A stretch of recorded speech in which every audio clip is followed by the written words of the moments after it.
I I did I made it. like an album for all of this. So I need to add one more thing to the album. Well, I don't know what you're talking Sonare. about, but I I started the made like a stream. photo album for me to skill walk Lee to 6 fast Naruto level. An album? You have an album for Lee now? What does that mean? Yes. Hold on, let me look up Sonare punching Madara manga. How did you make it into an album? Do I just not understand the definition of that word? Yes, I made an album on my phone. Okay. That's hilarious. I guess a photo album makes sense. I was thinking like a music Yes, a thing. photo album. Yeah.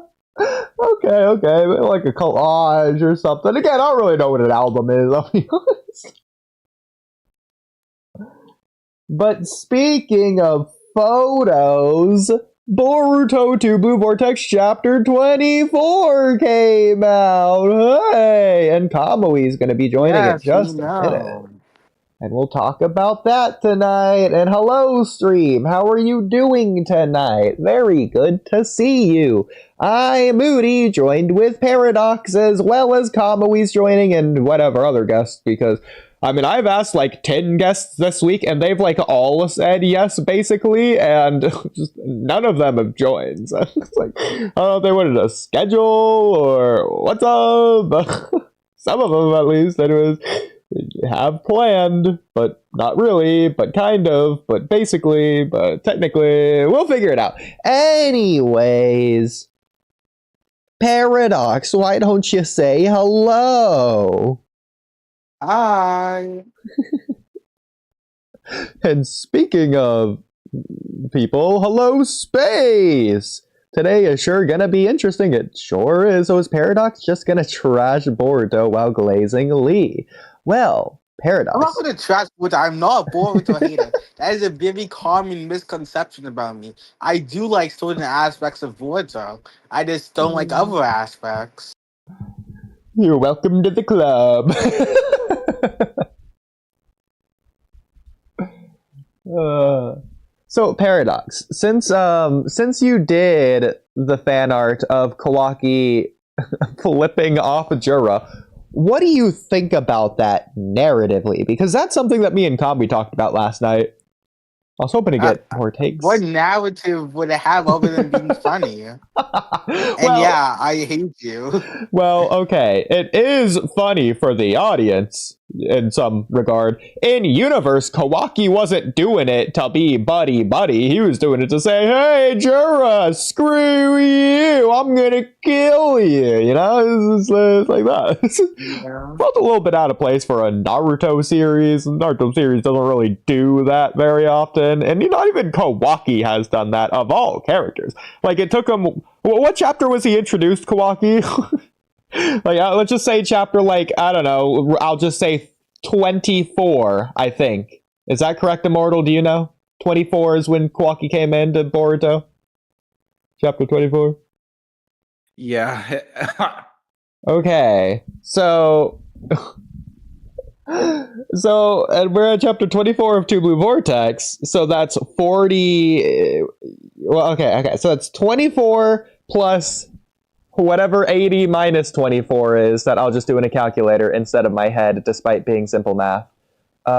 So 80 minus 24, which is 56 in Naruto Next Generations, plus 24. So it took Kawaki 80 chapters, which, yeah, I could have done that math easily in my head.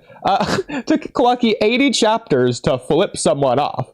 And the person he flipped off was Jura, as opposed to anyone else he could have done that to at any time. That would have been way Also, something more I don't like relevant. about Clark is how much he hates Shikamaru. Like, what did Shikamaru do to him? I remember when in the Code arc, he literally didn't care if Shikamaru died or not. I mean, I know he said that he's not Jura's buddy, but like, he said pretty worse stuff to a lot of other people. So it's like, oh, what they're going for. I mean, Immortal, what were your thoughts on that moment? when he said that he really didn't care if Shikamaru lived or died, I don't think it's more so he hates him. I think it's just more so he really just doesn't care about him at all. I agree. So do you think he doesn't care about Jura, or do you think he hates Jura, or do you think that changed in this chapter from not caring to hating? I think it more so, like, when he first heard that the Shinjis were coming into the village and that Jorah was going to come after Naruto, it immediately kind of sparked some. It immediately kind of told, Kawaki, okay, so he's going after Naruto. I gotta take him out. Well, actually, Now Kawaki it pretty much. Never mind. He knew beforehand. Never mind. Well, he knew, I would say, afterwards of what No, the I was Shinji's saying goal he was. didn't know because Ada told him. So Yeah, Ada told him. Yeah. yeah. But I don't think I don't think it's more so he hates him. It's just, I don't think it's like anything personal. I think actually, yeah. It did get, actually, no, it did get personal when he mentioned Naruto. Jorah did manage to get a reaction out of him. Well, When he was mentioning about how, technically that wouldn't be personal by definition because that's Naruto, not Kawaki, but I see what you mean. yeah, I was just like, I'm trying to figure out how do I put this into words, because it's not like really personal for him. It's more so he's just like, okay, you're a threat to Naruto, so I gotta take you out, like any other opponent or enemy I have dealt with up till this point. So Yeah. So here's the thing about Kawaki's philosophy, and I'm curious what you guys are going to think about it. How much do you think Kawaki cares about, despite what he says, what he actually means is what's important. How much do you think Kawaki cares about Otsutsuki as opposed to just anything stronger than Naruto? Or just a threat to Naruto in general? Like hypothetically, Shibai comes down and he just loves Naruto. Does Kawaki care? Like, if Shibai's just an ally, I mean, but then again, I would you think all Otsutsuki are evil? Like, if Hagoromo came down, he'd probably hate him as well, because he has like a prejudice against them, so he thinks all Otsutsuki are bad. but yeah, does he like, though? hypothetically, obviously we don't truly know exactly where Himawari actually scales, but like, if it just is a reveal later on that Himawari has surpassed, Toad Sage Mode Naruto, I don't think Kawaki's gonna try to kill her. Yes. No. I mean, there is the possibility because it depends on whether or not Kawaki thinks someone like Himawari could potentially, in the future, turn on Naruto. Yeah, but that's getting into personality more so than the power itself. I agree with that. It's both, obviously. But even if they were weaker, he still would want to kill them regardless, which tells me the personality is the most important driving factor. I don't necessarily know about that. Like, I think he would not like the person, but would he need that person to be dead before he brings Naruto back and kills himself? That part... because I think it depends on whether or not he thinks that person can get stronger to surpass Naruto, or would be willing to, or whatever. Because he just doesn't want to risk anything. Actual examples. Yeah, but likewise, like when it comes to Delta as an example, she very well might be stronger than Toad Sage Mode Naruto right now.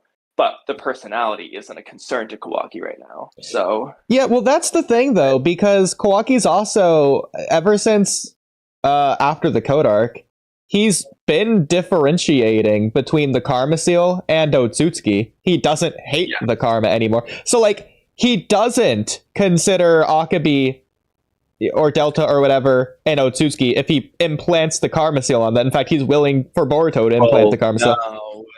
He thinks... See, that's where it's tricky because he thinks at least that they might be Otsutsuki because of it. Not because of the karma. It's if they turn into an Otsutsuki, he will kill them. But he will put the karma on, and that is fine unless they turn into an Otsutsuki. But then that's where it gets weird because how could they turn into an Otsutsuki if it isn't because of the karma? Yeah, I don't know. There's other resurrection nonsense and a bunch of other It's all because of the nonsense. karma. He's saying It's a little bit like, weird. I don't mind giving her karma, Yeah. but if this karma thing turns her into an Otsutsuki, it's like if she doesn't turn into an Otsutsuki because of the karma thing, he's fine with it, but he doesn't know what will happen if he gives her karma, basically. Yeah, but I feel like depends. Kawaki's default is that he's thinking it won't happen. That's what he's probably thinking it's a little bit more likely, probably. Well, Because otherwise he just wouldn't do it in general. yes, Oh, but wow. he I'm back.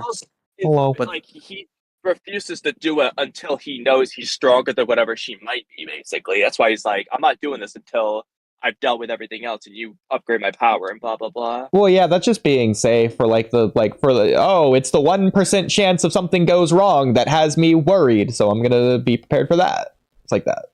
Yeah. But people always talk about, shout out Bara, Cloud Ninja Podcast, always talk about the Kawaki genocide arc, where he goes to the Otsutsuki home planet and he's killing Mary Sue, the Otsutsuki dog walker down the street, who's like a 3-year-old or whatever.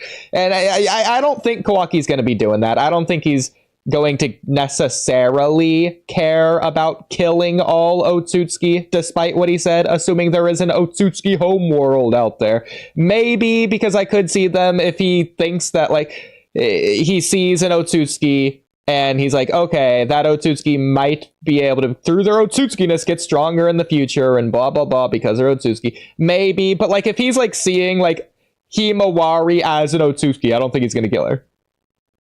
I mean, when it comes to the Otsutsuki home planet thing, I do think a lot of that is just gonna depend on whether Amado, Jura, Shibai, or whoever just introduces that concept.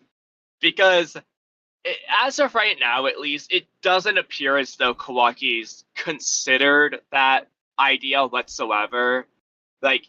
He's only considering the threats he knows exist. He's not looking for threats beyond what he knows. Yeah. So, he's not gonna do that unless someone tells him that that's a thing to be weary of. Yeah.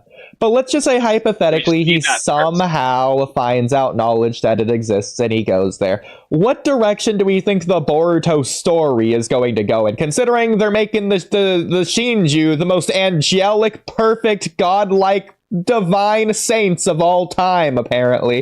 Is Kawaki gonna call the Cub Scouts? Yeah. Is Kawaki gonna go to the Otsutsuki home world and see Flimawari Otsutsuki, who's there with her parent Flaruto and the brother Doruto Otsutsuki? What's he gonna see? I mean, see, then you get into the are they going to go the Attack on Titan route, or are they going to go in the more satisfying direction that audiences actually like watching, such as Code Geass, from what I understand? I randomly just got disconnected from the call. Can you repeat maybe the last 10 seconds or 15 seconds? Do you think before the Attack on Titan? I know you said Flimawari, and then I kind of cut out. Yeah, so do you think that they're gonna basically do what Attack on Titan's ending did, to where it's trying to educate through sympathy? Oh, they're not actually all that bad. Look at this audience, we're telling you a lesson. Or do you think they're gonna go the satisfying route? I mean, see, one of the major differences, though, is that whereas the average Marlian was the worst person ever, at least they just were, the same species of human. They're supposed to be humans. Whereas with the Otsutsuki, until they directly tell us that, they are humans originally that become Otsutsuki or something, it's kind of just they are just alien assholes. They can make them sympathetic. They can do it.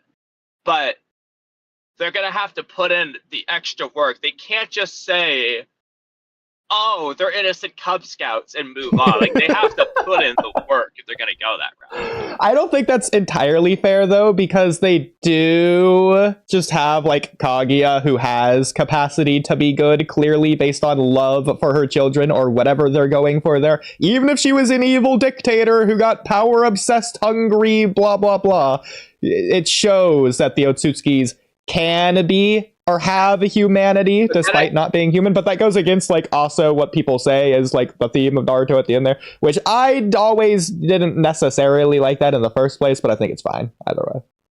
Well, sounds good. something to consider here is I know Humans you versus like tools. the anime, and I would argue in this particular regard, it just is better to give Kaguya that love for her children dynamic thing. But like going with the Naruto manga and the Boruto series, so just skipping the Naruto filler arc essentially. Mm-hmm. I mean, as far as that indicates, Kaguya didn't necessarily love anyone. Like, in those continuities, there is no indication that she even did love her children. Although she does cry, so then again, I would argue against it because of the crying scene. So maybe that's enough of an indication, I suppose, just to argue against what I just said. But it's harder to argue for Kaguya's sympathetic traits in the manga version. I agree. But the crying scene is there, so you can't just say that's just subtle writing and go with it. Yeah, also the fact that she says that she hates her children there, but then she doesn't want to kill them and wants to take their chakra back as opposed to killing them. Well, to be fair, though, that one I wouldn't overly talk about because she just wants the chakra back anyway, and that was gonna kill them. So, well, yeah, what was Kaguya even really going to do? Was she going to drain Naruto and Sasuke down to zero? Was she somehow going to siphon specifically the Ashura Indra chakra out of them? Who knows? I'm thinking she was just going to drain him down to zero because she considered everyone's chakra hers anyway. So, and she specifically wanted them dead too. I don't know, like yeah, it's weird. Either way. I wonder what Paradox thinks about Rock Lee. Yes, my glorious king. So, Kamui, did you know that Paradox has an album of Lee? An album? An album. Yep, an album. Yes, my glorious king. What does that consist of? Like that's what I was saying. A music album? See, that's what I thought. Oh, that's so good. Okay. Right, I'm thinking like you have like Rock Lee AI voice singing all the songs you like. I love a it. Rock Lee album. Yeah. Okay, so let's scale Rock Lee, the Sage of Six Paths Naruto level. Okay. So first what needs to be established is Rock Lee is always wearing the gates at all time. Wait, what? Always wearing his weights at all time. Rock Lee is always wearing his weights. Where does it say that? It says real in quick? the databooks. It says he's always wearing his weights. Yeah, even when Lee fights against formidable foes, he always will leg weights. Regardless of the situation, his training continues. Okay, interesting. Well, we do know the condition for. Well, hear this out. We know the condition for taking off the weights. It's normally whenever protecting the life of someone precious to you. That's when he's allowed to take them off. The exception being the Chunin exams guy just said, "Yeah, go ahead and do it." But normally it's when you're protecting someone precious to you. Yes, now, but do we see him taking I don't know it off? about you, Paradox, but I imagine that Rock Lee considers at least one person in the entire Shinobi Alliance precious to him. At least one. And based on that, you could argue he had his weights off the entire war. Or you could say every feat he does, he's nerfed in, which can upskill him even higher. That's another interpretation you can do. Well, to be fair, Kamui. Well, you can do that, but the question is, what would be the most consistent? To be fair, Kamui, just because the condition is met doesn't mean he would take the weights off. Like, it's not like because it's not like he suddenly had someone to protect in the middle of the Gaara fight and the tuning exams. Well, yeah, but like I said, in that one's case, like Guy just said, that's an exception. You can take him off for this match. Yeah. But please continue. Okay, so now that we have him established that he's always wearing his weights, So right? real quick, do you think it is always though? Because if you want to say it's throughout Shippuden, I have less of a problem with that. Where I do have a problem with it, do you think, Paradox, the day after his surgery, when he went over to fight Kimimaro and had trouble walking up and down staircases, do you think he had his weights on in that fight? Probably not. Okay. I'm glad you say that. I agree. Because that would be ridiculous, especially for like the drunken Lee segments. It's just like, what do you do? Also, like he's gonna kill him. Also, like he's protecting someone precious to him. There's a lot there. So, but to be fair, I do think if you want to say throughout the war arc, day one, he has his weights on. I think that's fair. I think at some point during day 2, he likely took the weights off when he's fighting Obito and Madara. Like, I think that's just fair to say. Off screen, he's probably doing that. That's fair. That's fair. But at the same time, He also might have just had them off to begin with, because again, like in fact, I feel like there's a line of him saying he's gonna protect Sakura or something in the war somewhere. I feel like that was somewhere. it's also just a little bit weird to be in a life and death battle, such as a war, where your entire alliance's lives are on the line, and you're just wearing weights for training. I mean, like, I will say it's a funny character quirk that, like, if they just said it, it would make me laugh and I would just roll with it. Yeah. But, like, based off what we know with the condition, you know, if you're protecting someone precious, like, at the end of the day, he cares about enough of the people in the Alliance and all the battlefields he's been on to just want to be ready to protect them at any time. Yeah. That said, though, actually, Paradox, I don't think you should want to use that for this instance, because if Lee has his weights on, sure, he's slower, but his hits, if you think about physics, they are just going to pack more of a punch. So the damage he does to Madara here, if he has his weights on, it would be less damage if he had them off. Okay, his weights off. His weights off. His weights off. His weights off. There you go. Okay. Okay, Yeah, so let's ignore that for already a given moment. Lee a bunch of speed scaling arguments anyway, so just stick with those and upscale his power with weights or something. Okay. So the first feat we need to go over is Lee performing a 5 Kage level feat. Lee with just the power of the one tail cloak, which is not the biggest amp in the world. Yes, it did make everybody stronger, but it's a one Naruto used it in the final valley, so I don't feel like it's the craziest amp in the world. I feel like it would probably be equal to like a 4th gauge Lee level amp. And in the manga, he's only using the one tail cloak and not the gates. In the anime, they added in him using the gates, but in the manga, it's just the one tail cloak. So let me add on to this. So really quick, so if we're saying that Lee has his weights off, we can get some speed scaling because Lee is moving on par with the Rasen Shuriken that Naruto threw. In the Pain arc, when Naruto was throwing the Rasen Shuriken, it's like speed blitzing the paths of pain. So this Lee is Most of them anyway. Like the animal most of them, yeah. So Lee is at least that fast, and I would say that puts him at least like at as fast as like Sage Mode Jiraiya, like movement wise. Since we're talking about Lee's speed feats, if in OG Naruto, when he took off his weights, do you think he was going at the speed of sound, or do you think he was going faster than sound? I don't know. I never thought about it. Because listen, I was thinking about this because when he was facing off against the Sound 4, like when they were going up against the Sound Ninja, they always mentioned how, you know, their technology that what they're using is they're pretty much using sound waves to either disorient their opponents or just I think immobilize them, if I'm not mistaken. Yeah. And so I think we've probably seen instances where Lee was just going at the speed of sound or just surpassing it with his weights off, to the point where even Gaara couldn't even keep up with him, nor even figure out what he was going to do next. So, like, I think his... Oh, yeah, go ahead.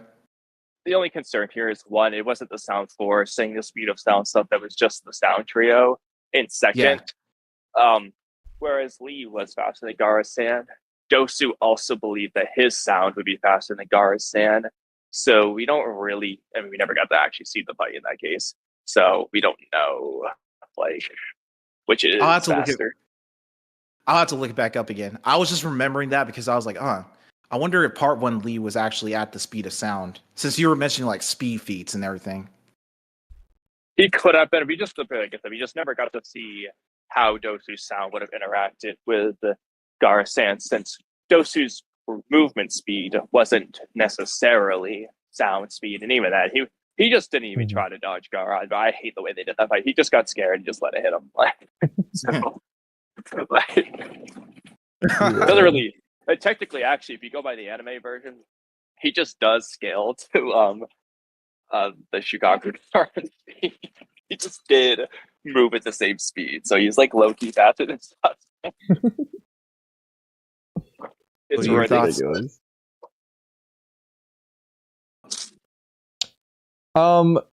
So, but getting back to this, so Paradox, I have something interesting for you. I'm going to be curious what you think about this. So on the left, we have an onomatopoeia for the Rasen Shuriken. It's slice, is how it's translated in English.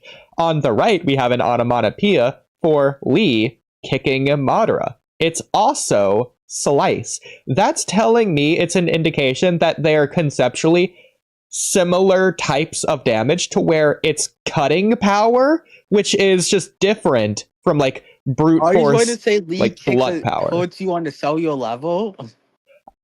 You could go that far. I mean, he does have the chakra cloak. It maybe is doing some weird thing to where that is the way he's cutting. That's pretty unlikely. But like, he's not kicking Madara in half, he's slicing him in half. So I also have another thing for you, Paradox. Okay, so you can use whichever feat you want. Can you prove to me that Edo Tensei have different durability? What do you mean? So there is a statement that the Edo Tensei's bodies consist of ash. So all Edo Tenseis are ash level. Debunk it. Go ahead. They have insane regeneration as well. It's a very strong ash. So how strong is ash in Naruto? Multiversal level ash. Multiversal level ash. Multi-level. Okay. But like, okay, but this is important though, because okay, so where does multiversal level ash scale in comparison to these characters? Like, how good of a feat is this? Could Kiba do this feat? It's an outerversal level feat to destroy multiversal level ash. Okay, but then if we're saying that Lee's multi or outerversal or whatever, sure. But then how does that scale in comparison to the other characters? Oh no. Because what's the point of this? Because maybe Tsunade punching Madara and his body turn into ash or whatever, maybe that's not all that impressive. Maybe if I did that to Madara, it would be just as big of an explosion or whatever. Maybe I could kick Madara in half. I mean, it's just ash. Like, I don't know how strong that ash is. What do we compare it based off of? Okay, would you compare it to Asuma's ash? Well, that's a good question, though. So, yeah, would you do that? I don't know. I mean, Paradox, would you say Asuma's ash scales to Madara? I feel like it's a completely different type of ash. We're talking about a completely different substance. Well, no, it's the same substance. So that's not the correct word there.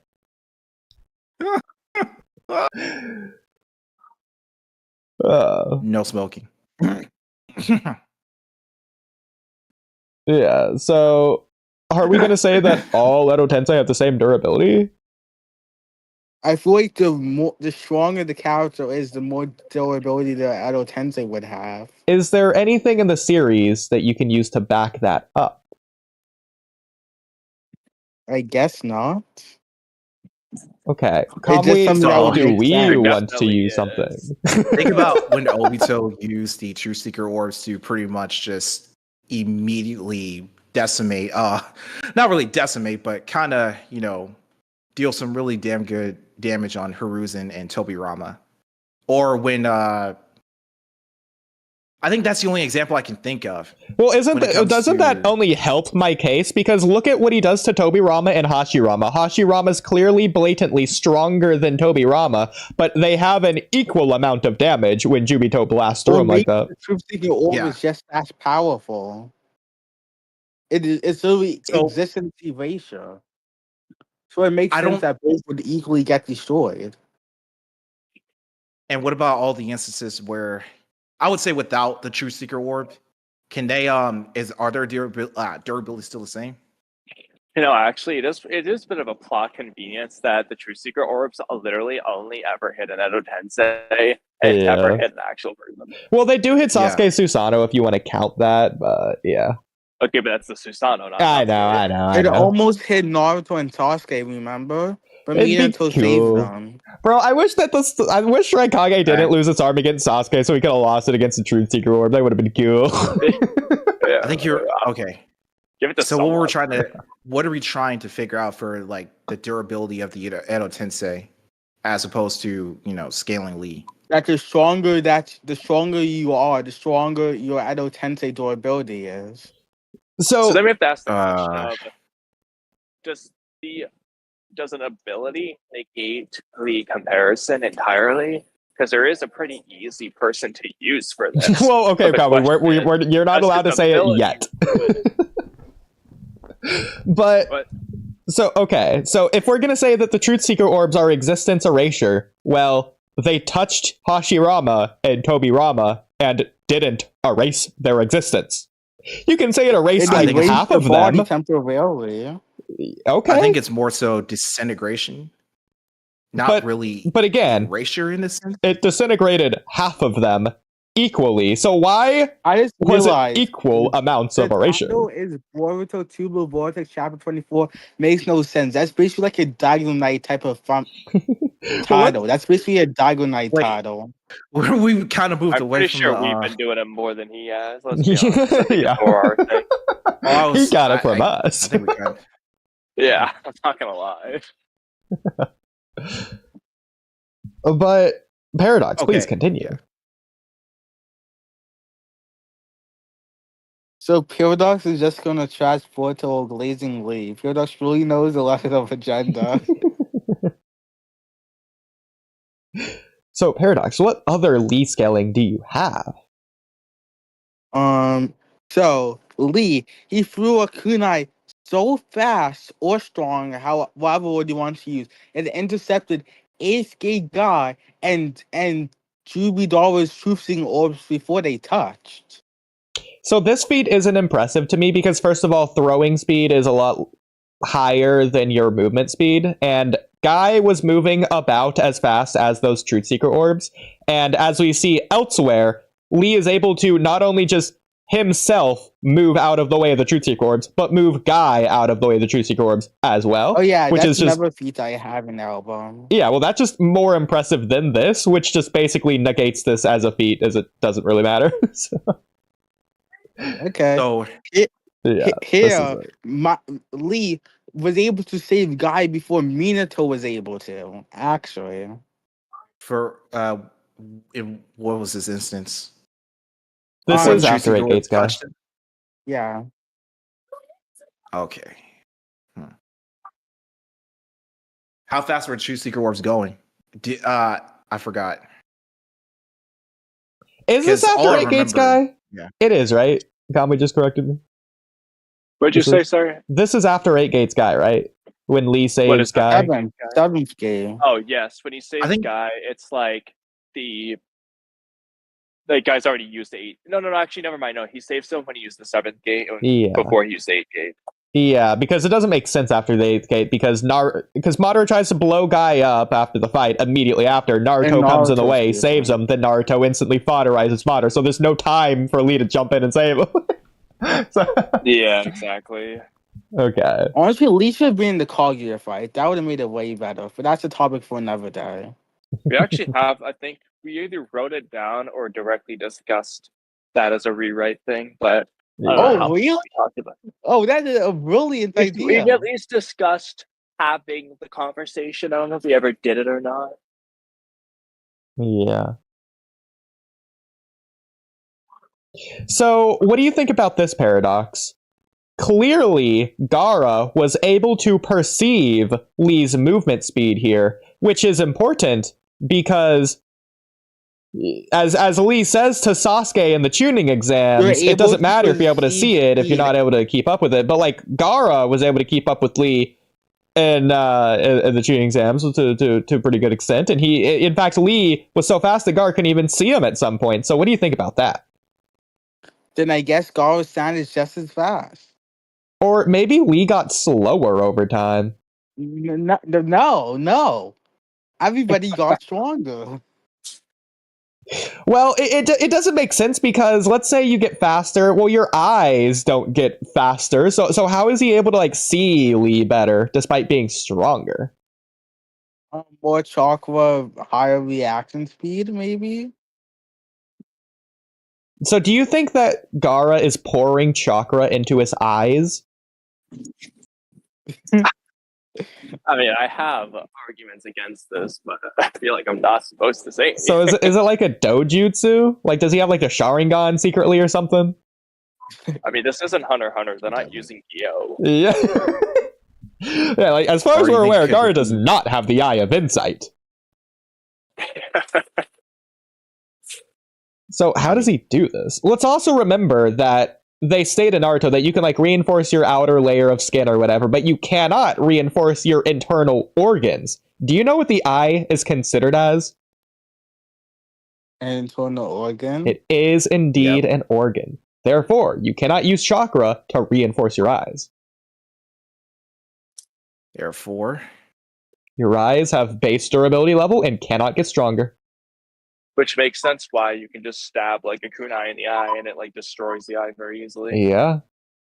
Even god level Momoshiki had his eye destroyed by a kunai. But you couldn't even like chop his neck. So there you go. That's consistent. So Gaara's eyes are just as good as when he fought Lee in the tuning exams. Okay, but Lee in the tuning exam was using like the 4th gate or something. Why would Lee's 6th gate be slower than his 4th gate as a kid?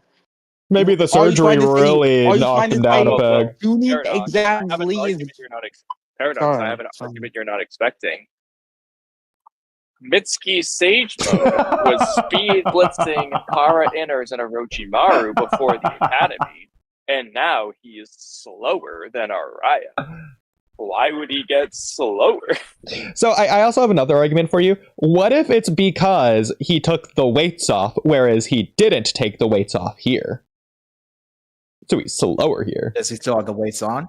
Yes. Would that be a factor in why he's not as fast as he was before? It can be, yeah. As well as obviously the surgery, it could have really took it out of him. Yeah. His ability. Yeah, I remember that. Yeah. He just is permanently nerfed from the surgery. Yeah. Yeah. Because after even though I will admit there are plenty of indications that was slightly the case in the retrieval arc, but probably not the case long term. That it's never brought up again.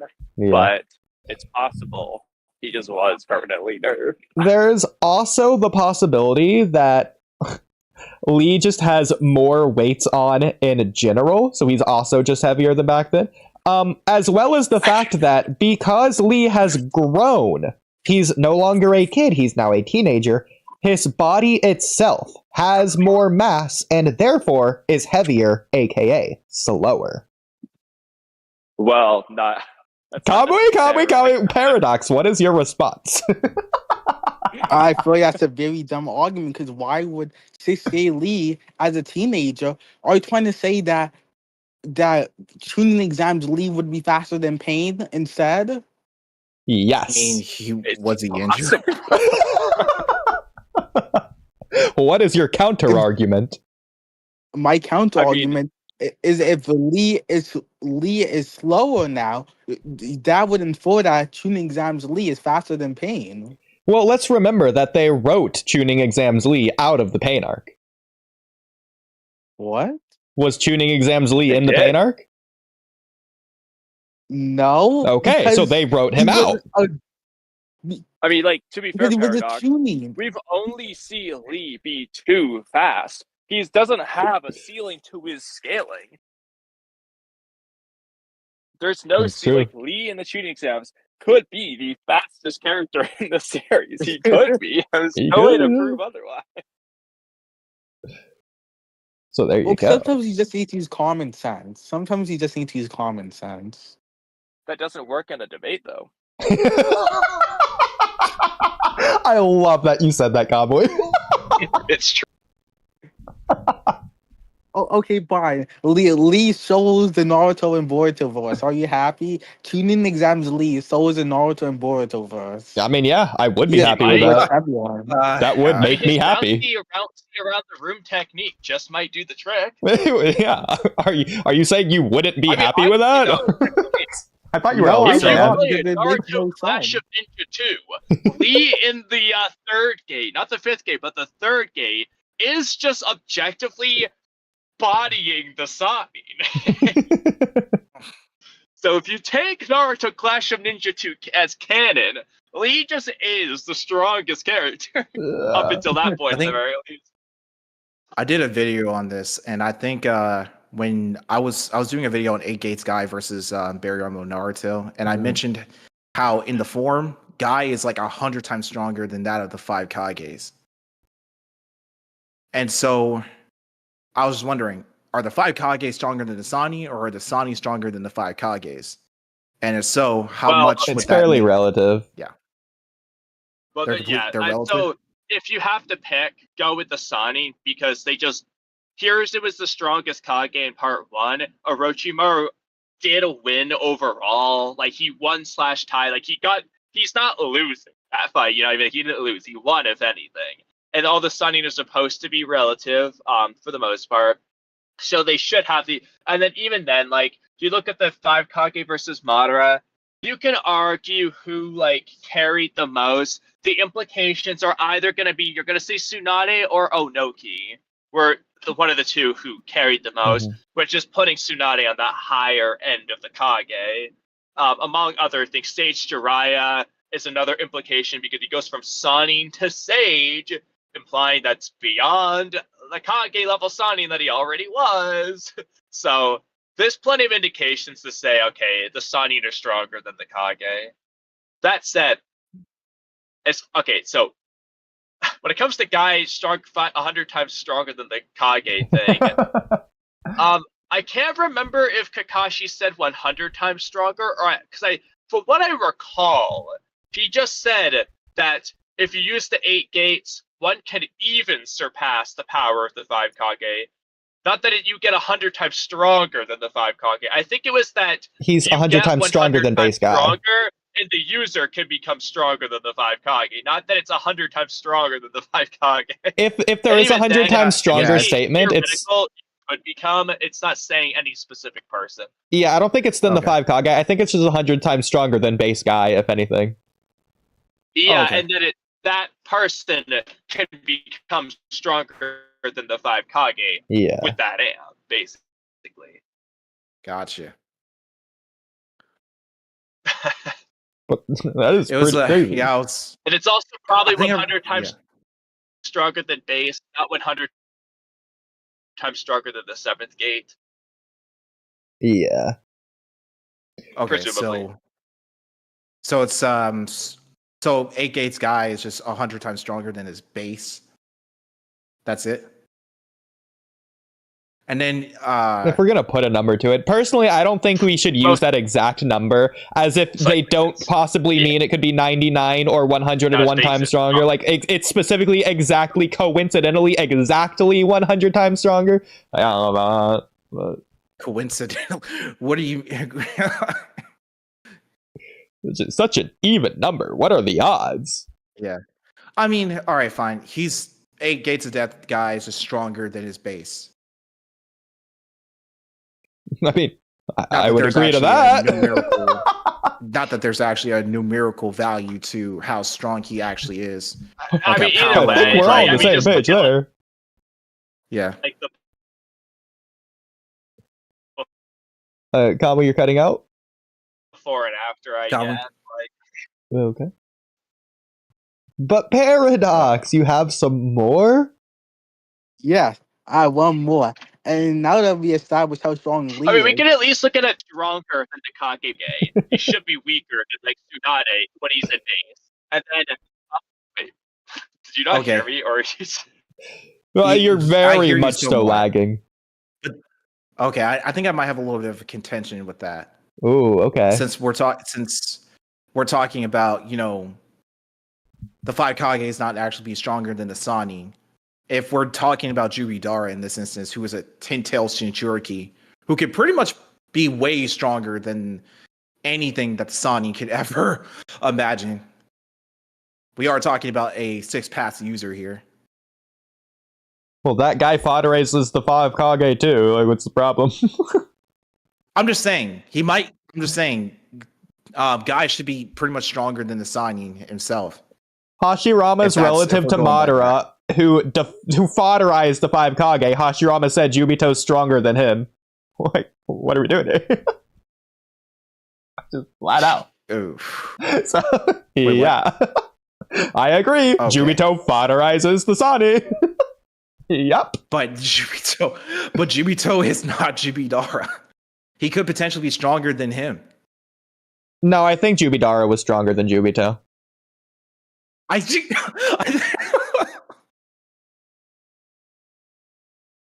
If you want to say they're relative, then sure.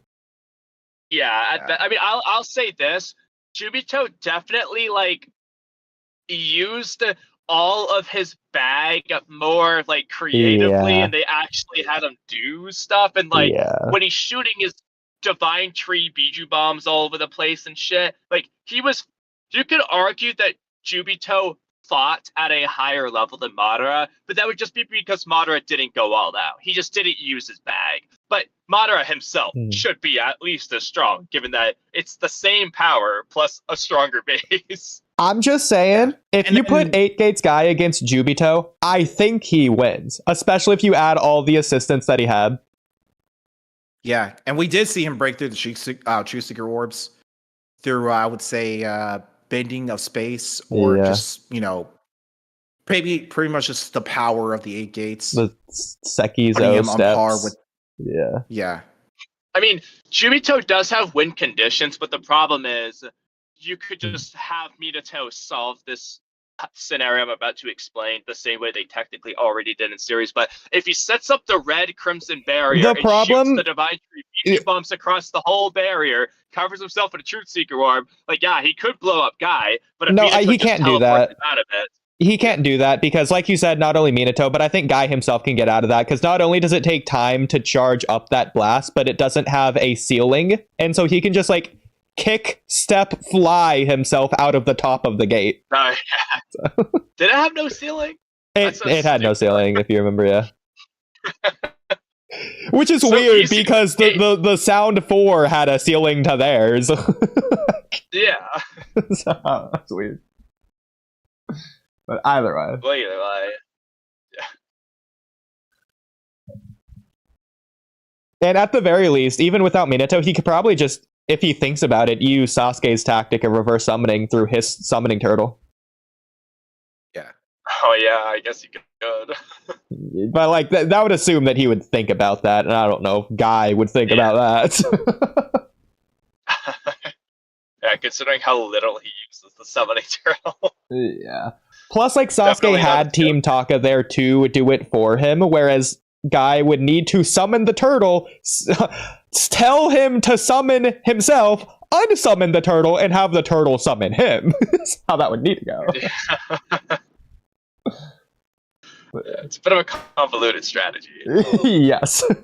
A lot more than Mamba. But anyways. Okay, so Paradox. I see Kaguya here. This is the final damning argument to put Lee on Stage 6 Fast Naruto level. And let me read this paragraph real quick. Naruto's reading combo. When countless shadow clones have one intention and swing their fists, their attack becomes a storm and smashes the enemy. It's Naruto's ultimate taijutsu, who rapidly strengthened the Uzumaki Naruto combo, which was his strong point in the past. According to the increment of number of his contributions, his barrage boosted power that equals evenly. It doesn't say equal my guy, it says equals Lee, who has a good command of the 8 gates, and most difficult deed is to defend against it completely, because it can always attack from a blind spot. Moreover, during many bouts of cooperation, attacks by means of the shadow clones becomes possible, because since they learned the most advanced movements. That's the paragraph. It says that boost the power that equals Lee. His attack is equal to Lee by the good command of the 8 gates. Taijutsu or what? It doesn't specify. It just says equals Lee. So which since it could doesn't have many different specify, interpretations. that means we can't specify, but that also means you can't specify either. You got to remember, sometimes the data books can be filled with hyperbole, depending on whether or not if what it's saying actually contradicts what's going on in the manga. Not saying that all data books are, contradictions, has any contradicting statements or whatever. But regardless, if we're But what gonna do be you think it realistic, means, though? the Oh, majority of them are hyperbolic. They yeah, just are. This Yeah. one isn't hyperbolic, though. This one isn't hyperbolic. In what way? Because it doesn't use any outlandish statements. Oh, his attack destroys the multiverse. It literally just says that it equals Lock Lee. It doesn't says anything outlandish like that. Well, we know his attack doesn't really destroy the multiverse in the same way it said that Tamari's fan could blow away the universe. Yes, that's the point I'm trying to make. Yeah. That's the point I'm trying to make. It doesn't say anything outlandish like that. It just says that it's equal to Lee. But you can't say that's a hyperbole. That's just a statement. I mean, Well, first of I'll all, it give you says this. impresses the world, but It's outlandish, but it's not hyperbolic. It's just giving you a set thing, is what it is. I don't think it's outlandish because I do think there is an actually reasonable interpretation here. So, first of all, just reading exactly what it says. The Uzumaki Naruto combo, which was his strong point in the past, according to the increment of the number of his Kagebunshin, this barrage boasts a power that equals even Lee's. What is it saying there? It's not saying Naruto's power equals Lee's. It's saying the Uzumaki barrage equals Lee's barrage. But what is As Lee? in Which terms- barrage Lee? Probably In primary terms of Lotus. its The probably the technique. one that he inspired the Uzumaki Yeah. barrage off of. Yeah. The problem is he didn't inspire that. It was Sasuke's alliance for us. It's Are we both. talking about like in terms of the potency of the jutsu or just the technique overall? Maybe how I think it's the technique. That's what it's applied? talking about. It's talking about Yeah. the barrage, not Naruto. Yeah. So Basically, it would that- mean that if that Lee could did that mean technique, you could it would be interpret equal it to his as other technique. you could interpret it as Naruto needs that technique to be on par with Lee. He's not able to be on par with Lee without that technique. That is an interpretation you can make. well, but also it is saying Lee, who has good command of the 8 gates. It's not Okay, saying 6 gate Lee. Why would it mean 8 gate Lee? That would well, make no first of all, it sense. wouldn't be 8 gate Lee, it'd be 6 gate Lee. But Exactly. it's talking about Lee, who also has the gates. There's nothing wrong with that. Now, you could say, if Lee still needs the gates in order to perform some of his combos, such as the primary Lotus, then sure, but that would be in reference to Lee's combo rather than Lee, who needs the 8 gates to do that combo.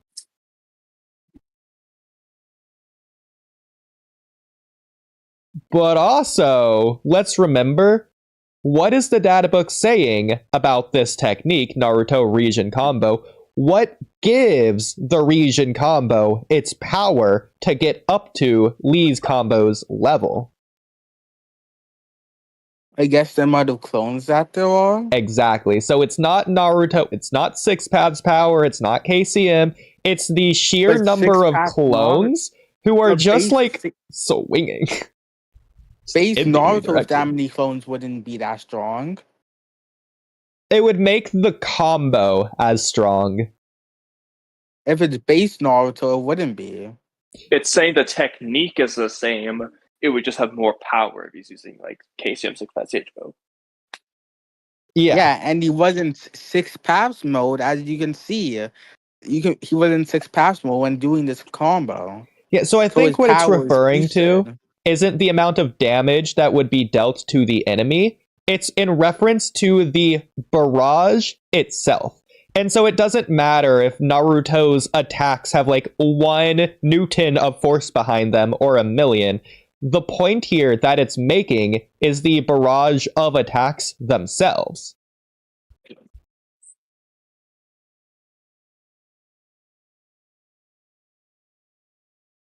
In other words, let's just say Naruto's combo hits you 1,000 times because he has 1,000 clones. Lee's combo also hits you 1,000 times, but instead of clones, it's using his speed to get there. But Yeah. the point is, there's 1,000 hits regardless. And even then, it wouldn't be saying 1,000 hits of like 1,000 newtons of each hit. It would just be saying 1,000 hits. It doesn't matter which combo has, or sorry, which user has more force behind the combo, because it's about the number of hits in the combo itself. Yeah.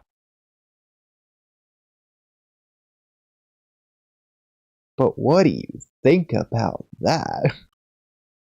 I think that's an interpretation. It's I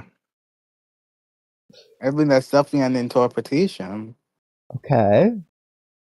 It is definitely that, at the very least. It's a fair interpretation. I'll say that. It's a fair interpretation. Okay. okay. Well, I mean, even there, it's saying the most difficult deed is to defend against it completely. And obviously that would be in reference to the amount of attacks rather than the damage behind the attack. Force. Yeah. Like,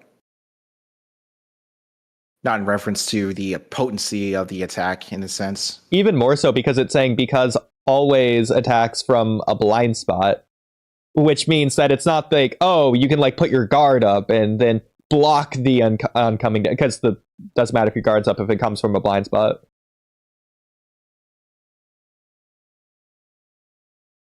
And yeah, like at the beginning, it's just saying like a storm of attacks based on the amount of clones that are punching in that direction.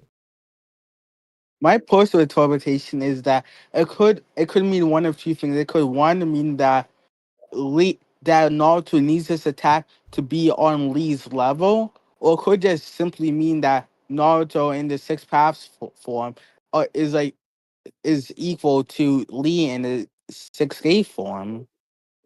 It's definitely possible.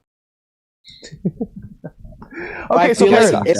I feel like to say that Naruto needs that attack to be on Lee's level is a bit of a downplay on Naruto's part. I feel like it just means that Lee and Naruto are relative, probably.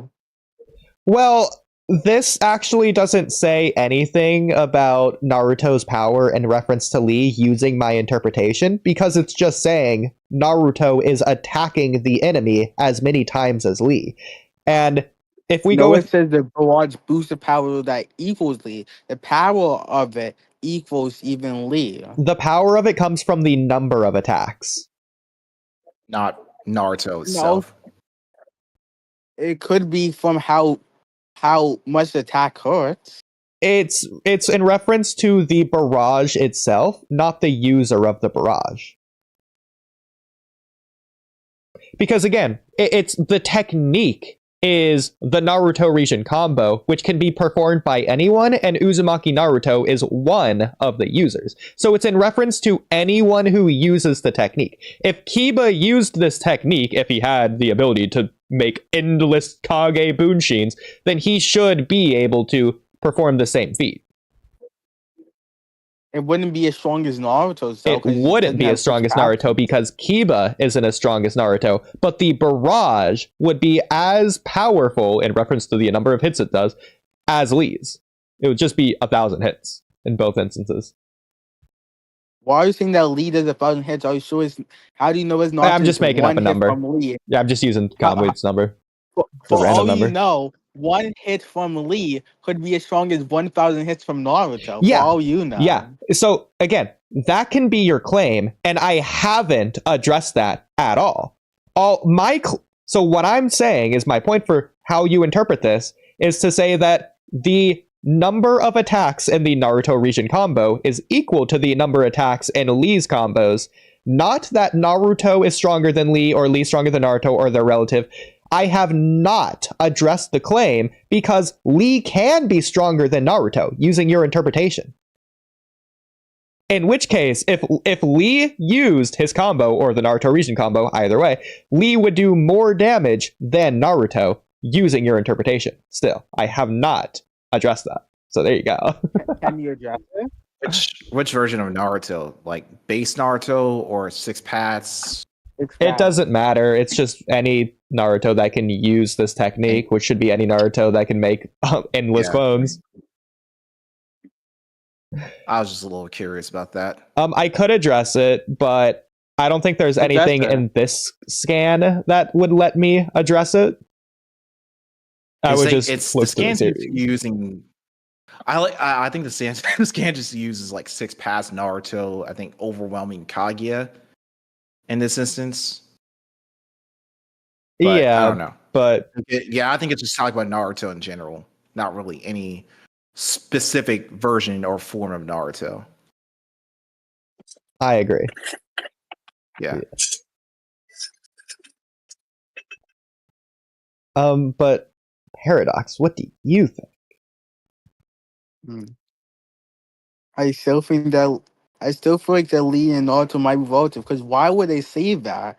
I just feel like if them saying something like that is them trying to make us interpret something similar to that. Well, again, that Lee and Naruto could be relative. So the Naruto region combo, I don't even know why they necessarily renamed it or whatever. I mean, they got like the Book of Naruto with the Gaara instance or whatever, but like he's just using an upgraded form of the Uzumaki. Yeah, exactly. That's why, because it's the Uzumaki barrage, which he learned from Sasuke, which he learned from Lee. Yeah. So that's why Lee's mentioned here, if I were to guess.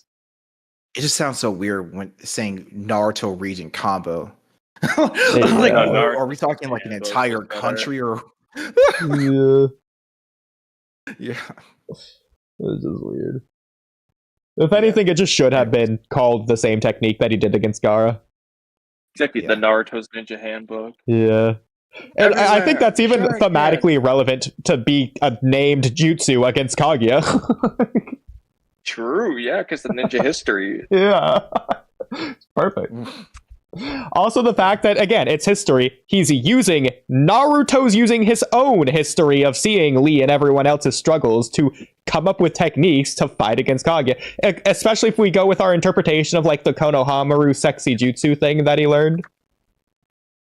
Mm-hmm. Yeah, just Naruto using everything. I mean, this is obviously a very small tweak, but, like, technically speaking, it's thematically more impactful if he uses that name. That's a rewrite right there. I like that. Once I do my Naruto rewrite, it's going to be amazing. It's going to be a 10 out of 10 series. Honestly, Naruto rewrite part 1, it's very perfect as is. I'd probably only rewrite Shippuden. I mean, Paradox, is it your Naruto rewrite or is it your Rock Lee rewrite? No, I'm not going to only glaze Rock Lee. Everybody, including Neji too, duh. Well, We well, know. everyone in Konoha 13 will be getting amazing treatment from me. Every member of Konoha 13 will be getting amazing treatment. There will be no favoritism. Everybody in Konoha 13 will get life-changing treatment from me. No favoritism. I can't wait to see it. Do you have any sneak peeks that you could give us? Just a little dribble of information for the rewrite. I think at the start of Shippuden, Lee and Neji will be very strong. Probably stronger than Naruto at the start of Shippuden, but eventually they will like even out probably. Will You can argue that they already is the case anyway. Well, will they be stronger than Sasuke at the beginning of Shippuden? I feel like they'll be able to fight against him. I don't think they'll Okay. be strong, but I feel like they'd be a good match against him. I like that. I'd be fine with that. They wouldn't get cooked by him or anything. Sure. Like how Sasuke literally speed blitzed Naruto when they saw each other. I was able to almost kill him with his Yeah. sword. That wouldn't happen to Walky or Neji. It's just ridiculous how strong and fast Sasuke was at the beginning of Shippuden. Yeah, but Walky and actually, Neji, they could now that take we're- care of that. Lee and Neji could take care of that. Doesn't even Now make that we're sense how Naruto mentioning caught up. Now that we're mentioning it, I do have a rewrite related to this. Okay. Oh my god, this is so okay. We're gonna have to take turns reading some of this. Oh, also, if you- can we address the Naruto thing in Boruto a bit later? don't know Yeah, what we you're can do referring that. to, but maybe. How Naruto didn't train with 10,000 shadow clones before the Ishiki fight. Oh, yeah. Okay, is it... Oh, Paradox, can you stop sharing your screen and I'll share mine? Yeah, It's sure. the one that says for those who just Yeah. hate. I'm there. Then from there. Okay. Kamui, did you want to start? I'll start. I will say right now too, though. I was originally going to do it right now, but now that I just had the perfect segue, I'm not going to. But at some point, I'm going to leave to take a shower and then come back for a brief period while I eat before I leave for good. Okay. No, but this is just a perfect segue, so I'll stay for this. But I'll start. For Okay. those who just hate how much Naruto didn't learn over the time skip, I get it. Naruto using a big shuriken versus Kakashi in the bell test that he never uses again, and Naruto learning how to break genjutsu only to have Itachi's be too strong and then he never uses it again, and Naruto needing Kurama's chakra for giant Rasengans when he has 4 times the chakra of Kakashi who can do a regular Rasengan anyway, and then Naruto never does it again, doesn't exactly make Naruto's training look top tier. Obviously, the focus is really the bond between Naruto and Jiraiya more than anything, and he gets stronger, of course, but I understand people's complaints here. However, alright, I'll let someone else read the next paragraph. However, for those who want Naruto to learn 50 new jutsu and be super cool and all that, I feel like you're trying to make Naruto something he's not. Naruto is a fool at heart. The point he makes at the end of part 1. And while he absolutely has many talents, and he absolutely does get smarter and more skilled throughout the series, he isn't exactly the epitome of a skilled ninja. Naruto does have skills, don't get me wrong, but his strengths mostly come from his heart and from his godly stamina. Jiraiya teaches him the Rasengan because it isn't too complicated for Naruto. It does require skill, but it isn't some complex jutsu. Naruto can't learn Flying Raijin because it's just too complicated of a jutsu for Naruto's brain. I'm even okay with Naruto not learning nature transformation at first, since it's generally a tuning thing and Naruto didn't have many basics nailed down to learn it effectively yet. So what do I propose? Naruto should learn more, but what should he learn? The same types of things he's been learning. 1. Simple jutsu that require a lot of chakra, meaning most people can't do them. Shadow clones is the perfect example. 2. Simple jutsu that anyone can learn, but only Naruto can spam because he has so much chakra, such as the body flicker, which is something that actually makes Shizui literally famous. Or 3, simple chakra control stat amping, like what Sakura does versus Ino in the prelims. Naruto had the chakra control to walk on water, and most importantly, to learn the Rasengan. Rasengan does take very good chakra control. He should be capable of using his chakra control to boost his stats. Since Sakura and Tsunade do it for their punches and kicks, let's have Naruto focus on speed. He can be the second coming of the Yellow Flash if you freaking want, or he can just be on that path and not get there until the war, whatever you want. The point is that these three areas are reasonable in character. The point is that these are three areas Naruto reasonably in character could improve without changing too much. He should also just be able to do the giant Rasengan without the QBIs. The QBIs can either give him a massive Rasengan, or if you want to wait until Sage Jiraiya to debut that, just give him an extra big giant Rasengan. Like, noticeably smaller than a massive Rasengan, but bigger than the regular one. So similar to Konohamaru's TBV ones, for example. Okay, Oodie, go. When it comes to Sasuke and the Tenchi Bridge arc, Naruto will realize one of two things about Sasuke's training, either option. So one is that it's not Sasuke's strength that completely outclasses everyone, but his skill. Sasuke finessed everyone with his advanced applications of swordsmanship and Chidori variants. That's technically enough. That said, I love the scene of Sasuke speed blitzing Naruto the way he does, so we can either just have Naruto be surprised by Sasuke's speed regardless, or go with number 2, which is, since Sakura and Tsunade hypothesized Sasuke was taking performance-enhancing drugs anyways, Sasuke can just be stronger and faster and more skilled with the drugs, being what makes him stronger than even Naruto, showing how far Sasuke was willing to go for power and how he's still more serious than Naruto was. Thoughts on all of this? Well, Oodie? Thoughts? I was hoping Immortal could go first. What does Immortal think? I really want to hear Immortal's thoughts. So If Immortal would like to speak... Oh, there he is. okay, is the entire thing about what Naruto could have done to be, I don't know. So basically, the premise is, I'm sure you've heard a lot of people complain about how Naruto didn't learn anything over the time scale. Oh.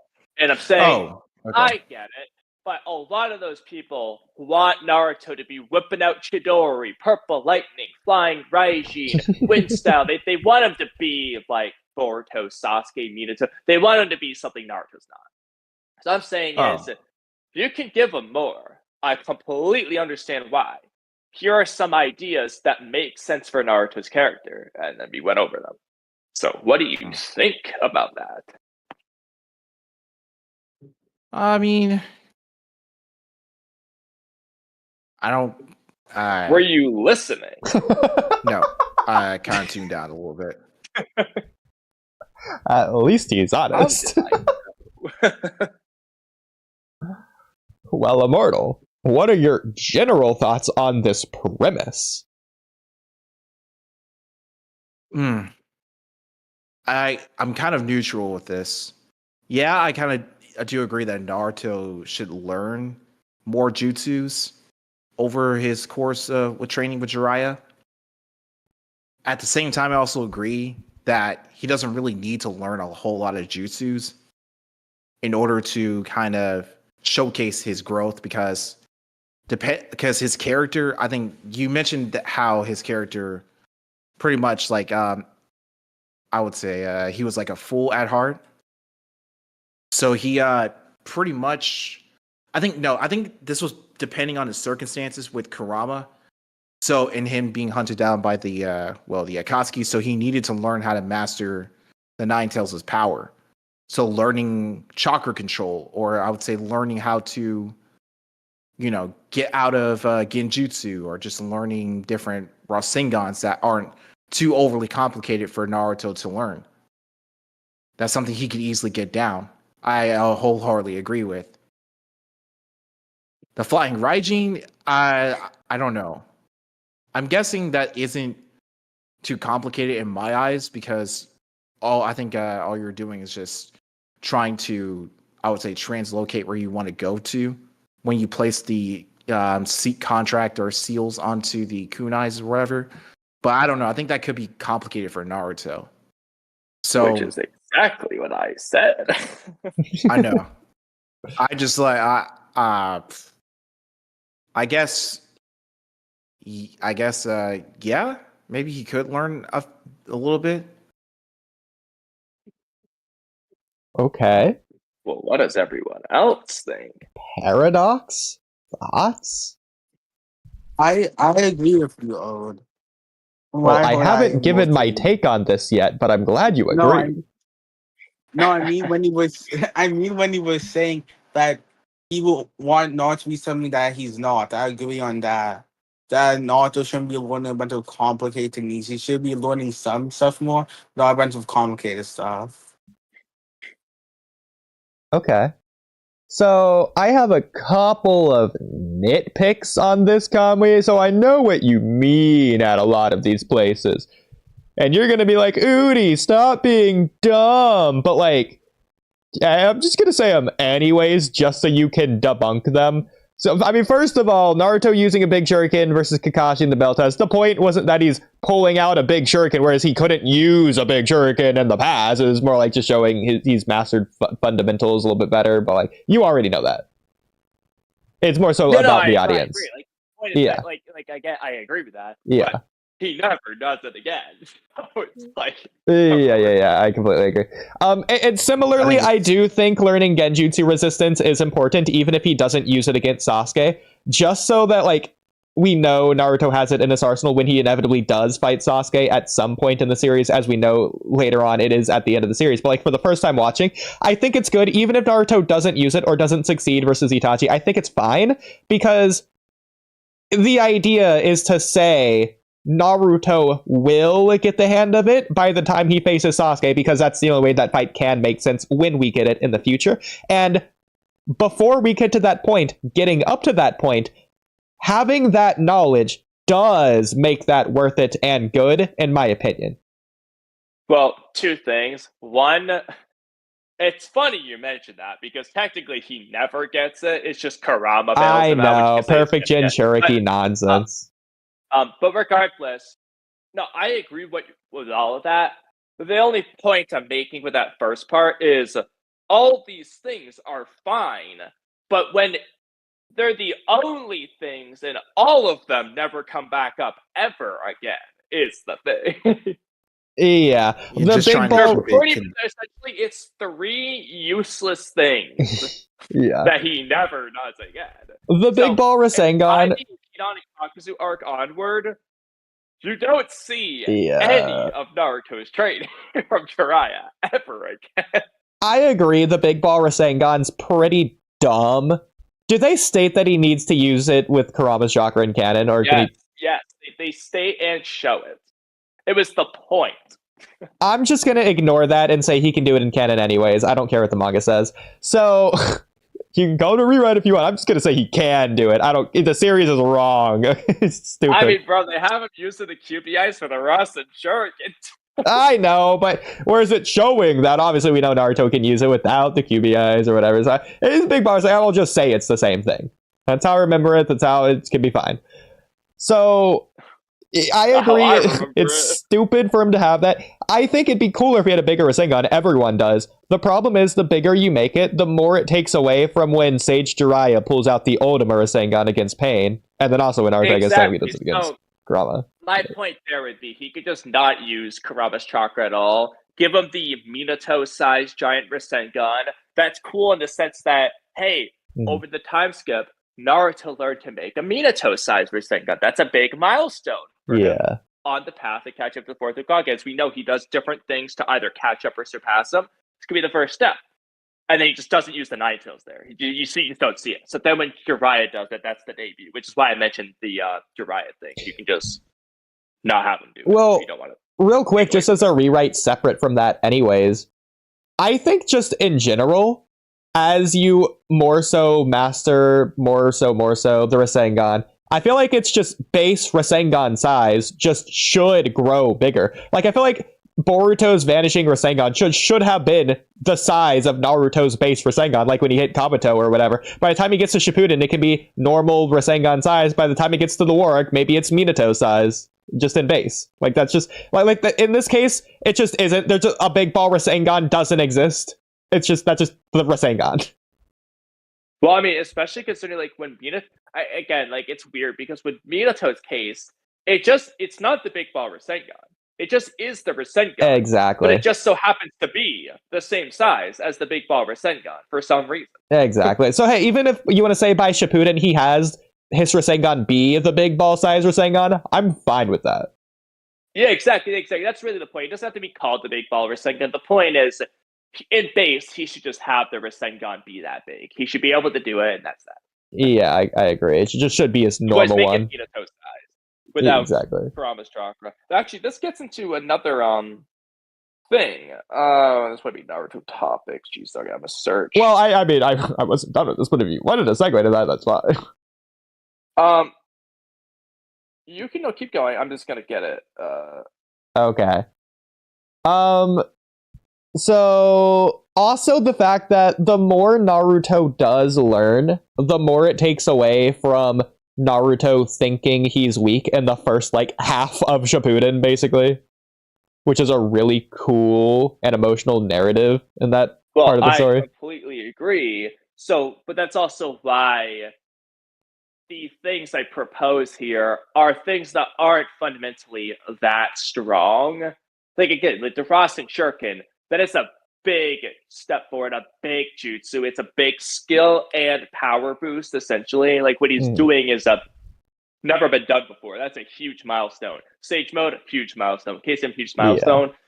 Yeah. If he just learns how to just do the body flicker, or if he just spams substitution jutsu or something like that, that's not a milestone. That's just showing Jiraiya's looking at Naruto's strengths and saying, how can we easily help Naruto become a better fighter by working with his strengths, which is what he does with the summoning jutsu. He's like, hey, you've got a lot of chakra. Let me teach you this thing. It's not that complicated, but with your chakra reserves, you can summon Gababuta. Like, exactly. That's what he's doing. Like, it's a straightforward jutsu. I'm saying, like, again, I'm using substitution jutsu because it's easy, but it's like freaking Sakura's learning in the academy. It's like Naruto can learn it, and he can't just spam it. And you can write it into where people can use it. It's really powerful, but it's really chakra draining, just like the shadow clones or body flicker. Same thing. Just have Naruto spam it.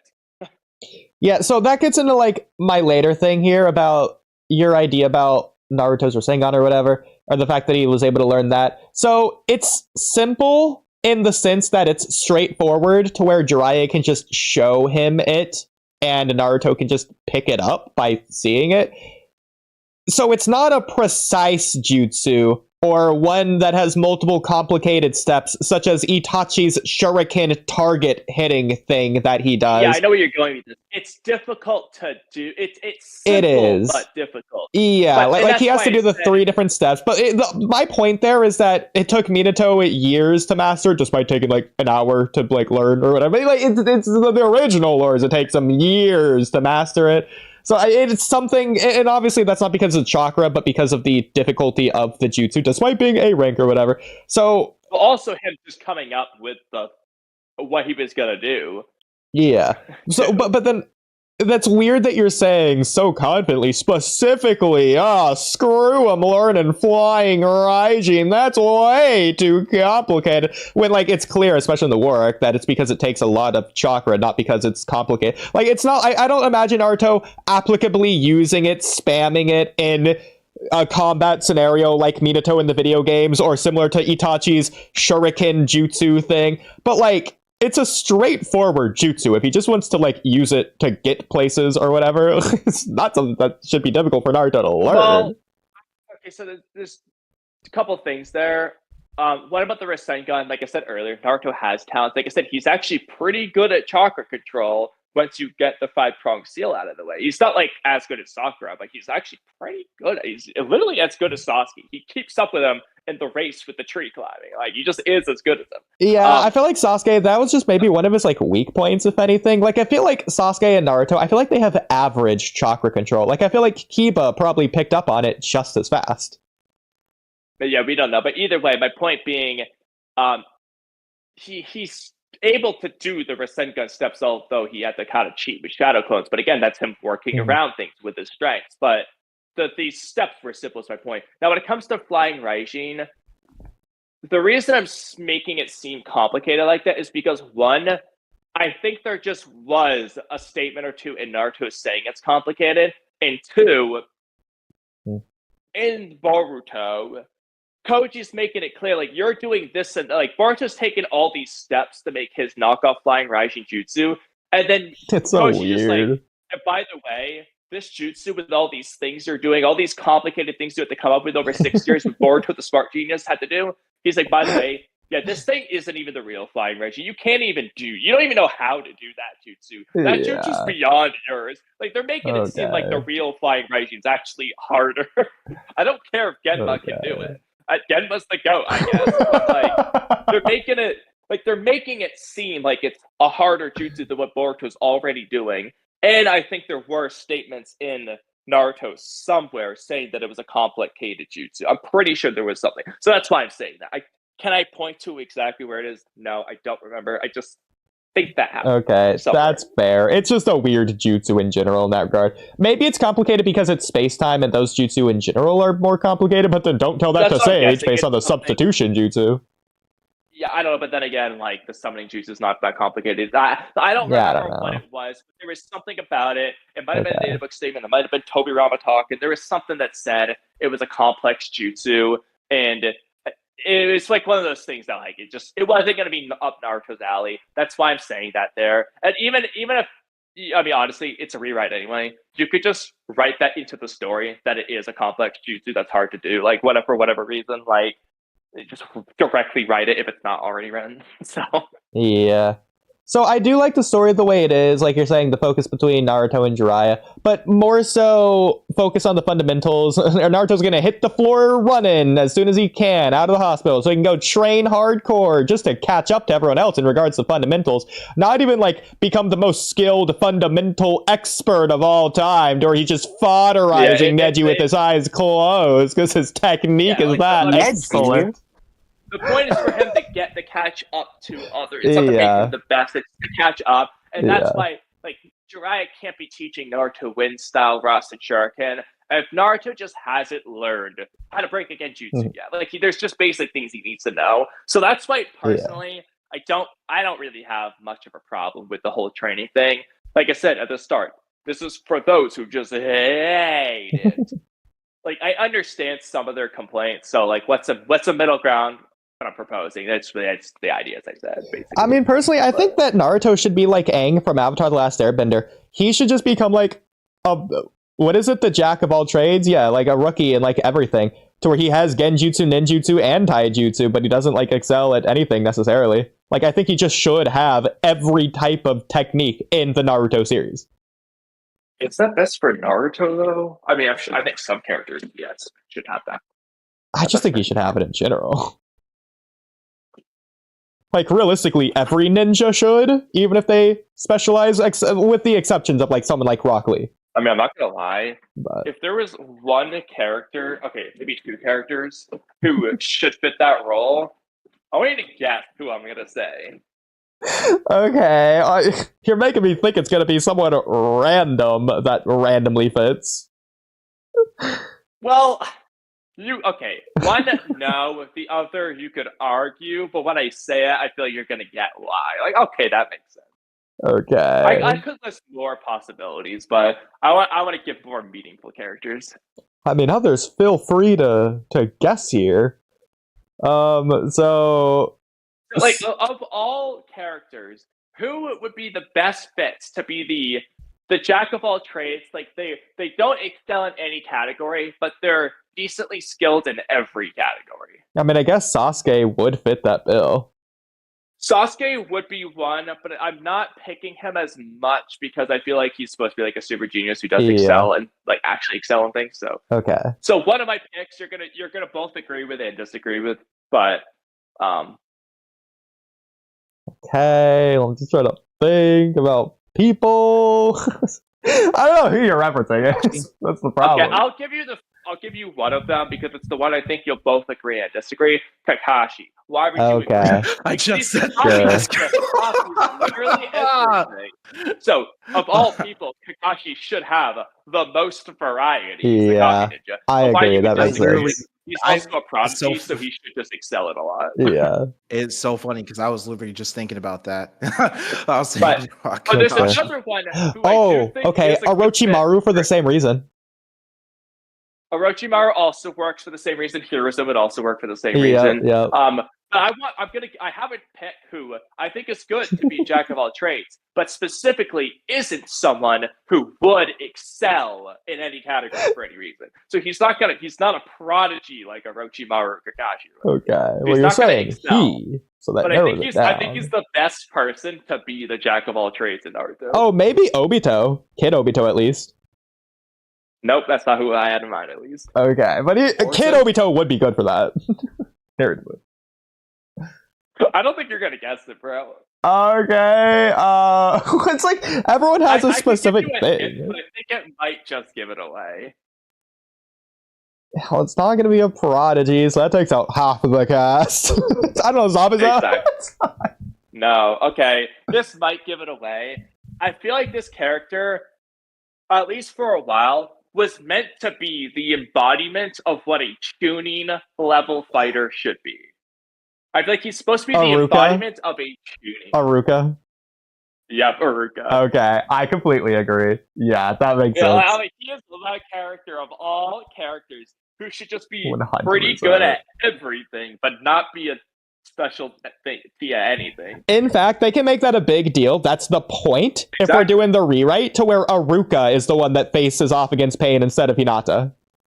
Exactly. Because then Aruka gets to use his whole arsenal. We get to see Aruka do like 30 different jutsus, ninjutsu, taijutsu, and genjutsu. It's like Shuriken, Exactly. he's pulling Like, everything Aruka out. could even Kunai. have a line that says something like, I know I'm not an expert in any category, but because I'm well balanced or whatever, like you make this sound cooler than this. I can Yeah. combine all categories together. So then you see him, he just does some like cool combination, like somehow, I don't care how, he's gonna combine ninjutsu, taijutsu, and genjutsu into one attack. Or one strategy at least.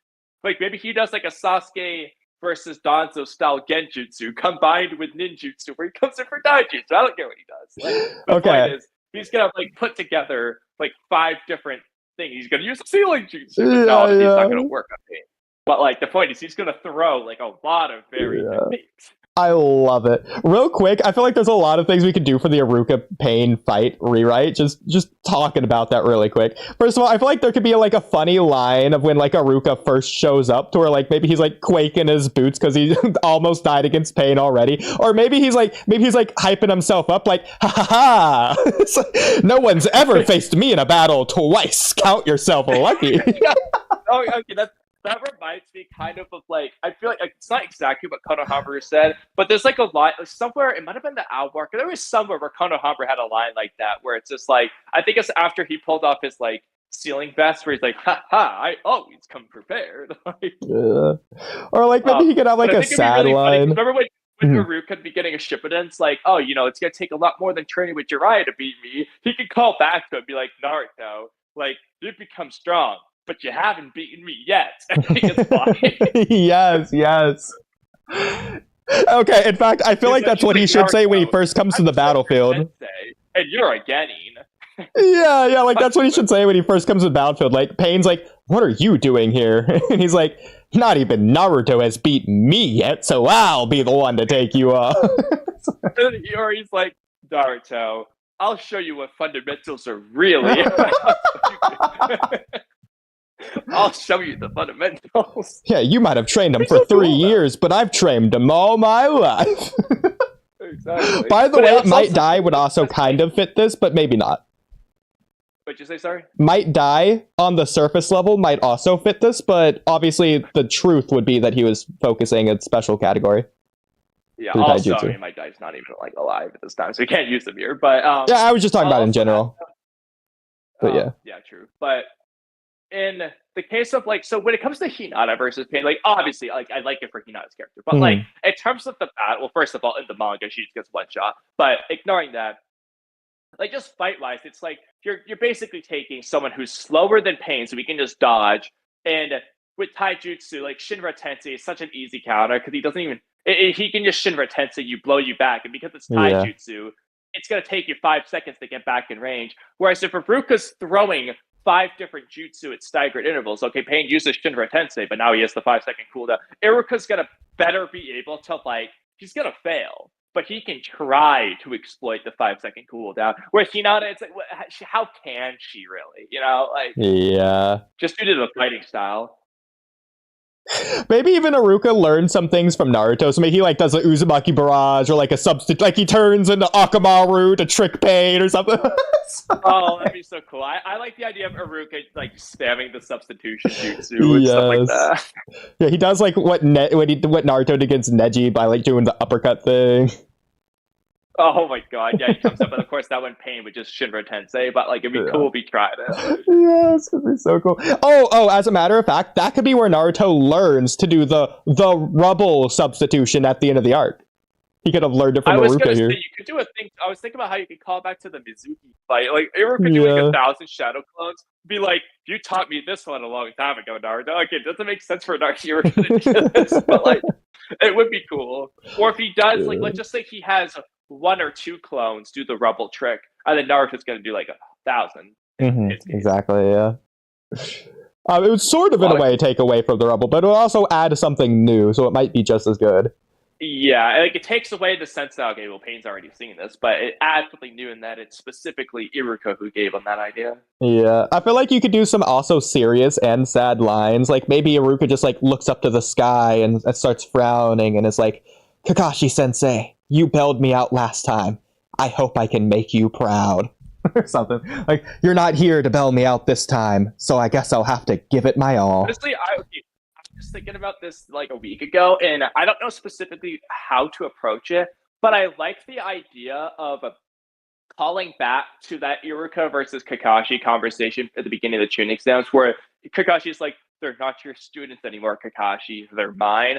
I want to somehow call back to that in a way to where it's like you were right, Kakashi, or like I know what you meant, Kakashi, but even so, he's still my student. Or I want to somehow call back to that somehow. I don't know how. maybe even something along the lines of like he looks up and he starts thinking to himself like, Kakashi, Jiraiya, you two are no longer here, so I'm the only one left that can show Naruto what a sensei is supposed to be, or something.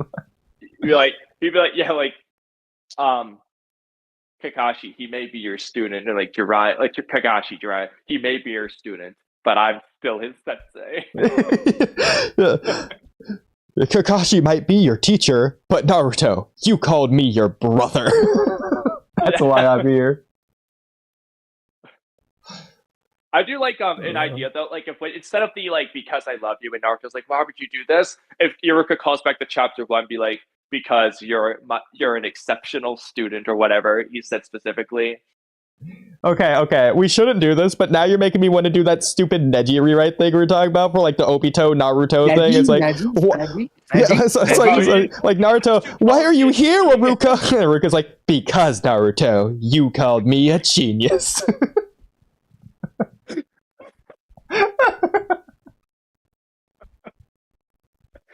He's like, because Naruto, you'll change the way of the Hyuga clan.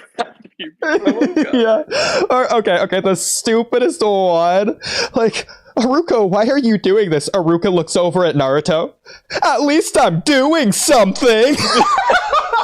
I was like, we never said it.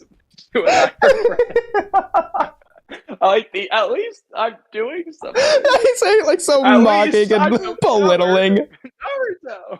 No. He's like, you're not hurt, are you? You scaredy cat.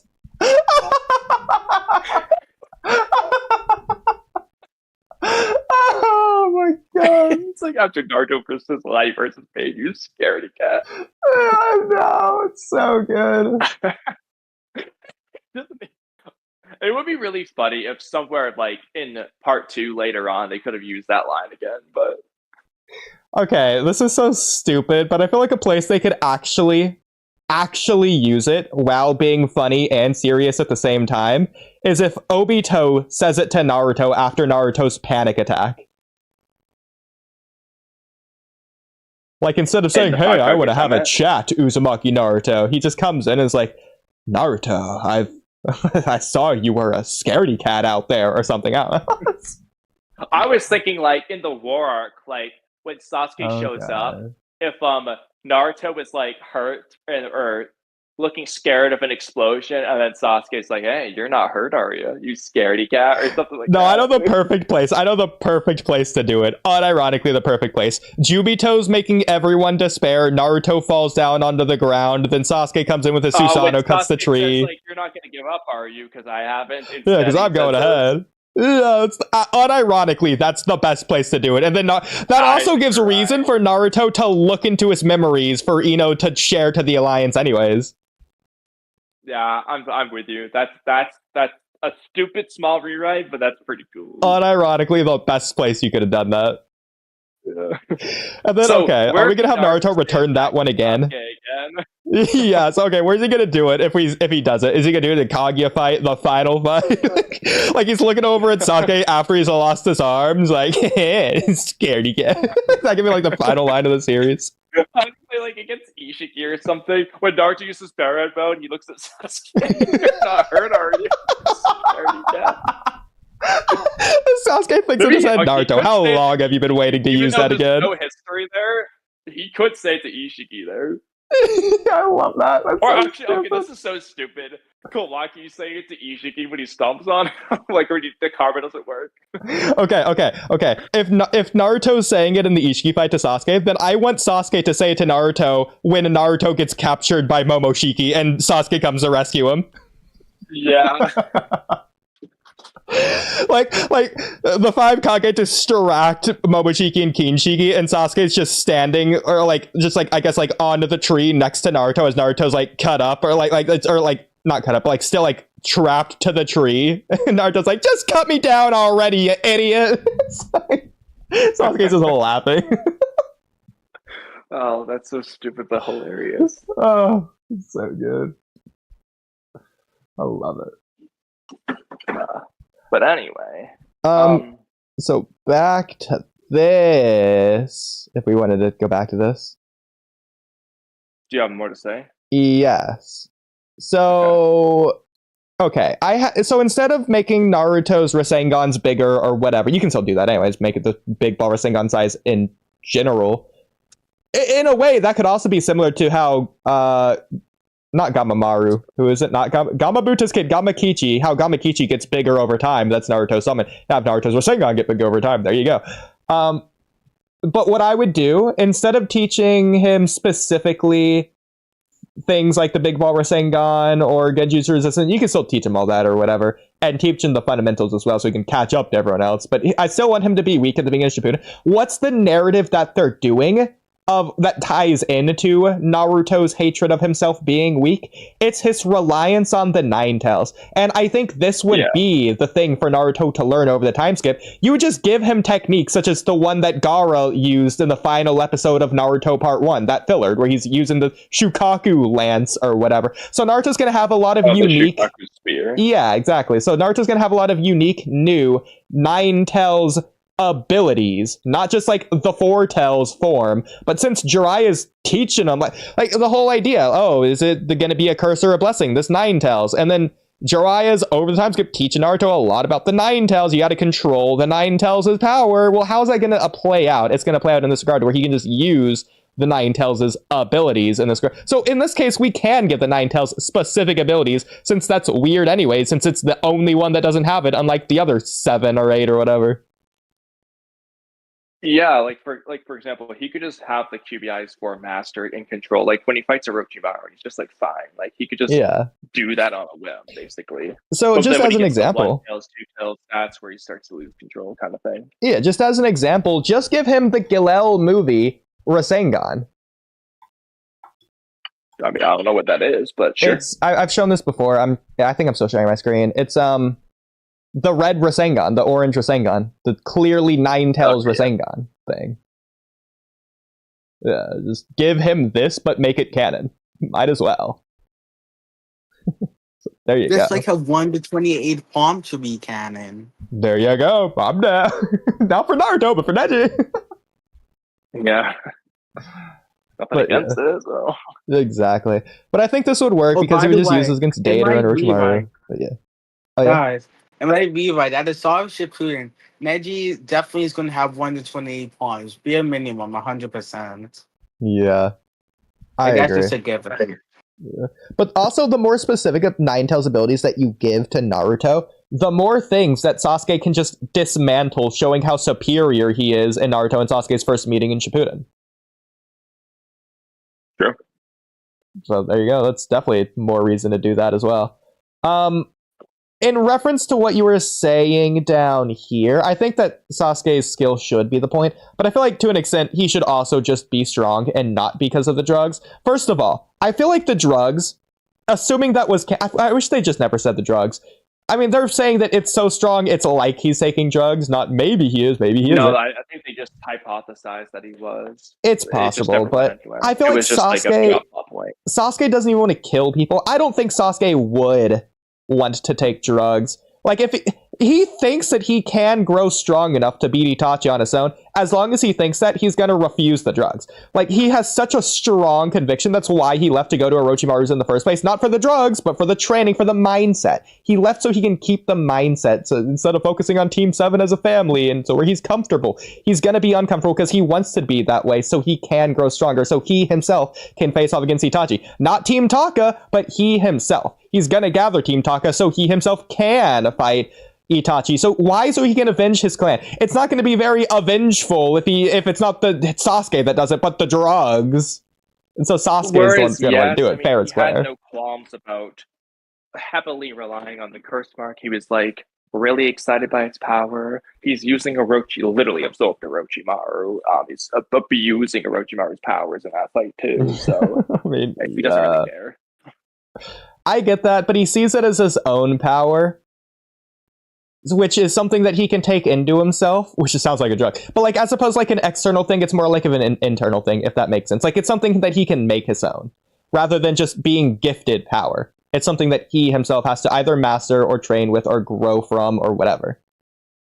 I mean, I totally get that, but No, at the it's end not of the day, I cheating. think the drugs thing, it was just a drop plot point. Like, he was I taking agree. it and everything. Right? I definitely don't think he was taking them, but that's besides. Because I feel like it's disrespectful to his clan if Sasuke kills Itachi because he took drugs.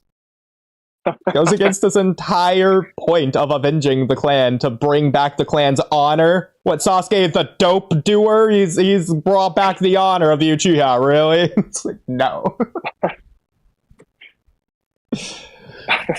So I do think it's not just his skill, but I do think it's also his strength at the beginning of part 1, especially considering Naruto's considering Kakuzu to be like Sasuke levels. I feel like they're also doing something there.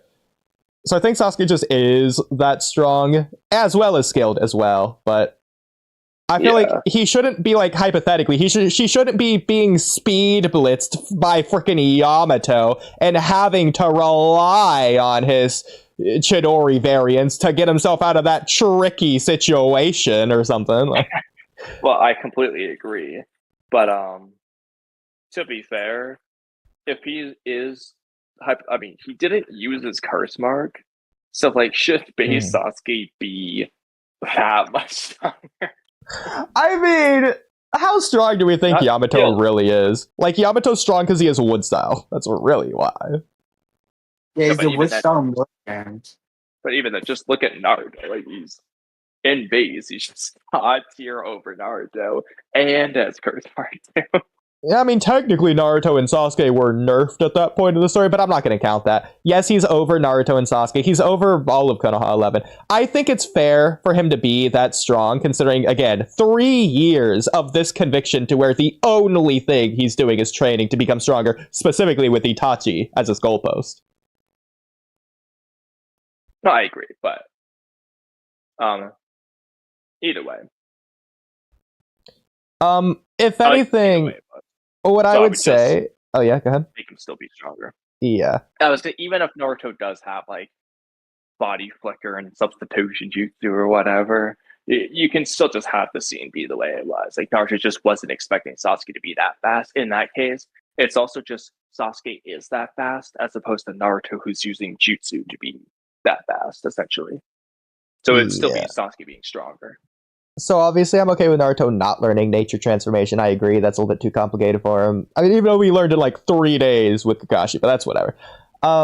That's after he learned the fundamentals, even though fundamentals didn't do anything for him there in my regard. Whatever. Also, I mean, it's convenient writing, but it works. Convenient writing isn't inherently a bad thing. But, okay, so here's something else, is to where his hard and ungodly stamina, yeah. So Jiraiya teaches him the Rasengan because it isn't too complicated for Naruto. It does require skill, blah, blah, blah.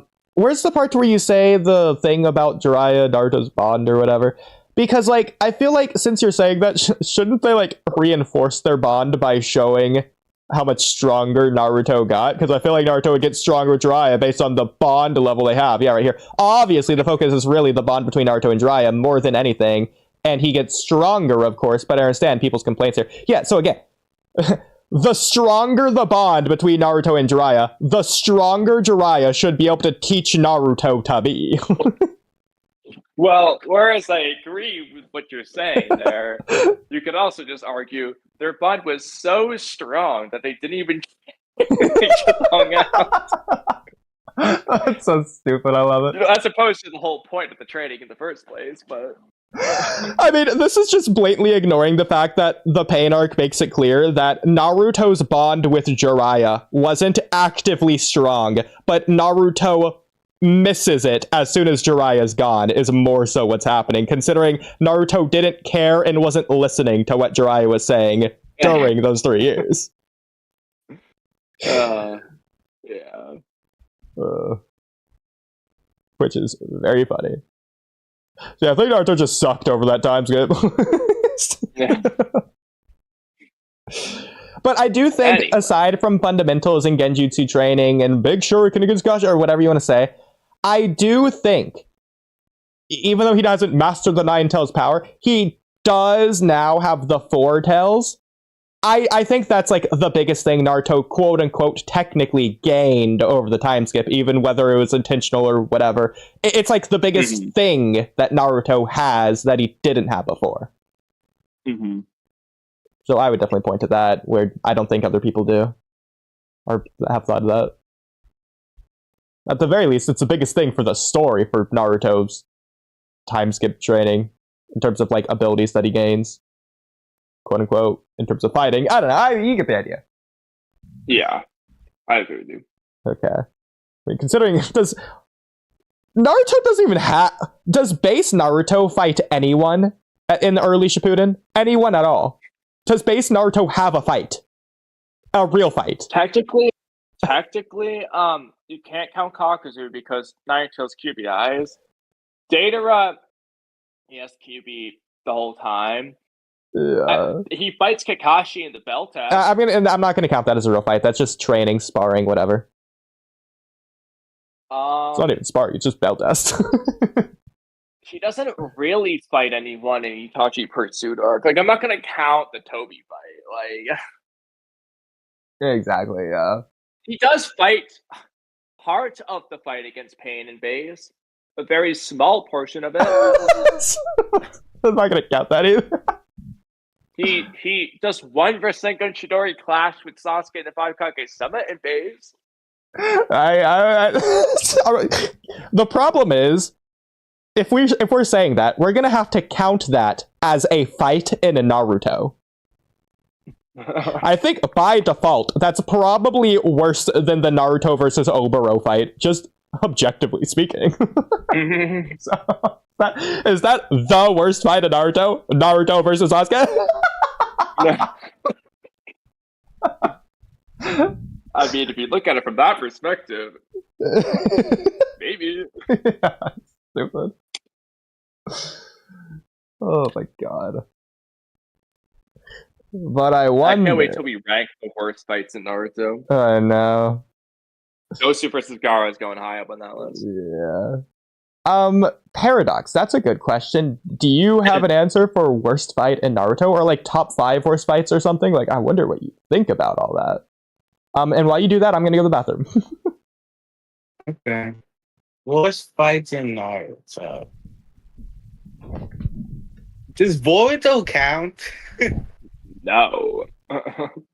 Dang, because it's good to see Naruto and Sasuke with Shikin because I hate her. Well, Naruto fight. That's what. I mean, a Naruto and Sasuke fight includes Naruto. That's the I can't really think of any Naruto fights that I just hate like that. Well, I mean, does filler count? Does filler count? what about Team Guy versus Team Guy?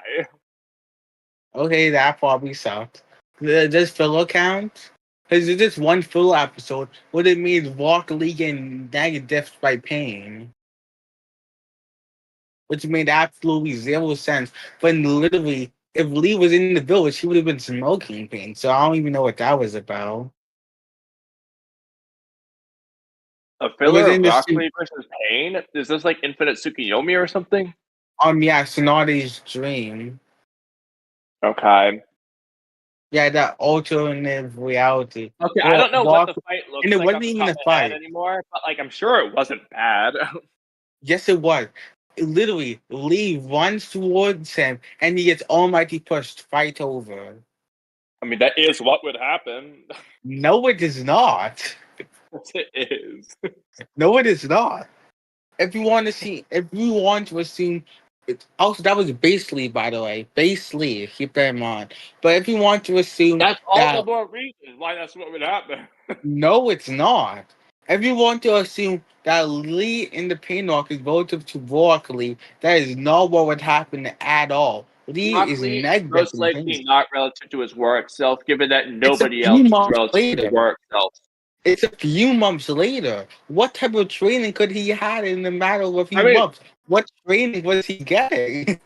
I agree with you, Paradox, if not for the fact that every other member of the Konoha 12 and Kakashi and Guy are randomly get way stronger Then in that's that called time power frame out of cliffing. nowhere.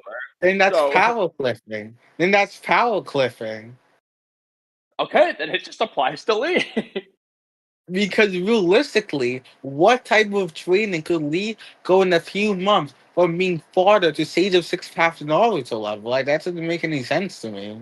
I mean, it happens to plenty of people. So, I mean, that's just That's consistent just at that power point. clipping. That's just dumb power clipping. Well, you can say that, but it Which is doesn't the negate the skill. fact that in the pain arc you wouldn't That's be a that. I bad mean, like, writing. consider That's a bad writing. in the And also, Power filler movie filler episode arc, Rock Lee uses the gates to fight Four Tails. Rock Lee and Guy versus Four Tails Naruto. So, that was given that feats. just That the was Neva feats. path is stronger than Six Tails Naruto, why would base Lee be stronger than that? Because Lee was dogging on Four Tails Naruto. It wasn't a challenge for him. It was a no-death fight. I'm pretty sure that's not what happened. Yes, it is. We No, watched the fight. Look it up on YouTube. It was a no-death. Actually, a negative. It was a negative. I mean, I don't remember, but let's just say that is the case. It was Lee and Guy. Yes, but that doesn't really make a difference. That just means he is a combo partner. That's all it makes. Lee It probably could have done it absolutely by makes a himself. difference because Naruto and Sasuke are weaker than Momoshiki individually, but when they're as a team, they're dog walking him, okay? It does make a difference. I'm pushing the judge up here.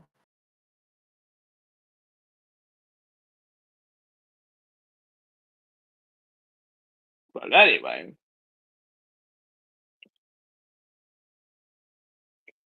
But don't know. And also, that's a way weaker Lee than Painarch Lee. Painarch Lee would be way stronger. Don't you realize why Kishimoto purposely Well, made him out of the village during the Painarch? You're wrong because that power filler arc takes place after the pain arc. I'm pretty sure because Kabuto turns into, at the end of the arc, he turns into his snake form that you see that he just turned into after 5 Kage Summit. So this is probably after the pain arc. So after pain arc, Lee is able to negative a 4 kills Naruto. That's No, no, pretty no, no, interesting. no, no, no, no. That's Guy amazing and to hear. both That's, in the that's gate were no able to fight. Lee by himself. No, that's not what happened. I know that. Yes, Okay. yes, it is. Lee with a little bit of assistance from Guy. Just a tiny No, bit of no, assistance. it's just such gap. Like, he hardly helped at all. Lee with just a little bit of assistance from Guy was able to negative a 4 tails Naruto, which means he's probably low different 5 tail, then also low different 6 tails, and probably mid different 7 and 8 tails. Okay, that definitely doesn't scale. If you want to assume he's relative to his work version, then it's true. Okay, I'm gonna go look up the fight real quick. We're gonna see here. Which fight? It's a negative. It's literally a negative. We're trying to skill Pain Arc Lee right now. Okay. Why am I not surprised? He negative 4 tails Naruto in the filler. He negative. Yeah, it was so a real negative. quick, we're gonna double. Okay, I've got it on my phone. We're gonna check this real quick. Screen share, We're gonna screen share. see how Well, this goes. to be fair, Guy was absolutely doing just as much. Exactly. It was So real still a quick negative. here. It was still a In negative. base, the Four Tails clearly has the upper hand. Now let's see if they enter the gate soon. Just gonna fast forward a little bit. Screen share, screen share. I don't know if I can on my phone. Can I? Yes, you can. I did it. He did do Okay, let it. me- I don't know how, but he did. How do you? How did I you don't do know. that? You scroll up and then it says share your screen. Oh, That's crazy. oh, I see. Okay. That's cool. I'll have Alright. to look at that later too. Okay. Wow. And you're going to see grayness on it. You're going to see X. That's so cool. Okay. So. Guy. Gates. They gonna say There we what gate? go. Here you go. Let me Nag. do it this way. Nag. Nag. Nag, nag, nag, nag, nag, nag. This is okay. This is definitely Nag. Guy participating a liar. Nah, it's still a negative. It's still a Also, negative. did Guy's power just force Lee out of the gate? What happened there? It's like he punched Huh? the Nine Tails Naruto and Lee got blown backwards out of his gate. He's in the gate there, nag, still in the gate, nag. still in the gate. Nag, nag, nag, nag. I don't think... So Guy's powering up, he punches... Yeah, it's like he punches Yeah. Lee out of the gate. Either No, that or because of he what he's just getting ran now. out of gates right at that time. No, guess. he just decided to get out of his case. It was his decision. But it's not like a time limit thing. Why would he do that mid-fight? It was just his life choice. Don't judge it. Don't judge his life choices. It's his life. Okay.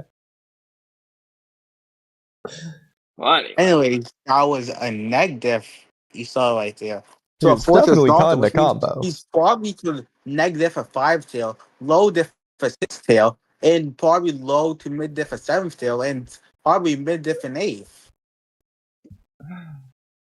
Now, what I will say, based on narrative, in fact, I don't know if Paradox even knows this. Paradox, did you know Guy refused to use the 8 gates until Lee surpassed him?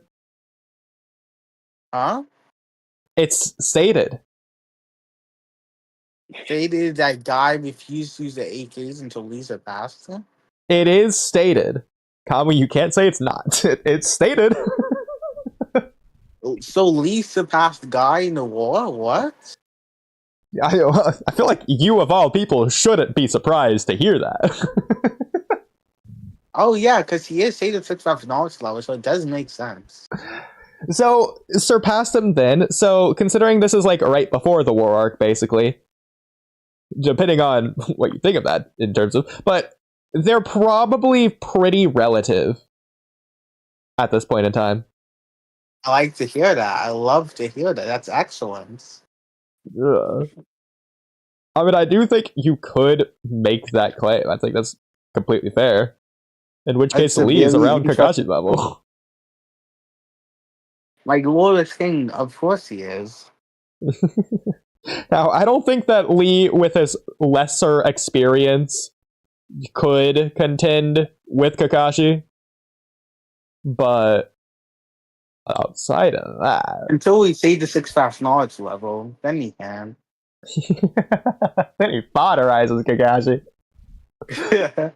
Until DMS Kakashi. So, Paradox, genuinely, and this question goes for everyone, but why do we think that Team Guy was written to be out of the Pain arc? They're just on a mission. Why do you think Guy, Kishimoto did that? Lee, and Neji would have soloed Pain. Do we think that's the Individually. reason, though? Because that's the commonly agreed upon community's answer, their headcanon. Why do we think that he did do that? Is that most likely to be the reason why? Yes. Kamui, do you Lee think so? alone could have soloed Pain. Because I'm not trying to say that's not the case. I'm trying to apply skepticism just to entertain the idea that it could be something else. What could we have? There's a couple of things it could have been. One is that, like, when Kakashi fights Pain, and it's not all 6 paths of Pain at the time, realistically, it would have been Kakashi and Guy in that situation. Yeah. And that's not Kakashi, that's Kakashi and Guy fighting Tendo Pain. Yeah. And that could have just been too much, because the point is he wants to have Kakashi die because Kakashi's not strong enough. But if it's the two of those together, now obviously the osteopath does join, but that might be, especially if they're going to keep Choji and Choza, that might just be like, okay, then Pain's going to bring more Pains to that fight. And at that point, you're making this into a grand spectacle of all the Pains versus Kakashi and Guy before Naruto even gets there.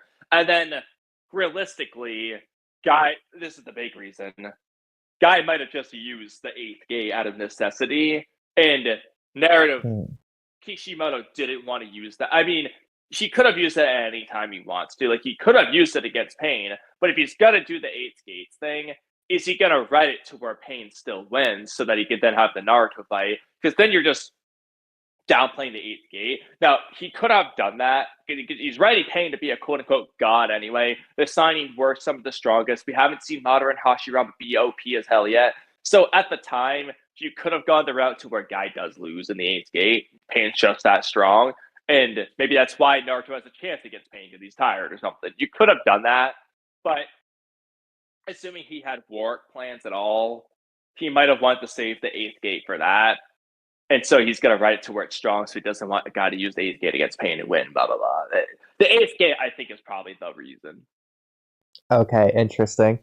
I think the 8 gate would be a lot stronger of a answer than just because of power scaling in general. Because it's weird to say that, oh, well, if Guy is there along with Kakashi, then Pain's going to need more. Because you can just write the fight basically the exact same way, and that just upscales Pain in that regard. Or, I think, you can just, even to get around the 8 gates, you could just have Guy not in the 8 gates, he's just fighting, he's not in the 8 gate yet, and Kakashi gets into a precarious situation to where Guy has to sacrifice himself to save Kakashi's life, and he's just not in the 8 gates at that time. but the problem is, would he just activate the 8th gate really quickly to save Kakashi and then defeat Pain? Well, they would have to retcon how the 8 gates works in the first place, but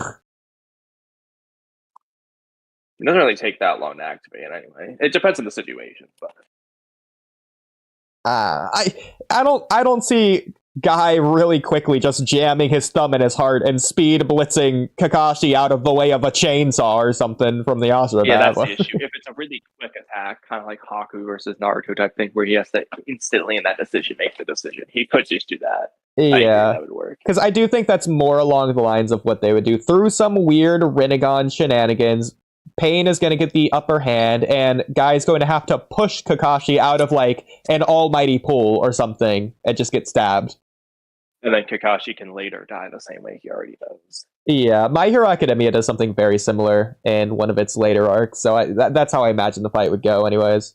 Something like that. Now, how would Lee versus Pain go? How would Lee versus Pain go? I don't know. How would Neji versus Pain go? I would that's even more interesting. I'm assuming that Lee and Neji would have the same role as the rest of the Konoha 11, even if we're going to say that Lee and Neji are canonically stronger. I don't know if Kishimoto even thinks that in Shippuden, but let's just say he does. I'm assuming that Lee and Neji are just going to go around Konoha bodying the centipede or the other animal path animals or whatever, and they're just going to be doing that in the background the entire time, or fighting Conan or whatever else. And then once Pain does the almighty push, they're just going to be in the same position as everyone else. Like, they're going to have a broken ankle just like Shikamaru. I think that's just what they would do if Kishimoto wrote to be that. How would they feel against the paths of Pain though? How would they feel? Let's say they're at full power. How would they feel against the paths of Pain at full power? Depends on the path of pain, but to be honest, I think a cool thing, because honestly, screw the freaking Aburame versus Conan. The coolest thing they could do. So this guy, you have the option. He either joins Kakashi or he's just with the rest of Team Guy. But you have Neji, Lee, and Ten fighting Conan, and depending what you want to do with Guy, he's either there too or he's with Kakashi. That's probably just the coolest thing you could do. Just have Conan fight them. And then the Aburame fight the freaking centipedes or whatever. I agree. The problem with that is that everyone's really scattered, so it'd be kind of weird if Team Guy is just all fighting together when everyone else is just not doing that, and they're just pairing up random people to fight together in a cool kind of way. I agree. Something you could do, though, is just have Team Guy arrive a little bit late, and then that's where Conan jumps in to stop them from, like, interfering with the pain fights or something. Just have Conan by like the entrance or something, and then they stop them there. You could do that. Anyway. Similarly, I don't think Conan really adds much being there in the conversation between Nagato and Naruto anyway. It's like, I guess you could say it's important for her to see it, but I think it's more so about Nagato's choice than anything Naruto said, considering Conan was just fully on board with killing Naruto at all times until Nagato said no. Yeah, so. It was about Nagato's choice. I agree. Yeah, so just instead of like Shikamaru's dad and all of them going to go stop Naruto, just have that be Team Guy, and then Conan just basically pulls a Kisame stopping Team Taka, which just parallels Sasuke more with Naruto. There you go, perfect. Yeah, Naruto wants to face Pain alone, just like Sasuke wanted to face Itachi alone. They're already doing that anyways. just have it all be a fight. There you go. That's another way to do it. It's funny. Can't disagree there. Yeah. But I don't think Guy's base power level's a problem for the Pain arc, and I don't think that riding around the 8 gates would be too much of an issue. So you could look at other reasons for why Kishimoto chose to have Team Guy out of the village. It could be a false gun, like they're also doing the Yamato and Anko chasing down Conqueror at the same time. Then Yamato's hand, is he going to get to Naruto in time? Well, obviously he's not going to get to Naruto in time to stop Naruto. But they could also be just showing multiple different stories at the same time to show the world is continuing on. Again, they're chasing after Kabuto. The irony is they don't know the village is being destroyed. The audience does. So it's like almost frustrating, but also tense and anxiety-filled. Hitchcock's bomb underneath the table. Oh, these characters have no idea, and they're just chasing after Kabuto. Something that's ultimately doesn't even matter in comparison to the high stakes of what Pain's doing at this very moment. Well, actually, so it could be same with Guy. Idea. You could just have Team Guy be on the Kabuto hunt mission. That as well. But why not? Because it seems like reasonable for them to go. They know Kabuto is strong and stuff. They don't know Pain's going to attack right then and there. So, like, I think it's reasonable if they just are sent on that mission. It could also just be RNG to where Kishimoto just, like, flipped a coin. He rolled some dice. He threw a dart at a dartboard.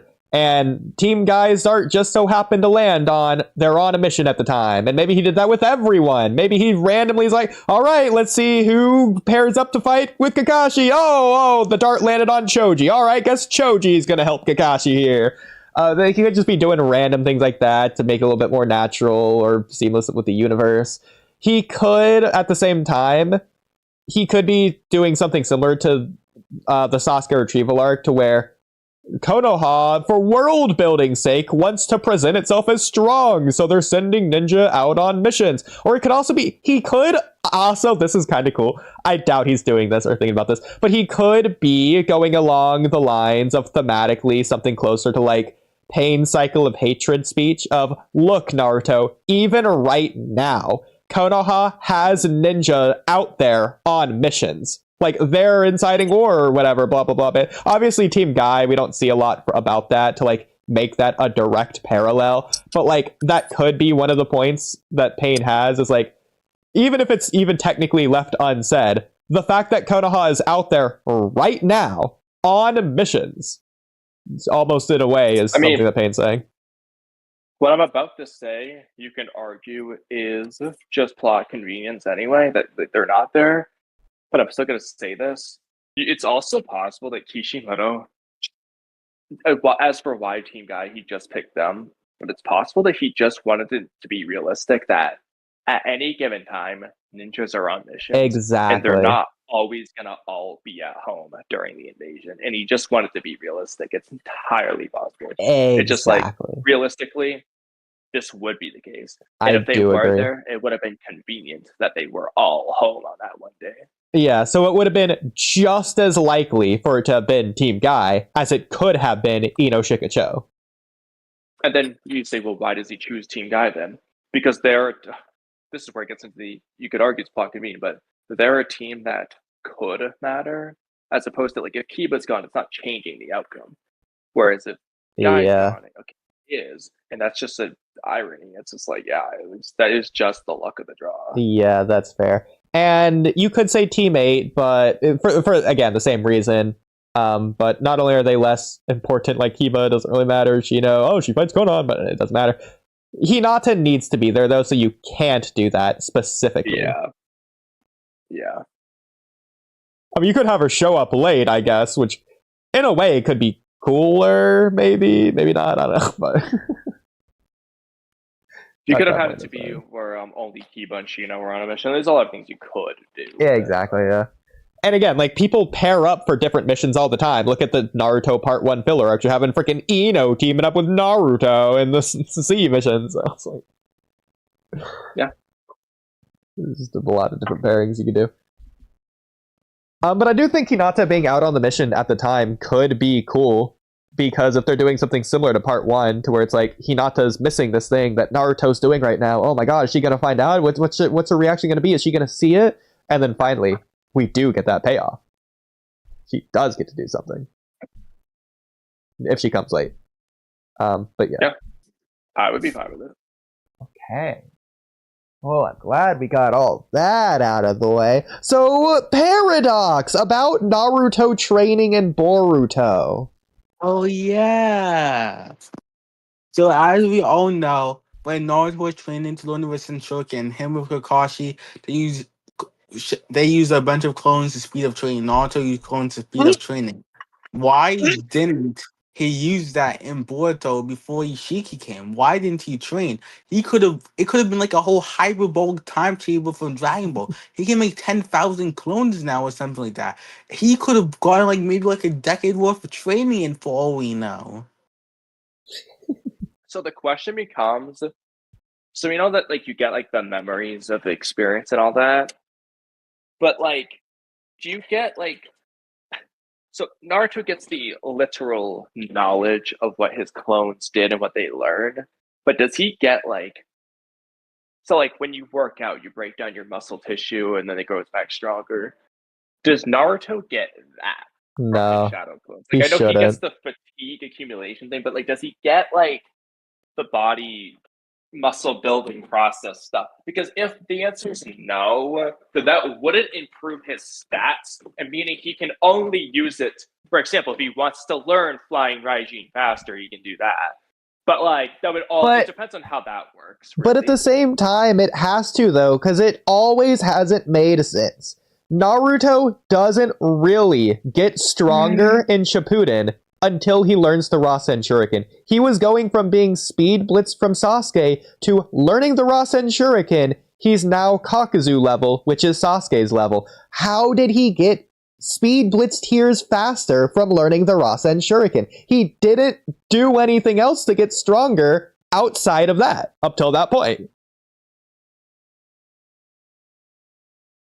Yeah, I mean... So what did he do to get stronger, to get faster? Are you guys Was it making normal shadow training? clones? Yeah, the only thing he did was learning Rasa and Shuriken. Again, at the same time, it's not like he has clones on the side sparring or like running as fast as they can to increase their sprint speed. No, he's just standing there working on the leaf or standing there for 3 days to try and cut the waterfall in half. Not gonna But make you that's the faster. case. Naruto should be getting astronomically stronger every fight and I mean like astronomically, especially like the Mizuki fight. He should have got speed blitz tiers stronger the next day. The Gara fight, speed blitz tiers stronger the next day. Kimimaro fight, speed blitz tiers stronger when you fight Sasuke. Like you should just be getting these huge amps just from making the clones. Well, to be fair, Naruto trained for like how many days to learn the Rasa Shuriken, where all those clones were constantly training instead of being poofed away in the middle of the fight before they even get a chance to do anything. Like, I don't think the Neji fight's making him a lot stronger if the clone's just standing there as Neji punches it. Same with, like, the Kimimaro fight. Obviously, there's a little bit of experience or training or whatever there, but still. And also, it like you're saying, it would have to be the next day, because Naruto would technically get that experience immediately, but not only mental fatigue, but also seemingly physical fatigue, arguably, maybe, but I don't think so. Yeah. But that's also a problem, because, okay, there might be an explanation for this. Kamui, you might have seen this. I'm going to share my screen. So, Kamui, did you... Okay. Paradox. Let me ask you, real quick, before I ask Kamui. Paradox. What is chakra in Naruto? A power system? But, like, what is it?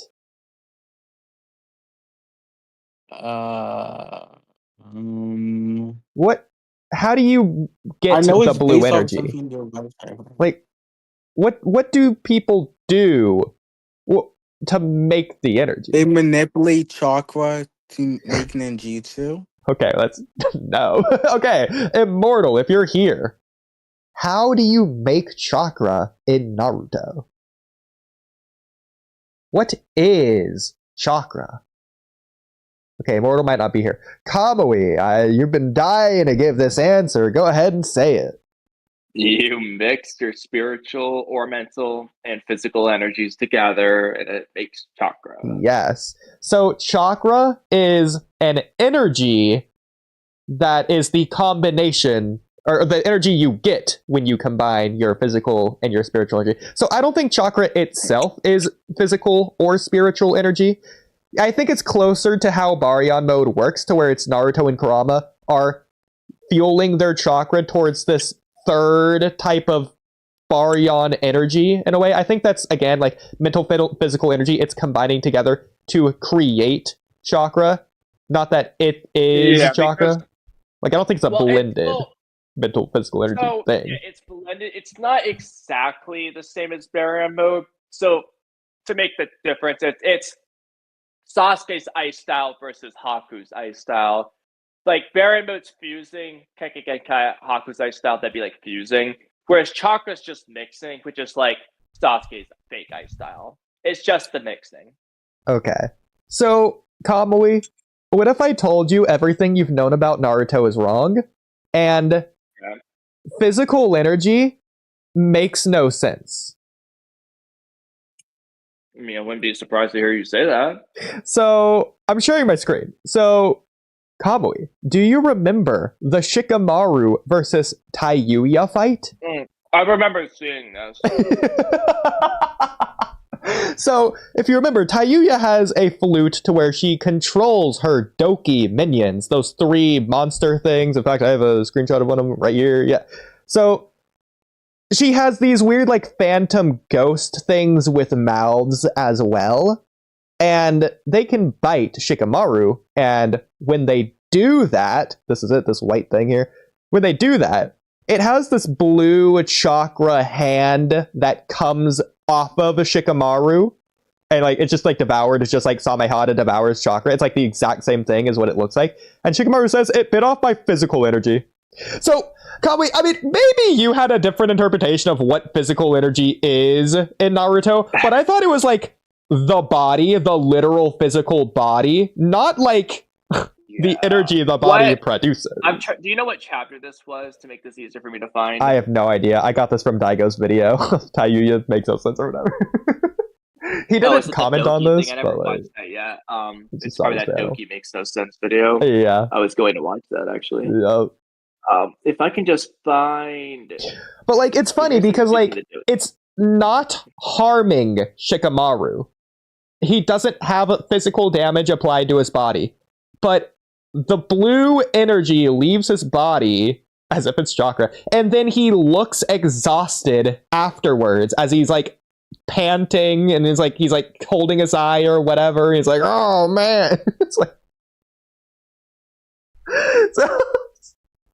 so what is physical energy in Naruto? Because it makes no sense based on this. See what the way I'm trying to see if they just have any more dialogue. Missing half the pages because they're not loading, which isn't really being helpful. It's really annoying, in fact. But like the way it's drawn, at least, is that it looks like this. It looks like spiritual energy got ripped out of him. Like when Hiruzen does the Reaper Death Seal and it rips out of Orochimaru's hands and stuff. Exactly. That's what that looks like. Yeah. But like, he says physical energy. So on one hand, because the attack itself is likely a spiritual energy, like a yin release technique, most likely, it would make sense if they're trying to combine the two. So it's yin release and it's looking for the yang. But like the way it's drawn, especially in the anime, shaped up its spirit. Especially in the anime, it looks especially like that. Yeah. That's right. What I just said is the explanation. It says they're probably mainly comprised of chakra made from spiritual energy. So in search of stability, they're starved for physical energy. That is the explanation I just said coincidentally. Although that said, chakra made from spiritual energy doesn't make sense because I guess this is mainly comprised. It can be like a 90% spiritual, 10% physical, I guess, and still be chakra in that way, I guess. But I mean, it's possible that it's not even physical and spiritual energy, but the components of whatever that energy is, like, I don't know, maybe the oxygen and the carbon and the physical and spiritual energy is what's combining to make chakra as a random hypothetical. To where, or maybe it's like there's more than one way to make chakra and they only know or talk about combining physical and spiritual energy. It's also a possibility. I think, just have chakra.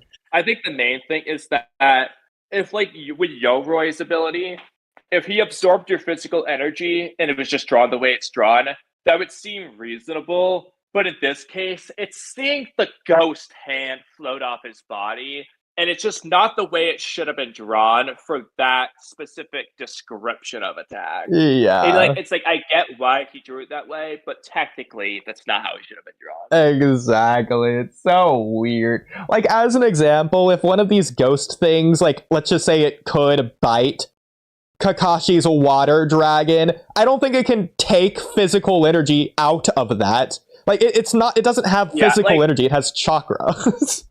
Can't bite physical or energy out of it. What it should have done is it should have bit him like a vampire and just been like sucking out the energy or something like that. Yeah. Instead of drawing this. But this is weird. He's not hurt from this. Yeah. So weird. In any case, I'm going to have to go after one last topic. So we either do a Naruto one if you want, or we can do a Boruto one. Okay. At least for me. I'll let you decide. Well, the problem is, there's a lot of Boruto ones I want to do, but if I'm only doing the one, how am I supposed to pick? So I could just do the Naruto one from earlier. All right. Where did it go? Okay, if you search Can Minato, they'll be the top one. Thank you for saying that instead of just saying the topic. You've learned so well with me. Okay. You know exactly what I want. So is it this one? Yeah. So, and Minato and Jiraiya, and anyone else who can summon a boss summon for that matter, make 1,000 shadow clones and reasonably do so while fighting? I ask because Kid Naruto could just do that with enough mental resolve, and he does it versus Kimimaro with Kyuubi mode. And he needed some of Kurama's chakra to summon Gamabunta in part 1, meaning he needed more chakra to summon Gamabunta than what he did to do 1,000 Shadow Clone Barrage versus Gaara and Mizuki. So if Minato and Jiraiya just have enough chakra to summon Gamabunta on a whim and also spam Flying Raijin for Minato, shouldn't they also be able to handle the 1,000 Shadow Clones too? Let's not forget, they're also capable of using Sage Mode 2, which requires massive enough chakra reserves to do. So shouldn't they be able to do what Naruto does, objectively? So, Same with like Hashirama. Paradox, do you have any thoughts on this? I was zoning out the entire time. Okay, and Immortal, I'm guessing, is still gone. What were you guys talking about? What are my thoughts supposed to be on? Can Minato and Jiraiya spam 1,000 Shadow Clones like Naruto? Minato. Are we talking about KCM Minato with Sage Mode? No. So, to repeat myself, base Naruto, just with enough mental resolve, as a kid, in part 1, can spam 1,000 Shadow Clones. He does it versus Mizuki, he does it versus Gaara. He also does it in the QBI form versus Kimimaro. We know that he needs Kurama's chakra to summon Gamabunta in part 1, meaning he needs more chakra to summon Gamabunta than he does to make 1,000 Shadow Clone.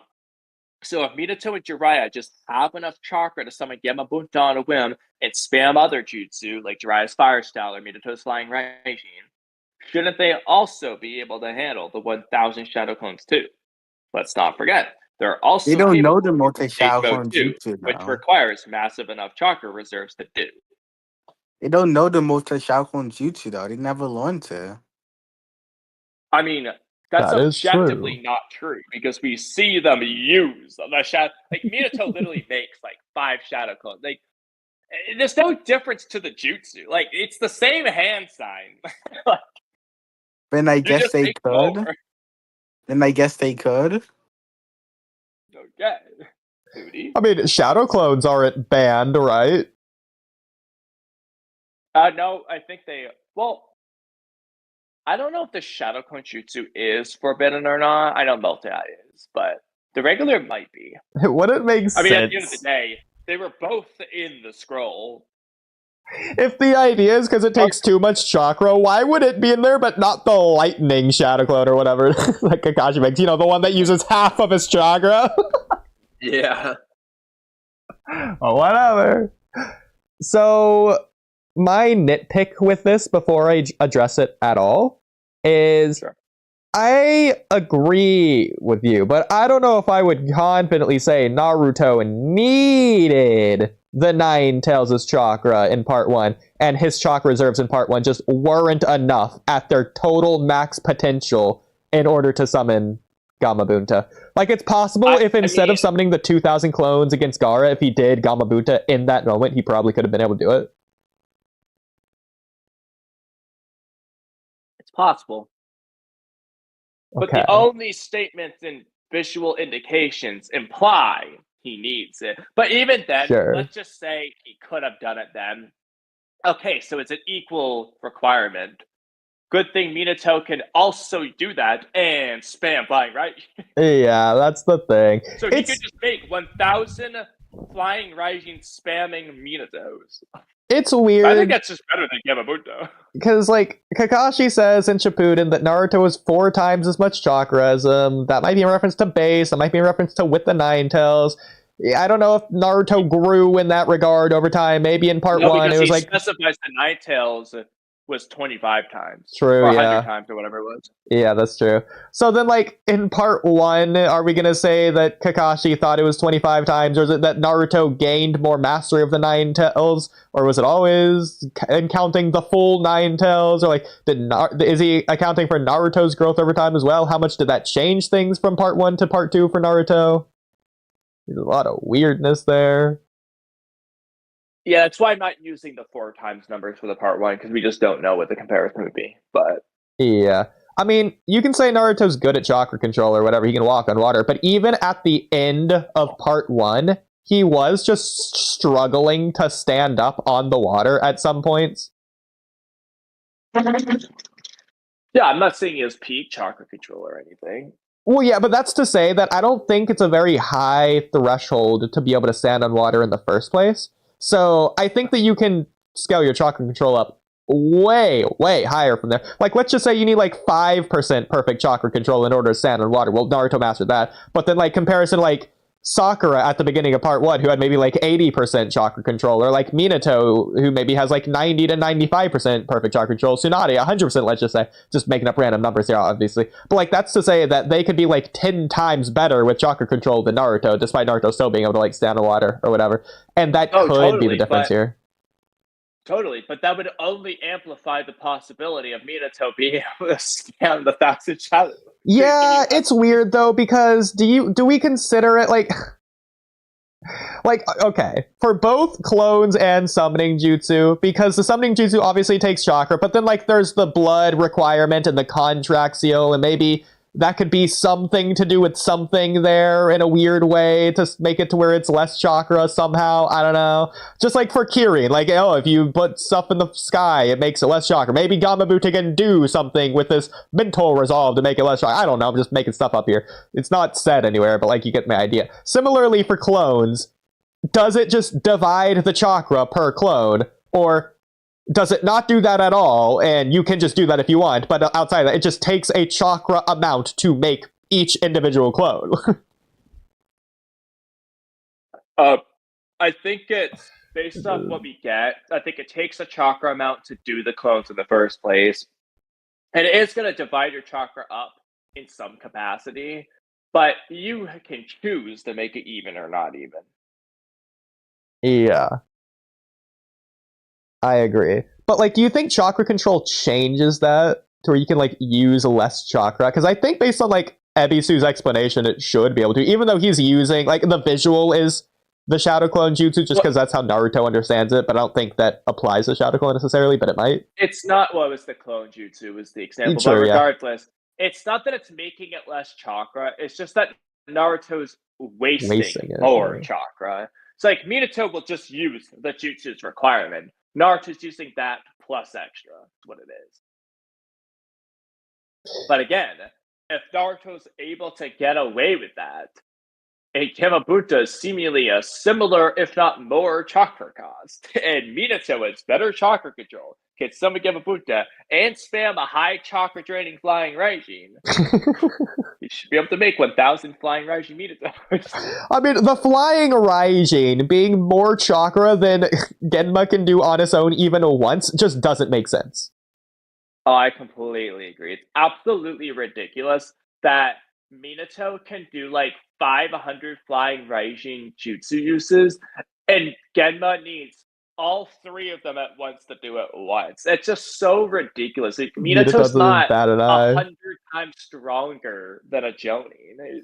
Yeah, and let's also consider when Genma and Raido and all them do it, they aren't fatigued from doing it. So it's not like it used all of their chakra to perform it once. I bet they could have done it again. Yeah. Well, I think they did do it again because I don't think they just stayed there. True, yeah. They weren't there at the 5 Kage versus Madara fight. They weren't just there. They left somehow. So, like, that's so convenient of how that mathematically would work out. So I guess it would just take just enough to where they can't do it on their own, but just under enough to where, like, 2 of them could, like, it's ridiculous. I think Genma should have been able to do it on his own. Yeah. I mean, you can still read it to where it's high chakra draining, and Genma can't like use it a billion times in battle, but like he can use it a couple of times or something, or make it to where the longer the distance, the more chakra draining it is. And so, like, he could say Minato is capable of doing long distance flying Raijin multiple times, but if I do it, I'm only going to have enough to go there and back. I can mostly only use it in short distance for combat or something. Like, you can just write that. Make Genma cool. But I mean, also just the idea that, like, for Boruto's flying Raijin, it just looks like the portal that the Karma Seal makes just is the same as Sasuke's portal, which takes a bajillion% chakra, apparently, to make one. So. Yeah, but it doesn't for Karma for whatever reason. Exactly. Makes no sense. I don't get it.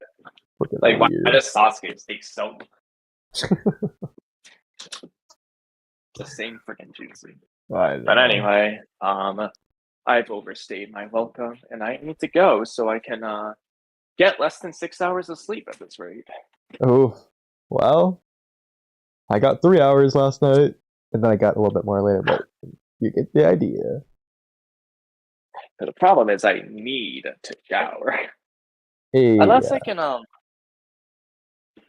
have to figure this out. Maybe I can find a way to just eat. I'll figure something out to get 15 extra minutes. All right, anyway, I'm leaving once I figure out how to quit. Bye! Okay!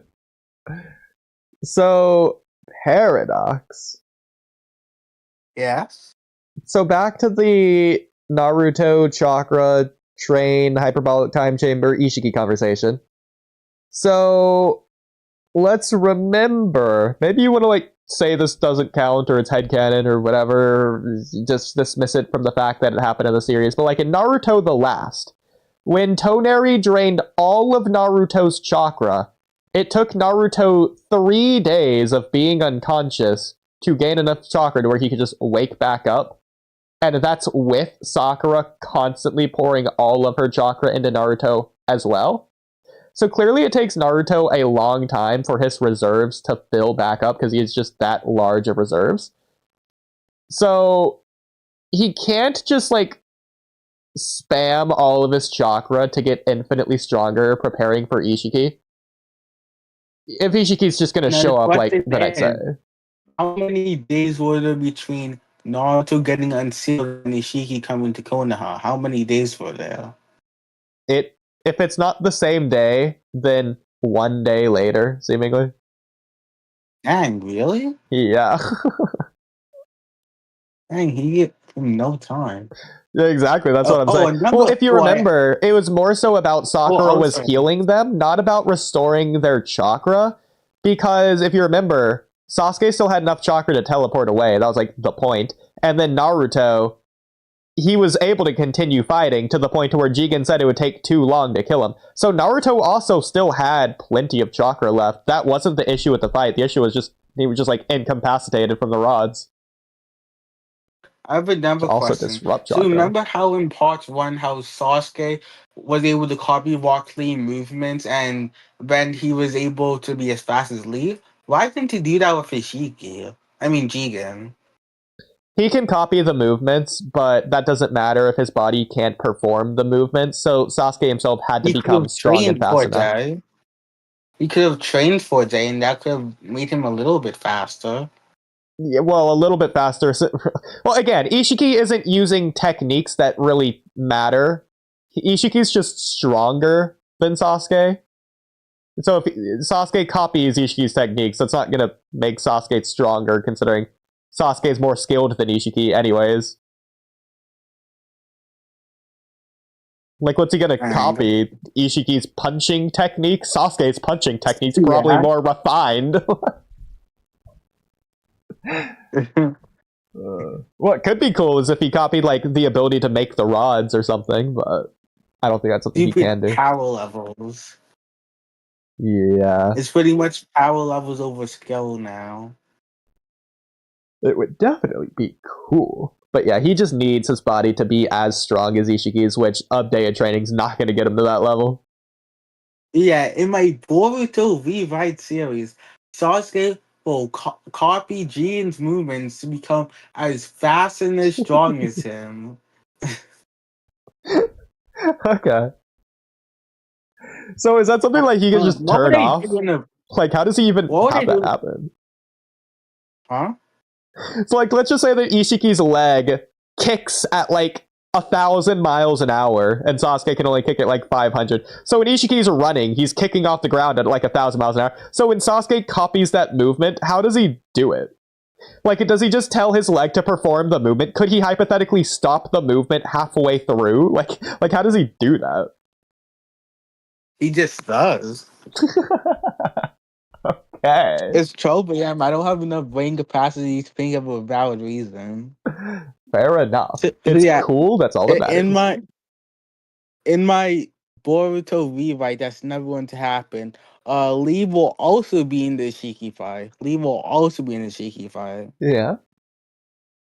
And basically, what's going to happen is Lee's going to use the 6th gate. With the 6th gate, Lee will be on par with Naruto and Sasuke. And with the 7th gate, he'll be a little bit stronger, but still fail to Ishiki. He'll think about using the 8th gate, but then Naruto uses Baryon mode. That's Oh, probably what I like. I do like that. That's actually pretty good. Yeah, because like the whole idea is about sacrificing your life, so I do think that actually does unironically work really well for that arc. Especially if he's doing it before Lee can do his 8 gate. Absolute cinema. I do like Absolute that. cinema. I wish Kawaki was here to Thank hear you. that. For sure. What did you think about the physical energy thing with the Shikamaru fighting Tayuya? Like, just so weird. I probably was zoning out. So, this right here. So, Shikamaru is fighting Tayuya. Tayuya has like this weird like ghost thing that can like bite Shikamaru and like take something off. Shikamaru says that it bit off his physical energy. Not his chakra, not his spiritual energy, but it bit off his physical energy. It's not biting off his What arm. does that even mean? Exactly. Does it make him more tired? Yeah, Does it make him more does. tired? It does, but Shikamaru's not being damaged by this. Like, his physical body is fine. It's just sapping him of energy. Somebody said in chat, what if Sasuke used literally any Rengar ability aside from his Space Warp? Like, what if he used all of Pain's abilities? That would have been interesting.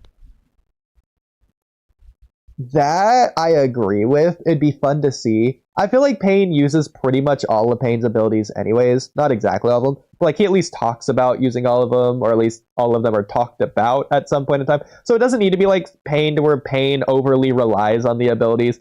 If he has better things, he can just use those better things, or if he's just better at using certain things, even if those other things are better, that's fine as well. I don't think he needs to spam all his abilities, especially in fights that he like threatening Shoujoji. He doesn't need to use one of his Rinnegan abilities there, just as an example. And with Boruto freeing him from Momoshiki, he doesn't need to do something there. Like, there's a lot of places that he doesn't need to do stuff because he already uses at least half, probably over half of the abilities anyways. Would most of Sasuke's Rinnegan even work? Wait, I don't know what that means. But Also, in my rewrite, Neji wouldn't die, and he would have gone to Tentagon. I'm just letting that out. He would have not died. He would have awakened the Tentagon. Yeah, I do think. I don't know if you know who Jay the Great is, but he's a YouTuber, and I asked him that question on a podcast. So I'll send you that later, probably, so you can see what his answer for that was. I'll let him explain it because I think you'll like his answer, but it's pretty cool. Okay. Paradox, you need to come up with a good explanation for how Neji gets those eyes, says Space. So since it's a rewrite, I can completely change how you awaken the Tentagon. Oh, right? Okay. Do you have an idea? Exactly. Not how the Sharingan is awakened by intense emotion. Yeah. What if the Tentagon could be awakened by maybe intense meditation or something like similar to that? So I like that if we're gonna do. So what about it like this? To where that's the physical and spiritual energy aspect of it, to where the Sharingan, it's woken from intense, you could say, mental energy. The Byakugan is woken from intense spirit energy. Exactly. I That like would be that. peak. Yeah. I feel like that would be good for Mangekyo Byakugan, but for the Tentagon, I feel like it would be that plus needed some genetics to Hamo, which Neji would have, since Hinata is a direct descendant, Neji would be as well. I think that's also cool if you keep the yin yang aspect present that Naruto loves to do and that I love as well. So, for example, these ghosts, it says that they're biting off Shikamaru's physical energy, but Shikamaru says the Oh, ghost. Space likes the idea. Space likes the idea. That's surprising. Space actually likes the idea. Well, he said it's interesting, not that he likes it. So he probably Paradox, likes it. He is probably likes your rewrite going to focus on the power of... No, it is not going to only focus on the power of the characters. There will be lots of more character interactions. The something about Naruto is they all would put the lives on the line for every one of the teammates, but Konoha 13, they don't really interact as much as I feel like they should be. So I feel like Konoha 13 should be interacting more, being more friendly, hanging out with each other more. I feel like I would add that along in the rewrite. Yeah, especially during the Ishiki part of the story, because that's when it is still partly Naruto's story. Yeah, so Konoha 13 would definitely have lots more development. It's not going to be just power levels. It's going to be riding and power levels. Yeah, I do like that. And again, with part 1 Naruto and Shippuden, just including the parents as well, the parents have always been relevant, so it's not, oh, the next generation, you gotta show off the main characters, the new kids, you gotta give them the spotlight. Okay, but the old characters can still have that as well, so it's like, doesn't apply just to Paradox. If you are going to this much effort to rewrite, why not make a whole new story altogether? Oh, the rewrite, I don't even know if I'm actually going to do it. It's just some ideas that I thought into my head that if I ever do a Naruto rewrite, that's what I would do. And other people have done rewrites as well, so I thought I could do my take on it. I feel like would be interesting because a lot other people have done it. I'm not 100% sure because that would take a lot of work out of me, and I still have to finish a bunch of projects. Like I want to become an animator one day, and I want to create my own manga one day. So I also have to focus on those projects too. But in order to rewrite, is just an idea that's been floating around my mind. So if I do ever do it, those are some of the stuff that I would do pretty much.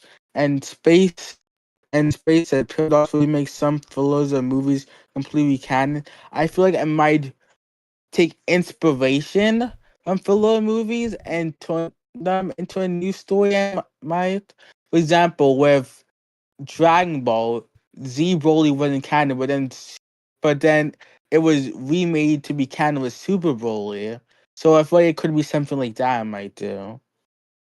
That's cool, I like that. Uh, And yeah, I agree. So basically, I think that you made your rewrite because you were just like a fan of the series, and so you weren't doing it because you just wanted to make a story. You wanted to do it just because you like Naruto, and as you were watching or rewatching it, you're like just thinking about it, like, hey, here's some ideas. It's basically something like yeah, that. exactly. Yeah, it makes sense. Oh, hey, Paradox. One of my dream careers is ever being a video editor or writer. We could work together in the future. We can both meet those dreams. So maybe, yeah, I'd love to do that. That'd be awesome. Let me add you on Discord. Oh, awesome. Yeah. Yeah, let's work together. That'd be awesome. Suggesting what things could change is one thing, but people who make the whole channel just let you write this or lift this. Cough, cough, Digo Night. Okay. Chill. I feel like Space and Paradox, at some point in time, we should just like watch False Perfections just together. That could be fun to do. Whether on stream or off stream. I feel like we should do that. Just be fun. Space says, I mean, yeah, rewrites can be fun. I'm currently making ideas for a MHA rewrite. Oodie should know what I'm talking about. Yeah. Let me brainstorm some more ideas for my Naruto rewrite, and I'll tell you what I got. Okay. Paradox, have you caught up to My Hero Academia? I have not watched it, but it's on my list of animes to watch. First, I need to finish Death Note, then I need to finish Demon Slayer, and then hopefully I'm an animator for Jujutsu Kaisen season 4. If I'm good enough by then, I'll probably be like 16 or 17 by the time it goes into production. I'd really love to be on Jujutsu Kaisen season 4 as an animator if I'm good enough by then. But Fair I enough. need to finish watching Death Note and Demon Slayer, and then I'll probably watch My Hero Academia. Okay. Repest hypocrisy. Did I miss the majority of chapter 24 talk? No, we haven't talked about it much. In fact, I don't know if we talked about it at all. I think we talked about a little bit towards the beginning, but we could get into that later if we wanted to. We probably will, but I don't think Paradox has read it. MS rewrite? Yeah. How far have you got into Death Note, Paradox? Episode 25. Ooh. So right after L died. Okay.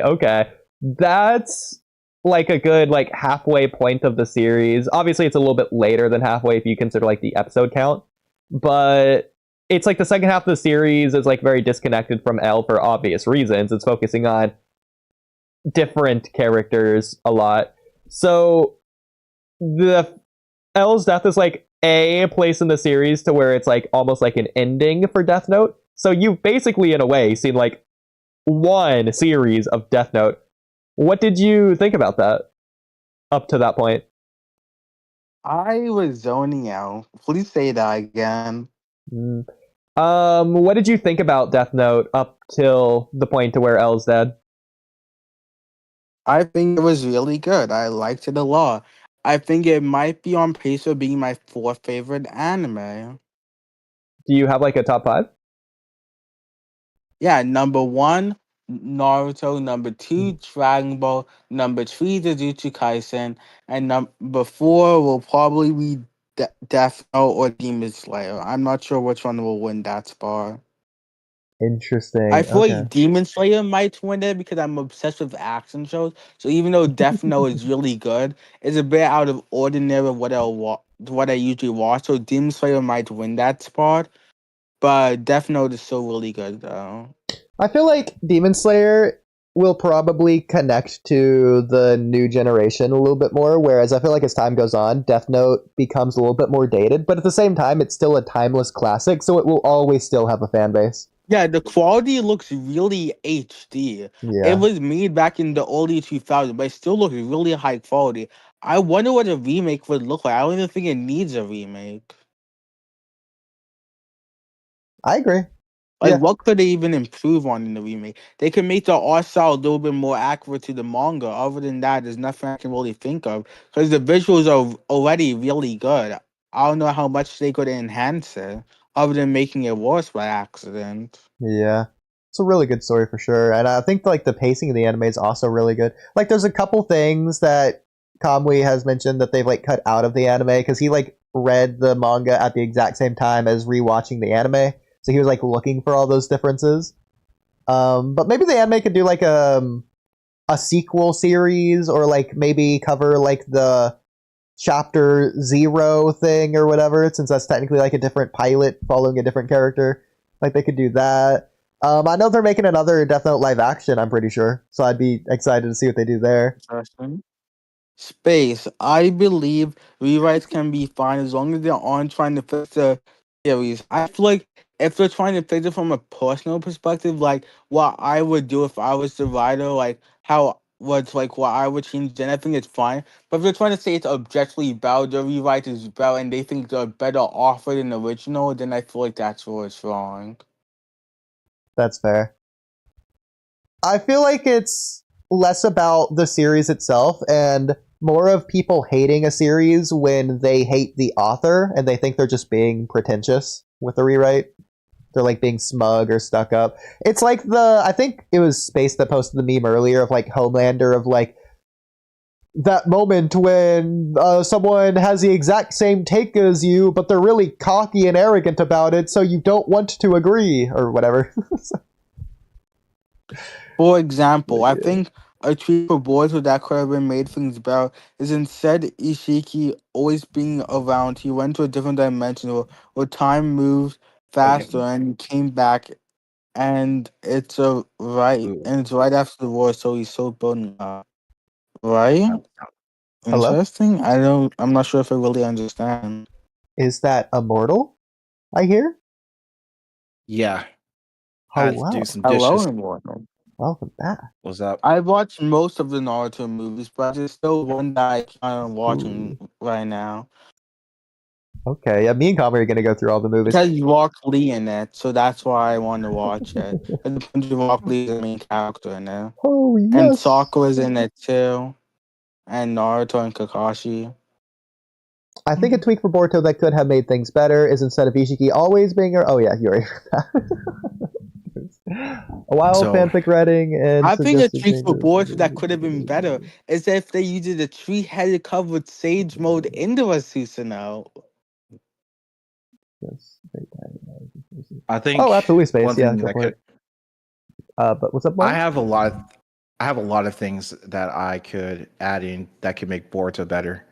Now, one thing that I think is a common consensus among the community is how the way the old Jin were pretty much Disrespected. were treated. It's yeah. Konohami here's got the his thing. face sucked on this chapter.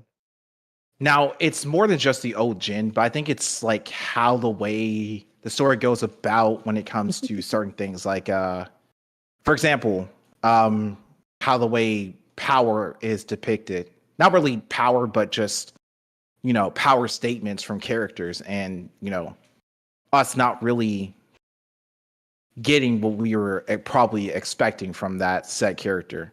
I think I've mentioned this before. I think Code is one good example of this. Not really that he doesn't have any power that far surpasses Jigen. I think one of my main gripes is that he doesn't feel like a Jigen level fighter, even though he is. Now, going back to the whole OG characters being treated in a disrespected, like you said. Naruto and Sasuke facing up against Jigen and Ishiki. I mean, yeah, the villains have gotten even far more powerful than that of Kage and Momoshiki. That's understandable. As the series progresses, you're going to get even more powerful villains, and Naruto and Sasuke are going to have to try to like strategize and try to get stronger as they're facing up against these higher tier Otsutsukis. And then I think one way to that Boruto, I was thinking about this, but if Naruto was captured by Momoshiki that time during the invasion arc, and that time where he thought that Naruto was dead, I thought, I don't know why, but for some reason I thought maybe they could have had him where he had to wait where he had to figure out how to get Naruto and Sasuke. I mean, not really Naruto back for like, I would say a year's worth of training or something. Like have it make it towards where Sasuke can't really sense Naruto, and that Momoshiki is taking him to a place where not even he can tell where Naruto is. And I don't know, just a little something. I'm not saying that they could have that what happened in the original canon arc wasn't good at all, which to me it was. I don't know. I guess I was looking for something far more interesting, but don't take what I say at face value. I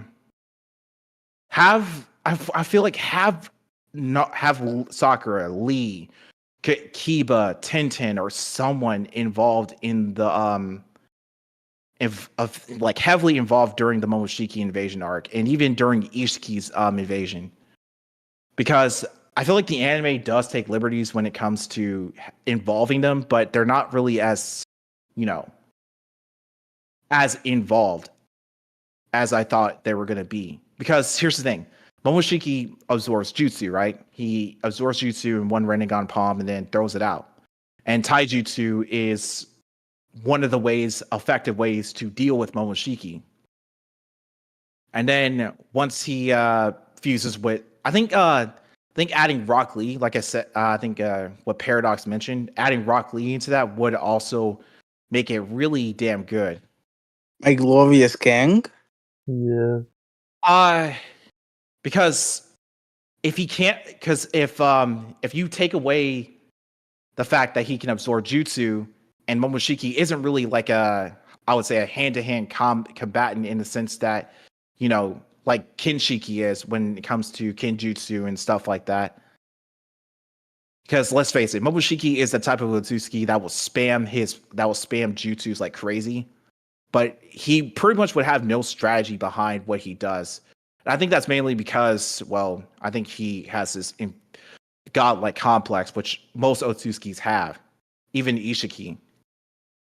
But unlike Momoshiki, unlike Ishiki, Momoshiki just doesn't have any combat, I would say. Well, actually, he does have combat experience. It's just how the way he goes about doing it is kind of just more so in a way where it's like, he's pretty much just spamming shit in the same vein as Kaguya does, but Kaguya at least had someone there to remind her, hey, don't do this, or not really don't do this or don't do that. You get what I'm saying, right? Yeah. I hope I didn't lose you there. So I was hoping you would understand. For the side characters, I do think narratively they should be there. Whether or not they scale up power scaling wise, obviously Naruto and Sasuke I do think should still be the strongest, even through the 8 gates. Yeah. I'm sorry, Paradox, but I do think Naruto and Sasuke should probably be the strongest still. I feel like it should be relative to Lee. I feel like Lee should be like just under them. If we want to say 8 gates Lee is relative or even above Naruto and Sasuke, I don't have definitely be above. 8th gate. If we're gonna say that, I guess I'm fine with that. Relative. If we're gonna scale Lee up, that's should be relative in my opinion. Sure. Honestly, like I said, have the Ojin, like when it came to the Otsutsuki invasions, the Ojin should have been just as heavily involved as the new Jin. Yeah. Or just as involved as Naruto and Sasuke is. Because there's no reason for them to sit on the sidelines. Well, but also it's just like it's like Boruto said when he was talking to Kakashi in the Funato arc or whatever at the end of it. Or beginning of it. Or no, it was the Deepa arc. He's like, oh man, Kakashi, I really wish I got to live in your time because my time is so boring. And obviously that's such a terrible thing to say to a war veteran. But it's also like Naruto saying, quite frankly, the kids aren't prepared for the Otsutsuki invasion. And it's also like Hashirama and everyone else says, oh, you got to interrupt the next generation. But also at the same time, you have to handle your own problems. I feel like the Otsutsuki are the previous generation's problem. The next generation shouldn't be expected to deal with them. Yeah. But then when it comes to the cyborgs and, now we have like Otsutsuki 10 tails humanoids like Jorah and Hidari, Mabushi, Matsuri and them. That should be something that the new gen should be expected to face. But when it comes to Ishiki, Momoshiki, and Kaguya, that's something that Naruto, Sasuke, and all the other old gen previous casts, they can deal with them because they faced Otsutsukis before. They're prepared to deal with those kinds of threats. Exactly. So trying to get Boruto and all the others to be at that level of power where they can't face them, I don't know. I feel like that would be such a huge burden to have to put onto the new generation. And also for the next generation that isn't even needed to be ninjas in the first place, and being a ninja is less and less important in this current day and age anyways, as opposed to the old gen, which not only needed to be a ninja, but there is a necessity to grow stronger for survival, not only for yourself, but for your clan, your village, your family, that the next generation doesn't have to have. They don't have that pressure, that requirement to become stronger. It's like to push that on them would also be unfair, and to go against the entire themes of Boruto with Himawari and all that. Yeah. I mean, we did get, it's kind of funny, we got author statements that Himawari, not really author, but interview statements that Himawari is pretty much living all on her own. Yeah. Some people this is a very contentious topic. Actually, not really contentious. It's very controversial because why would you allow a 12-year-old to live all by herself, knowing that everything that Naruto had to go through, now you're putting Himawari through in a sense? Well, to be fair, is it really controversial? Yeah, it is. It's pretty universally agreed that people don't like it. Yeah. And I mean, to a certain extent, I also don't like it as well, because not in the sense that it doesn't make sense, because, omnipotence did, in fact, Kawaki did change everyone's memories and altered both him and Boruto's fates, and it caused this huge divide between both of them and, their family. So I don't know. And also, where's the Hyuga clan? That's the one thing I want to figure out. Where's the Hyuga clan? Doesn't Himawari also have aunties and uncles that she could be living with? So I'm correct me if I'm wrong. I'm pretty sure the interview said that Himawari chose to live on her own. So that tells me that the Hyuga clan probably asked and she denied it. Dang. Holmes, dang. That's good. Old. Old. I mean, cool, but I feel like she doesn't really have to live on her own, especially when she does have family in her circle. Hey, we all agree. That's just my nitpick. That's just my opinion. It's just like, she has family in her circle. Why does Ikimoto have to make it towards where she, has to make that decision to live on her own? What is the reason behind that? Yeah, because unless they're like trying to do some weird parallel to Naruto in some contrived way, I don't understand the point. Because they say the point to where the reason Himawari wants to live on her own is because she wants to keep the house ready for when Naruto and Hinata come back. So, like, if Hanabi's living there, can she not just do that? Exactly. What's the problem? Like, yeah, I get it. She has hope that Naruto and Hinata aren't dead and will come back one day. That doesn't need to, there's no connective tissue there with living on her own. Like, I get she wants things to go back the same way they were, and she has hope and belief that one day they will.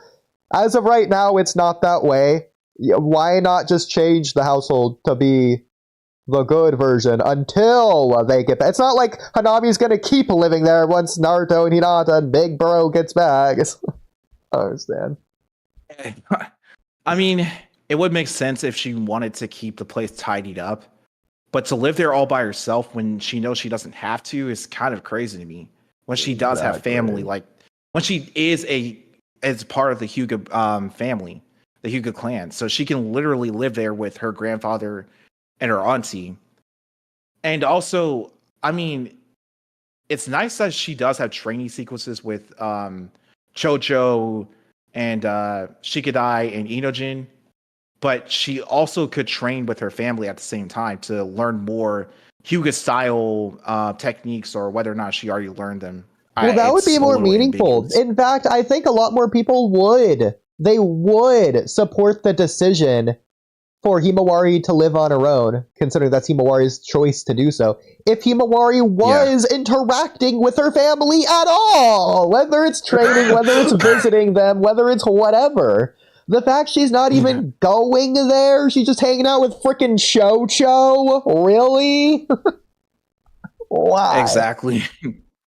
I mean, it's nice to know that she isn't really alone, but it's just hearing that she chose to live by herself, knowing that she does have family and friends in her circle still, is just kind of weird to me. She should be alone. She should feel alone. That's the problem with this, though.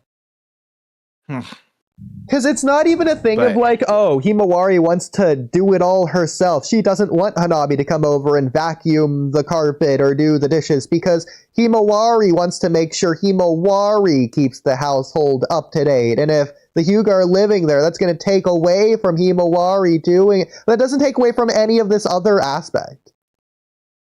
Yeah. Like, Himawari's still lonely. Yeah, Himawari is technically living by herself with no one there. And also, I don't know if Kawaki is even checking up on her or anything. I don't think he even cares. I think he cares, but I don't think he's checking up on her, and I think that's the point. Yeah. It's just like, if Boruto was there, hell yeah, definitely. That's his baby sister at the end of the day. He still is responsible for her, but he can't really do that because we actually have a reason for why he can't really come back. But Well, it's just like It's just it's crazy. the exact Yeah. same reason that everyone hates because the Western audience is stupid. The same reason that Naruto denied Sakura's love confession. Naruto is in love with Sakura. Yeah, he does want to be with her. But not only is Naruto not confessing to Sakura, he's denying her confession. Why? Because how could Naruto possibly accept it and do that to Sakura? Yeah. Naruto doesn't consider himself worthy enough. That's the problem. Yeah. After what he's done to Sakura with not being able to capture Sasuke back, he couldn't possibly accept that. He couldn't possibly offer it, which is why he doesn't, despite wanting it. So yeah. But It's just like there's like it almost like I understand. I agree that, okay, yeah, that's Himawari's choice on whether or not she wants to live by herself or not. But still though, that choice, I feel like that there's gotta be a reason behind it. Not that she just wants to live by herself or prepare for the fact that Naruto and Hinata are gonna one day make their appearance, because who knows if they will. well, just that like- part I think doesn't matter Yeah. because this is about from Himawari's perspective, not the real perspective. Yeah. Himawari believes they will return. So that's important when factoring in Himawari's choice. Not the choice, but Himawari's choice. Yeah. Okay. I think going back to the OG characters not being there during these well, not really.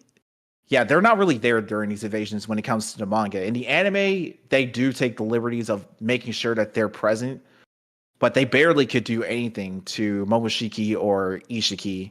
Full of trash. And- It's full of trash. I hated it. Why did Tenten not bring Crusader 6 Paps tools? Why did Lee not even use a dynamic entry, not even use the gates? Why didn't Choji go butterfly mode? It's full of trash. It sucks. It's terrible. Now, I agree. Why aren't the Ojin using their techniques and everything they've learned over the coming years? I think that's just one of the things that I kind of just don't seem to really. I just don't really like the fact that they aren't using what they have in their arsenal against Ishiki or Momoshiki. Hell, I really don't understand why Sakura is not also heavily involved in this, because even though she is a medic, she's also a combat medic in the sense that,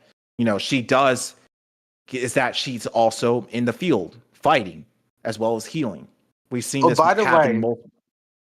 6K Lee is doing as well against Ishiki as Naruto and Sasuke did. Yeah. Well, Which isn't the best, but it's so something. It's better than being one tap. And 7th Lee would be doing even better, probably. Interesting. I don't really know, per se. That's the thing. We don't really have a gauge on how strong Lee is right now, because we haven't seen him engage with Momoshiki or Ishiki to even know. I Or swear, Lee is going to fight Shibai. He's going to fight Shibai, and it's going to be the best fight of all time. That's if Lee can touch it's not Shibai. that funny. It's not that funny. I'm being serious right now. This is a serious conversation. Why are we laughing? Do I amuse you? In a way, Lee touching, being able to even make any contact with Shibai. So I have a theory. Ever since Lee got his ass beat by Ishiki, he left the village to go on a training arc. And when he returns, he is going to be God Otatsuki level. And he's going to fight Shibai. And it's going to be like Gojo vs Sukuna. It's going to be amazing. It's going to be the best fight in the Boruto franchise. What do you think about that, Immortal? I mean, that would be really funny. That would be pretty fun. That would be a fun little idea. Okay. Well, what do you think about that answer, Paradox? I was zoning out. What did he say? I said that would be like a fun idea or fun concept to explore. Yes, it would be peak. It would be absolute cinema. Well, Oh, by the way, okay. me and Space have been thinking about a Naruto the Last rewrite. Okay. Can I tell you? Yeah, sure. I mean, I don't know if that's something that you guys wanted to like brainstorm a little bit more before presenting it, but hey, I mean, if you want to present It's it off the top only of your a head, few go for it. ideas. It's only a few ideas. Okay. Yeah, I mean, go for it. So the final battle would be Team Guy and Team Kakashi, just the students, versus Toneri. So Interesting. it would be 6 paths Naruto, 91 Sasuke, 10 score Neji, 7K Lee, 100 healing Sakura, and Caesar 6 paths tools 10-10 versus Toneri. Okay. It's a lot of people. And also, I would make it clear that Walky can fly. You know how we were debating if Lee can fly or not? I will make it 100% certain, without a doubt, that Walky is able to fly. Okay. So how's he going to be able to? Okay, so here's how he's gonna do it. So not how in the war, my guy was able to kick air to run on air. Yep. So Walky, my guy after the war tried teaching that to Walky, but Walky kind of mutilated it into a completely different ability. He somehow managed to fly while attempting to run on air. He managed to fly on air. How does he do it? Yeah. I mean, Maybe he kicks air so fast he actually flies. Have you seen Marshall Magic and Muscles? Oh wait, yeah. No. Ooh, what about you, Paradox? What did you say? Have you seen Marshall Magic and Muscles? No. Ooh, okay. I'm gonna show you guys something. So I think I'm sharing my screen, right?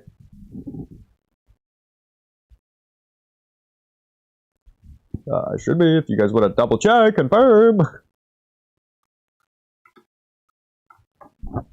Hello? Huh? Am I sharing? Yeah. I am sharing my screen. You guys weren't saying anything. Okay. Yeah, you are. So this is kind of what I'm imagining. So it's like it's just he's gonna be doing something like this. He's gonna be like kicking his hair like this or something to the fly. Yes. That's gonna be Lee. He's just gonna be doing that. It's so funny.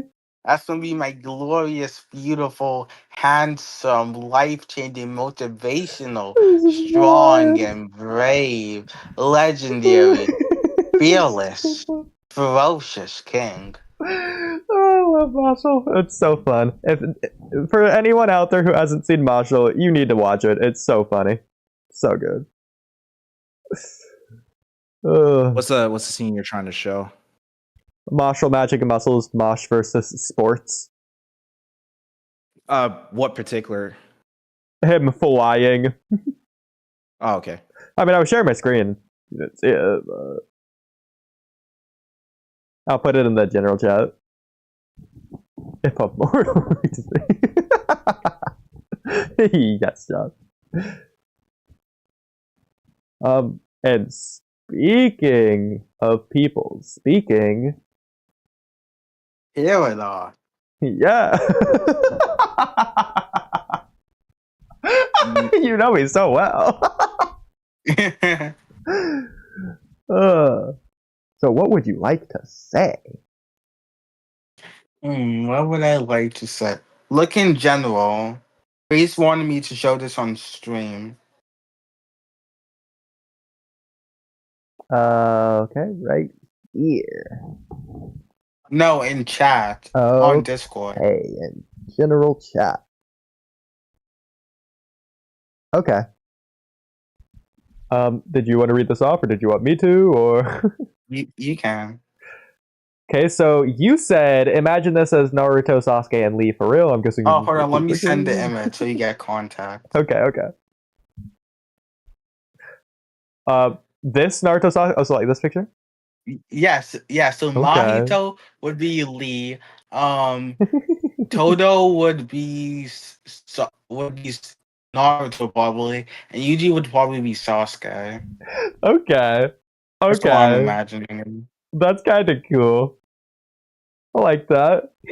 I think it'd probably go like Sasuke, Lee, Naruto. Is how I could see it. Sasuke would never make a tongue out face. Sasuke would never do that. Maybe Kid Sasuke. Okay, but would Lee do that?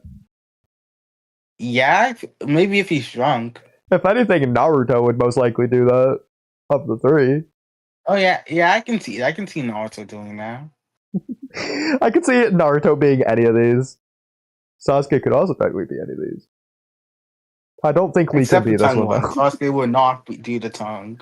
Unless Lee was already hurt. But it's funny.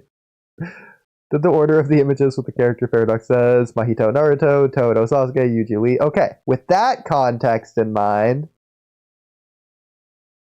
Space can see it. Naruto's gonna be like, my power is truly amazing. I truly am a real ninja. Believe it. Black Flash. Sasuke's gonna be like, will you leave your best friend alone again, Sasuke Uchiha? Will you shape up the balance, Sasuke Uchiha? You will keep up with all of them. Black Flash. Lee is gonna be like, I am sorry, Gar-sensei. I almost let my weakness crush your sacrifice. I won't let it go to waste. Black Flash. You actually just his voice is not that bad. It was kind of bad. I messed up at a I couple can kind of places. hear the accent though. I can hear the accent. I'll take it. Oh, it's hilarious. Okay, so yeah, team. So Tenten, Neji, Lee, Naruto, Sasuke, and Sakura versus Toneri. But only thing is, Toneri would be way stronger than in the original series. How strong would he be? Stronger. Okay, well that you already said that. So back to my questions. He would be stronger than Chunin exams Lee. Oh snap! We're putting him at the top tiers. Okay, I see. But he would be weaker than Shiba. Ooh, interesting. Okay. I mean, I think that Yes. Toneri, just in general, should have been stronger than Naruto as it is, but it doesn't feel like he ever is at any point, as bad as that feels to say. I mean, maybe if he got that weird Tensei God in true form at the very end, maybe he would have, but it feels like at best, he's just relative to Naruto, but like Naruto's not even going all out, so no, Naruto just always is stronger than Toneri. Yeah, so in this rewrite, Toneri will be massively stronger. So both Team Yeah. Guy and Team Kakashi can face off against him. I agree. I wish that Sasuke did more anyways and just blew up the meteor. I mean, Sasuke's got the coolest freaking the last Oh yeah, design of so I all guess time. Sasuke would have to be on the moon. Oh, and Rock Lee would have to be on the moon Yeah. as well. Oh yeah, so we're taking everybody to the moon now. We're taking Sasuke to the moon. We're taking Lee to the moon. We're taking Neji to the moon, and we're taking Tenten to the moon. I mean, yeah, that's fine. They can either just go on the mission in the first place, or after destroying the meteor, maybe Sasuke gathers up a ragtag team and just teleports everyone there through his Rinnegan. Oh yeah, let's do that. Write that down, Space. Yeah, I like that. It's kind of reminiscent of Sasuke gathering the team to go rescue Naruto in the Boruto Yeah, movie. from Momoshiki. Yeah, exactly. I like that as an idea. Maybe, I'm about to yeah, head maybe it out. could just be like the exact same thing. Like Naruto gets captured in the cage that Hinata got captured in. And go free Naruto. In fact, that'd be cool if Hinata's the one that frees Naruto from the cage instead of the other way around. Yeah. She was able to do what she couldn't do in the pain arc. Save Naruto. I like that. That could be a way to do that. I think that's cool.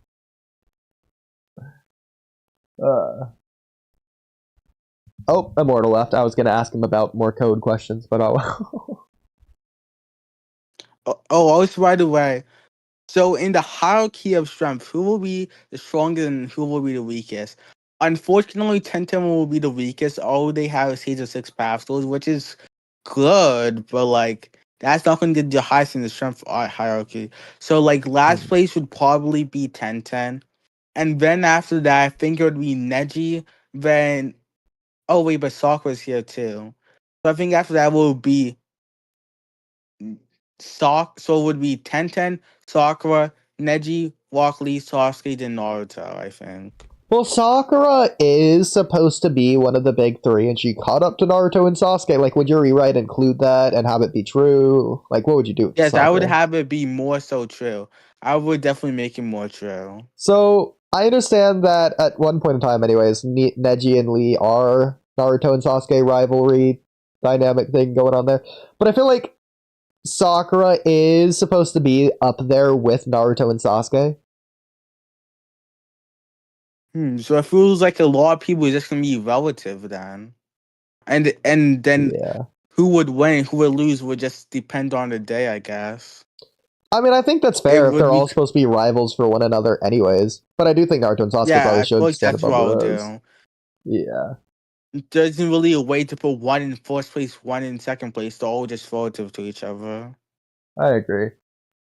So in that case, I would probably have Sakura, Neji, and Lee relative to one another, right behind Naruto and Sasuke, but probably putting Sakura at the top. Absolute cinema. Okay, yeah. Write that down, Space. Write that down. Yeah, so Naruto and Sasuke are relative to one another, and then Sakura, Lee, Neji relative, but Sakura's at the top compared to like the other two, technically still. Unless Lee used the 8th gate. Yeah, so Naruto and Sasuke tied for first, Sakura second, and then Lee and Neji tied for third, but like not far behind second at all. Like still in that like second category. Unless Lee uses the 8th, obviously, and 10-10 is like at last place. Yeah. So I think that's a good way to do that. Did you have other things for this rewrite you were saying? No, let me check. Oh, I would have all of the light novels be a part of the actual main series. So if I were to make a manga, which I'm not going to, I don't have time for that, it would be a part, the light novels and all of that stuff would be in one series, pretty much. Okay. That's fair.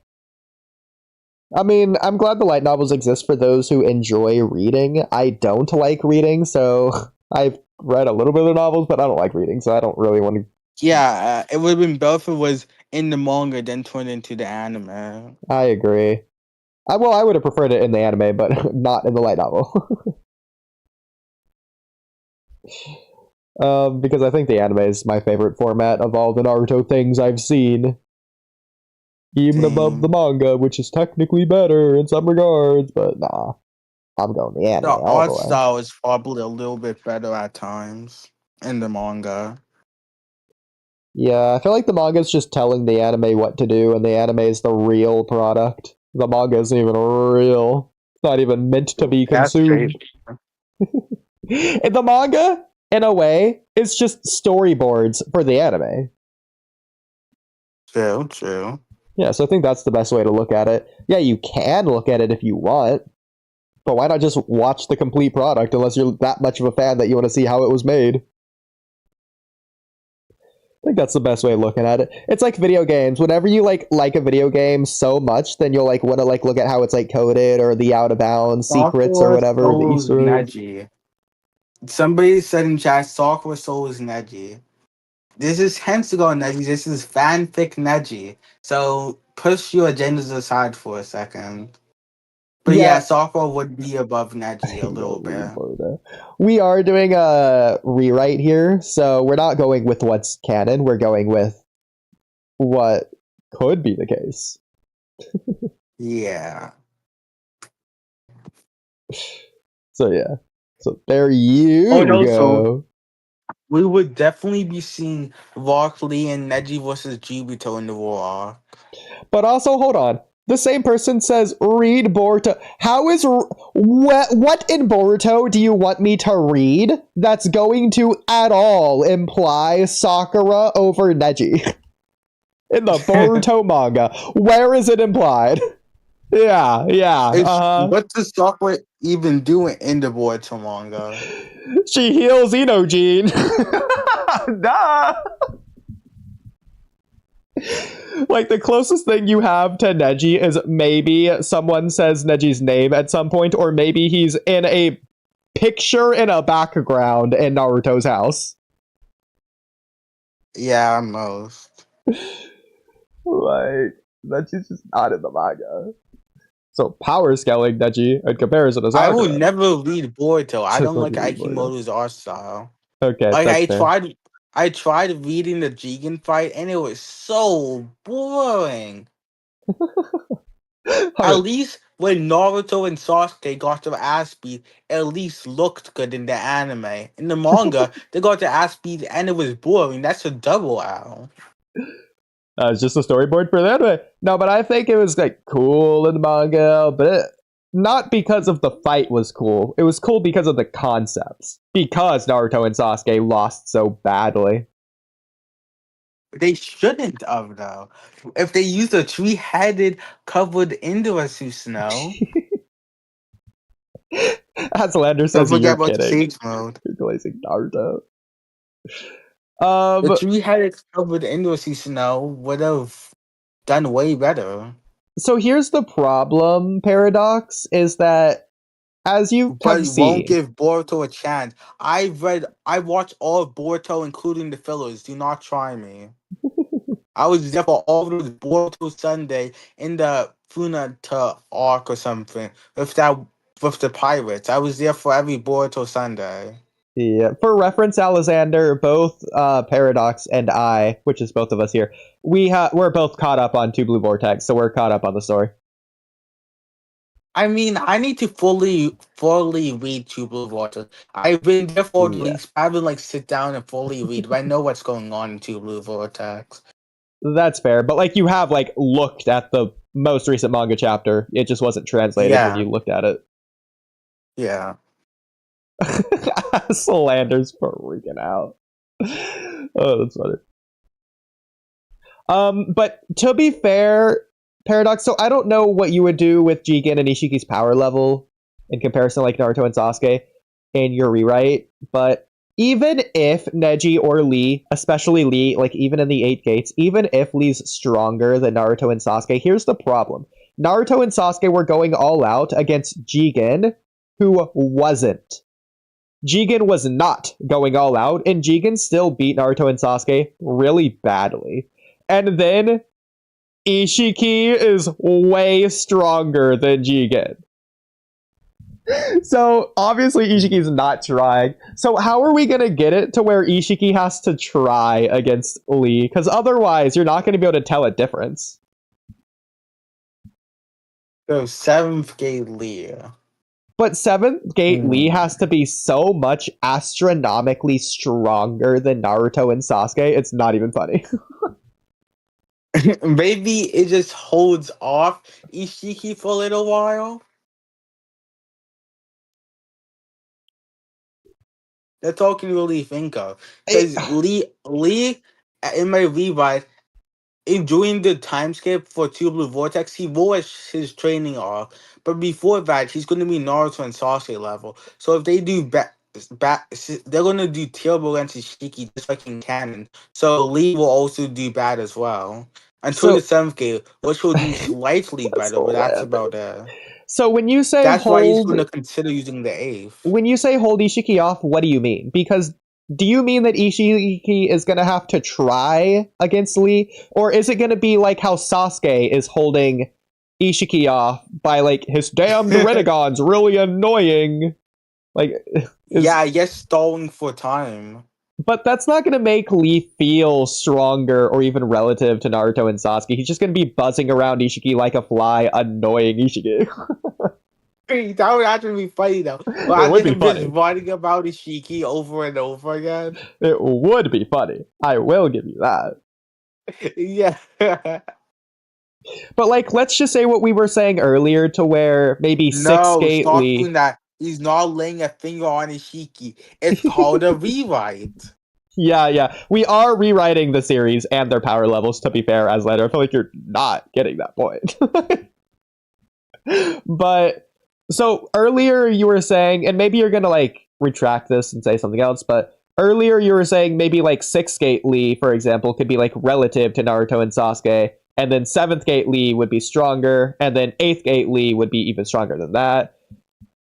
But like, Yeah, but he's not gonna use the 8th Gate. Naruto will go beer on mode before he uses the 8th.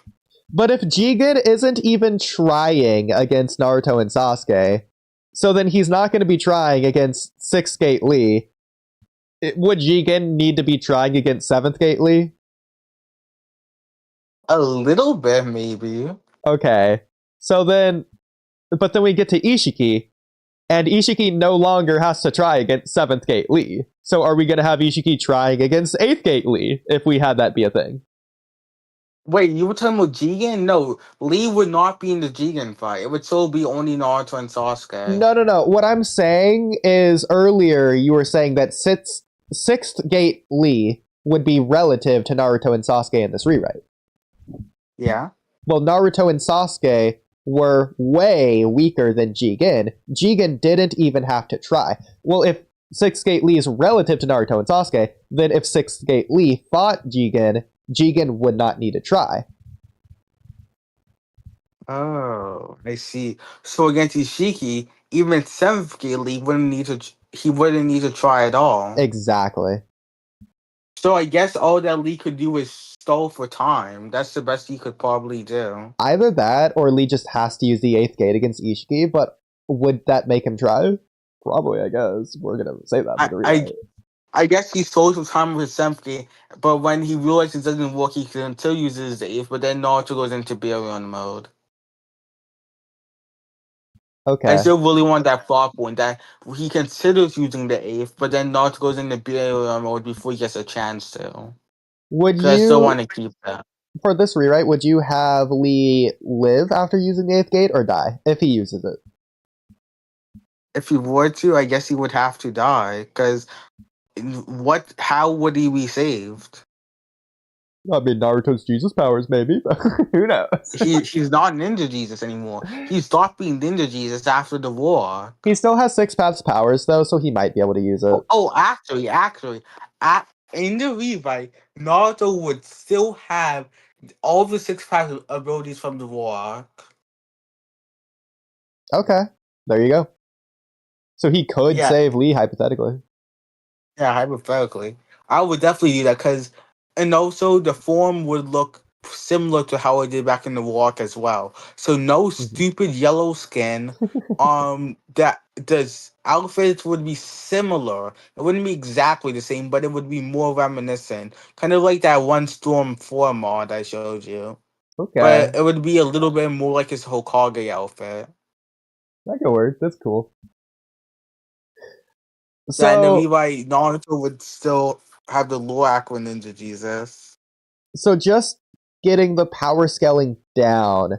So in Shippuden, we're going to have, in the war arc, Lee has surpassed Guy. By Naruto the Last, he's going to be rivals with Tenseigan Neji, which would just be a stronger version of Neji, which doesn't even exist because he died. So then, Boruto era, he's going to be even stronger than that since he's probably still a rival with Tenseigan Neji, who's adult Neji at this point, who's relative to Sakura. So, okay, I guess that could work if you get Lee going 8 gates with that version, if we're scaling the 8 gates based on the user, which should be the case based on Might Die comparison to Might Guy with the 8 gates. So I think that could work. Absolutely. You could go a crazy route and just make a 9th gate, but sounds a little deeper. That would be a little too crazy. Yeah, I agree. It's It a little would be bit breaking the ridiculous. established rules of the series. Yeah. I mean, I wouldn't put it past Make sure you're writing Tsukimoto. the sound space. Yeah, I agree. It is just like a kind of funny meme that people said, like the 8th gate of death, the 9th gate of extra death. Life. This is the 9th gate of The 9th gate of resurrection. life? And then Oh the yeah, 10th gate of death again. resurrection. It's just fun to think about. But either way, well, that being said, was there anything more we wanted to go over? Hold on, let me check my messages of space real quick. Okay. Space says, huh? They texted me a bit. Wait, you said that like 20 minutes ago. Hold on, let me take a screenshot and then we can discuss it. Okay.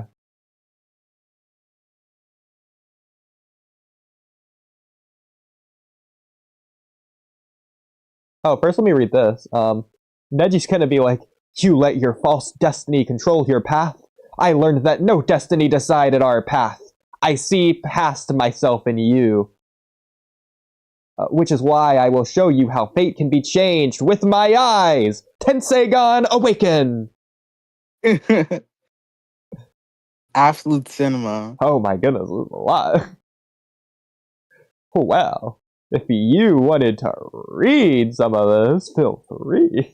I don't know why, but I love the idea Oh, of you got Neji being the one to get food to Toneri after the big fight. This speech can happen before the big fight begins or even in the middle or when Neji is forced to fight Toneri 1v1. Well, here's a bold idea. Lee, Naruto, Sasuke, and Neji combine their ultimate together against Momoshiki, and Momo was forced to go Sears to dodge it or to block it, something similar to Vegeta's final Flash versus Cell Jaren. Well, to be honest, I kind of liked how it was just like Naruto and Sasuke versus Momoshiki. I kind of liked that. I If feel like Naruto and Sasuke is a duo. I feel like those fights are really cool. if if Neji is alive, he just survives the war. I like the idea that instead of going after Hanabi, Toneri goes after Neji. Regardless if he takes Neji's eyes or not, maybe he does, maybe he kidnaps Neji or just whatever. Either way, at the end, Neji's definitely going to get his eyes back. He's going to get the Tenseigan. And then I feel like whatever final form of Toneri there is, the weird form to where he's like combining all the eyes together, and then Naruto like floats up to him and then it just cuts to black and we don't see what happened. I feel like instead of that, maybe that form can just like fodderize Naruto and then Tenseigan Neji has to be the one to put it into it. Maybe with Hinata even. Like Glorious King. Yeah, with like the Hamura powers as well. Since Naruto doesn't have that. If anything, he has Hagoromo's power. That could be cool. I mean, Naruto's already had this moment with Hinata destroying the weird big Tenseigan vessel thing in like the middle-ish of the movie. And then he had that first final fight with Toneri. So it'd be cool to like pass on the torch, give it to someone else, especially for someone so related to the Byakugan. You might as well give it to Hinata and Hinata's cousin brother thing. Itachi of the Hyuga. The Itachi of the Hyuga. Itachi of the Hyuga goes crazy. That's like some people like calling him the Itachi of the Hyuga. Okay, that's going in the rewrite. Neji's called that at some point by someone, for sure. That's so cool. Yes, definitely. Write that down, Space. Write that down, Space. The Itachi of the Hyuga. Itachi of the Hyuga. Oh, that's so funny. Absolute cinema. Now, in universe, I feel like that would only be the biggest insult. That's like, that's like, I don't know, the Hitler of Germans or something. It's like, you can't say that. God. But it's still cool. Oh my gosh. Space also says, here is a Boruto idea. Lee, Naruto, Sasuke, and Neji combine their ultimate together against Momoshiki, and Momoshiki is forced to go serious to dodge or block it. Maybe something like Vegeta's Final Flash versus Cell or Jiren. I have an idea about the Momoshiki fight. So basically, you know how Naruto and Sasuke covered each other to protect Boruto and the citizens in the tuning exams arena? What if Neji was also there and he made a massive rotation, which also could have helped defended against the tailed respawn? So I also like the idea that if Lee's gonna have access to like the 6th gate, 5th gate, 7th gate, all that, I feel like he should just use guys' moves as well. So he should be using and spamming even Sekizo, Morning Peacock, Evening Elephant. He should just be using everything. True, true. He could just like protect the arena that way as well. Just like doing like basically an air palm, but just like just punching really hard. It's just with the air force. Yeah. In fact, that is what Sakura does. So, if you remember, like, there's like a piece like of debris that's gonna fall onto Sakura's head. She just punches upwards, and the debris just like vaporizes. It looks really cool when she's like in the arena. But either way.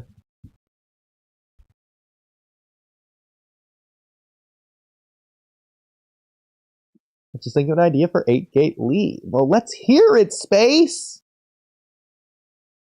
Hopefully you say it relatively soon.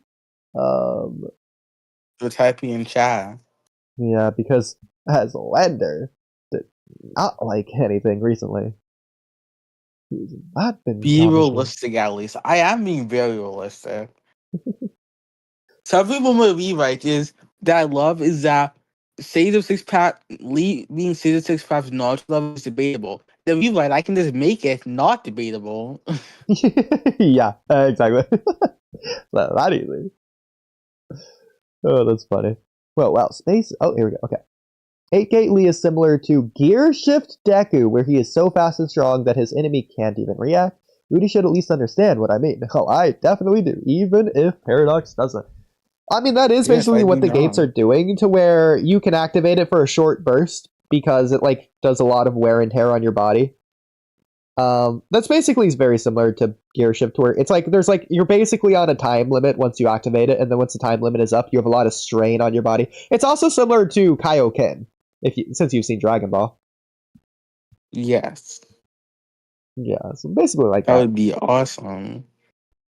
Yeah.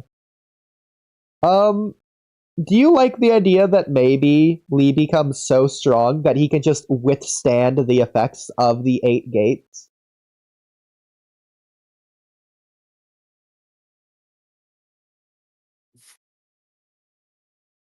What do you think about that? Like, it would I obviously... feel like that's breaking the established rules of the series. Maybe just for, like, a short duration. Like, he can do it for, like, 30 seconds without dying, but any longer and he'll die. And obviously, if he uses it for, like, 20 seconds, he's going to be, like, hospitalized and it's going to take a ton out of him. But, like, you get my point. Maybe. Okay. Could be cool. Or maybe he could, like, having seen the 8 gates techniques, maybe he could just use those techniques in the 7th gate. Like, he could use Night Guy in the 7th gate. He doesn't even need the 8 gate. That could be cool. I just remember, didn't we think of Lee being the wings of the Kurama Susanoo thing? We did something like that. Huh? It was in the war arc after Neji's death. You know how like the Alliance does like the bird, and that's when Lee like bisects Madara. Coolest we know for Naruto, by the way. We were just saying something about Lee being something about wings or something there. I think.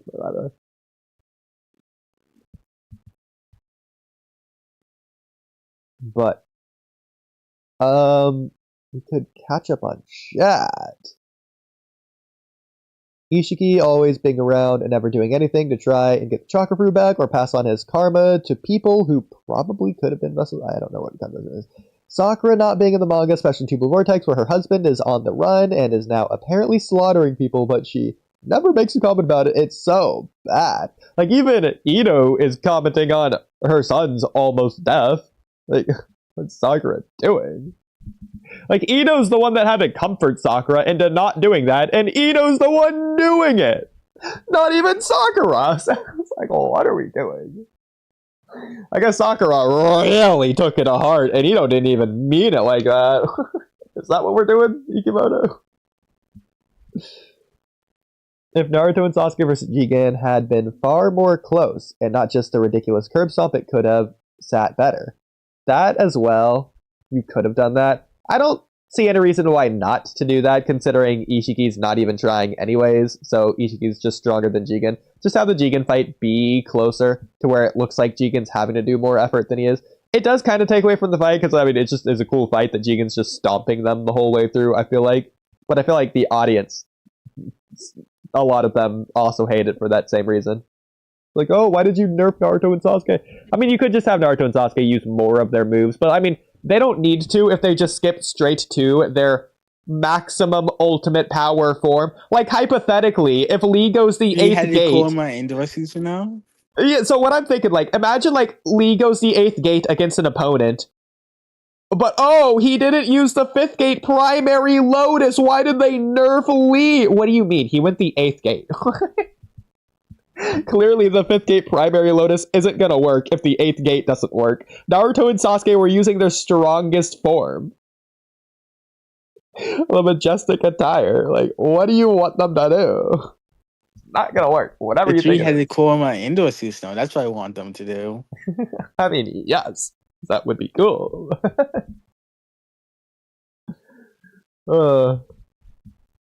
Then Ishiki being the ceiling where we aren't going past this. Yeah.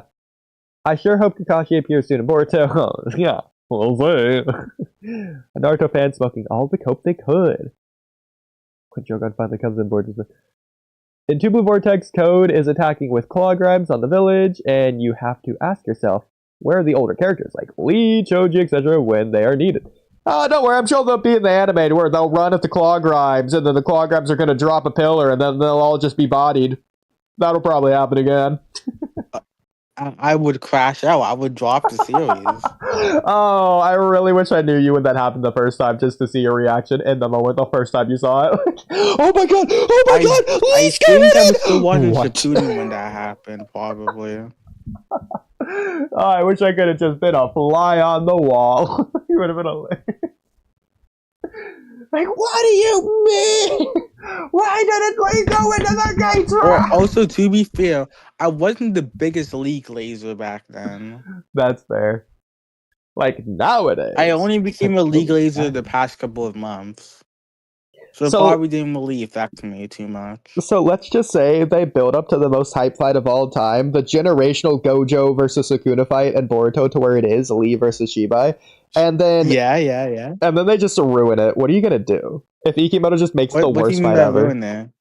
What do you mean by ruin it? Lee gets negative? Yeah, like what would you do? I guess they gotta drop to see. But it's not like Lee's just like fighting out of desperation. No, like they're hyping it up like Naruto and Sasuke just got bodied by Shibai and they're looking towards Lee like, Lee, use the 8th gate. It's the only thing that can work. I entrust everything to you. I know you can do it. And like they're really hyping it up as Lee's the last man standing after Jogan Boruto and full final form Kawaki just die. I guess I would have to leave the entire fandom. I will delete every Naruto drawing I've ever made. Yeah, like Lee's running towards him and he like slips on a puddle and he just like slams into the wall and cracks his skull. He just dies. Just misses. Oh. He does like a Konoha whirlwind so fast he just gets himself dizzy. He just falls over, dead. Makes no sense. No, I want Drunken Gately versus Shibai. That's the fight we need. Drunken Curry, Anxiety Gated Lee. Yeah, yes. Imagine Drunken No Weights Lee in the AFK versus Shibai. It's a generational fight. Exactly. It'd be so good, bro. As a matter of fact, in the Boruto rewrite, Barkley is fighting Shibai. Okay, you know what? I have something for you. So how about one way to scale Lee up is, what if we just go the Dragon Ball Battle of Gods movie route to where Lee just absorbs the 8th gate into base? Whoa, I like what you're thinking. And then he can use the gates on top of that. So just like base Lee is just walking around in the 8th gates, and then he can just go the 8th gate on top of that. How would he do that, though? In fact, I think it should be multiplicative to where it would count as like 64 gates. And to rival Neji's 64 palms! Let's go! Absolute cinema. Yeah, and then at the same time, Lee's gonna go 8 gates when Neji uses the 8 trigrams. So they're gonna be like back to back, facing off against all the Otsutsuki. Oh, also, imagine if it was like a fusion jutsu. Yeah. Now it's just like the fusion down to Dragon Ball. Imagine if it was like a fusion jutsu. I can And then we just imagine got it. Boruto. Yeah, like Neji says 8 trigrams, and then Lee finishes the sentence 64 gates. Like Neji's walking up to Lee. Lee, look at this Otsutsuki army in front of us. I wonder which is stronger, your gates or my trigrams. Nah, I win.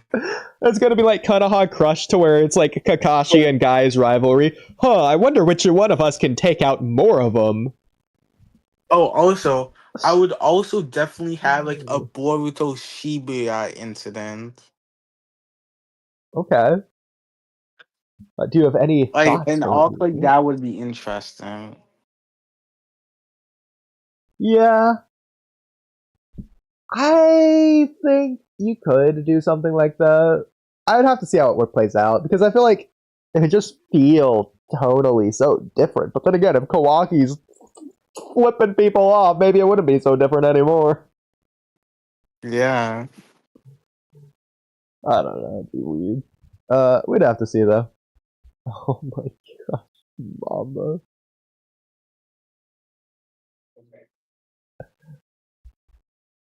Okay. The problem with the Otsutsuki and Boruto is that they all just have a shtick. And that's really good. Should the manga be granted the grace of what the anime does? Well, I don't know what grace in particular you're referring to. And I don't think you're even in chat anymore to clarify, so. I've heard this take before. Why not just lower down the scale of Boruto instead of making it higher?